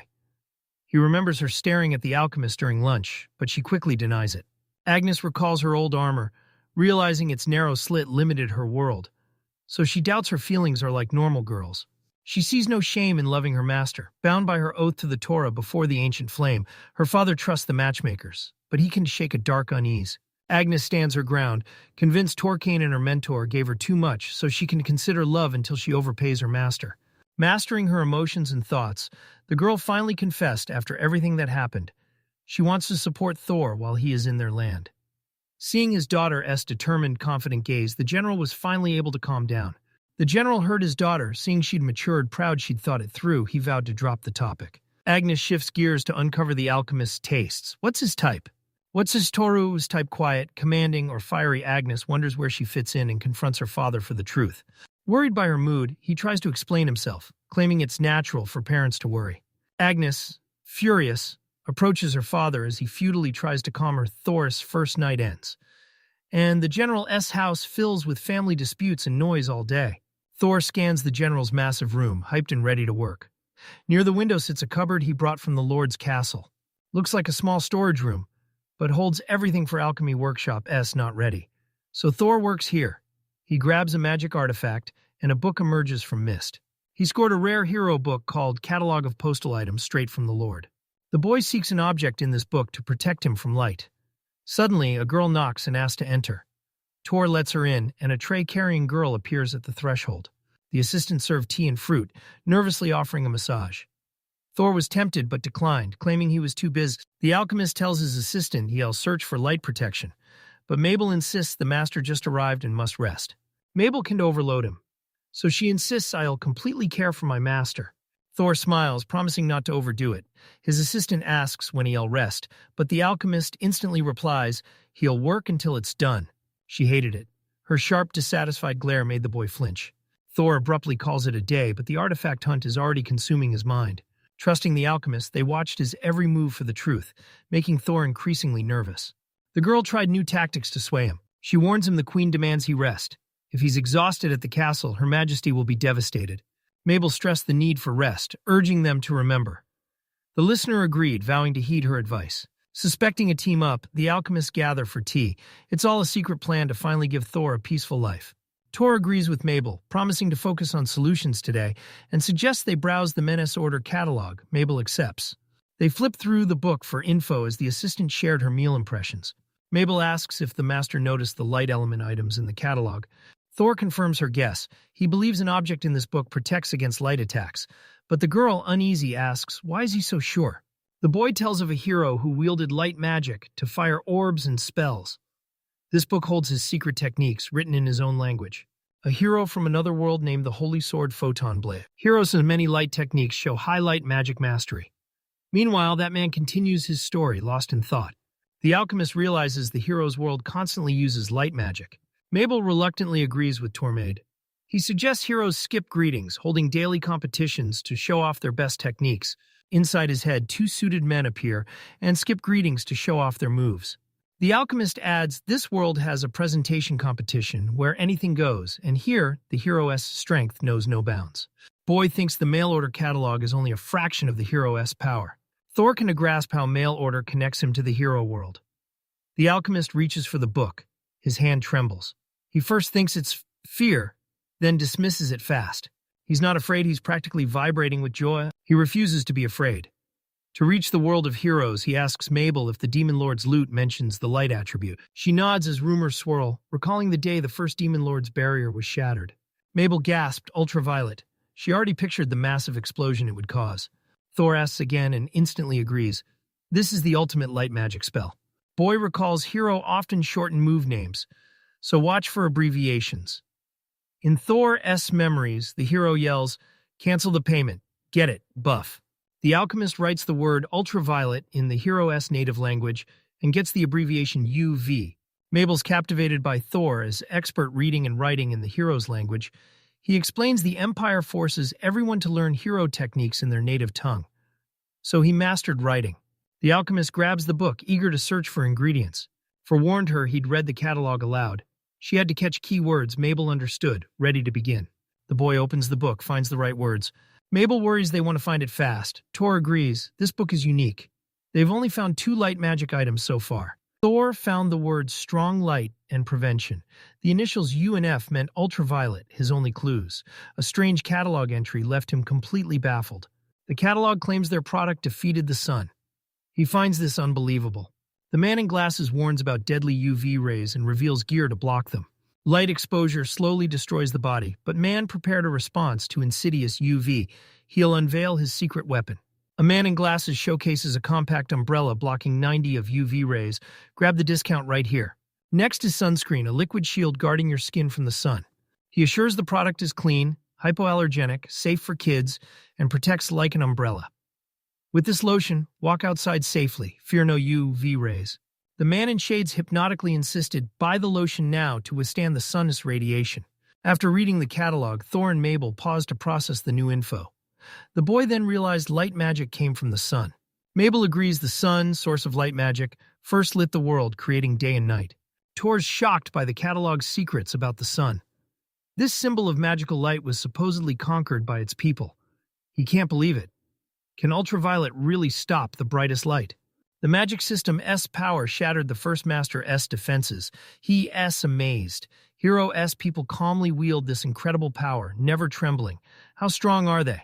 Thor collapses, his mind spinning. Mabel panics. But he smiles, announcing he finally found what he was looking for. The girl notes the alchemist still lacks the item. Thor believes his knowledge will finally resist the sacred sword's power inspired. He is determined to research and forge his own artifact. The alchemist inspects the loot, finding an umbrella that blocks light magic and a lotion that works instantly on contact. Thor figures UV means ultraviolet. Mabel agrees with the guy. She says she can imagine any other option that could mean this magic. Thor pondered. He doubted an umbrella with cream could stop magic that shattered the Demon Lord's defenses, but decided to try creating it. Master needs work materials, but Thor hesitates to continue now. It's steep night, and he won't disturb the general or Agnes so late. He decides to work tomorrow morning and thanks Mabel for her help. She agrees to return. Mabel offers Thor to freshen up before bed. He gladly agrees. She asks ready to help with the wash, but Thor nervously assures her he can manage alone. Even while resting, Thor's business haunts him: umbrella or lotion. He'll weigh the pros and cons later to decide. Lotion offers better protection than an umbrella. It goes on skin, leaving hands free, unlike an umbrella that ties up one hand. Thor invents a new trait for comparing objects. Lotion S effective, but get hit in the back. You can apply it solo. Teams help, but lone wolves are screwed. The alchemist imagines the consequences of using this knowledge. Lotion is hard because you apply it to skin magic. Items must be reliable, or they are problematic, so an umbrella S a more convenient choice. Thor says umbrellas are perfect shields, simple, effective, and easy to master. The alchemist nods, his mind racing as he weighs the potential. The boy finally decided, but Mabel burst in for hot water, so he offered her to go first. Girl enters. Thor approaches, declaring his first act a UV umbrella. Seeing her Master S shocking state, Mabel blushed and froze, speechless. Fired up by his choice, he misses her obvious discomfort and asks for help. Embarrassed, she agrees anyway. Mabel blushes, looks away, asking why he is in this state. Embarrassment and tension spreads between them. Thor finally notices his messy appearance and feels awkward, but Mabel smiles and offers to wipe his back. Her words left the teacher blushing and speechless, but Mabel keeps pushing, telling Thor to not sweat the small stuff. Mabel saw this coming and prepared a special surprise. Mabel's talk of a special item has the boy hyped for her surprise, his eyes glowing with excitement. Mabel's gift was water magic clothing that makes getting wet a joke, and she's already suited up. After showing her outfit, she felt shy yet stood her ground. She confessed to Toru she liked caring for the host, willing to go that far. She'd help him with everything. Just as confused, Thor calms Mabel, promising to handle everything so she can rest. Mabel S. a serious assistant, fiercely protective of her master's health. She one tea let him get sick, even offering to wipe his sweat. Thor silently accepts her offer, frozen as he waits for what happens next. Girl dips hot towel, ready to wipe the hostess's back. The alchemist turns away from Mabel, fidgeting with visible anxiety. She cleared her throat and warned Thor she was about to wipe. Nervously, Mabel presses a hot towel to his back, gliding it over his skin, wiping sweat. As the girl neared, Thor squirmed, unsure whether to speak or stay silent, completely lacking confidence. Mabel confesses to Toru she's happy to help her teacher, but even more so to relax together and enjoy their peace alone. The alchemist nods silently, mumbling under his breath as the water rituals finally end. Mabel finishes up, beams a goodbye to Mr. Thor, and heads to her room. Thor thanked Mabel, wished her good night, then smiled and waved goodbye as she left his room for her quarters. The alchemist constantly brags about how incredible Mabel is. Thor values her support. Her charming item made him forget work, clearing his mind. He's so sure Mabel planned it all. He thinks this was awkward for Mabel, but she helped him. Thor decides he wants to make her worry.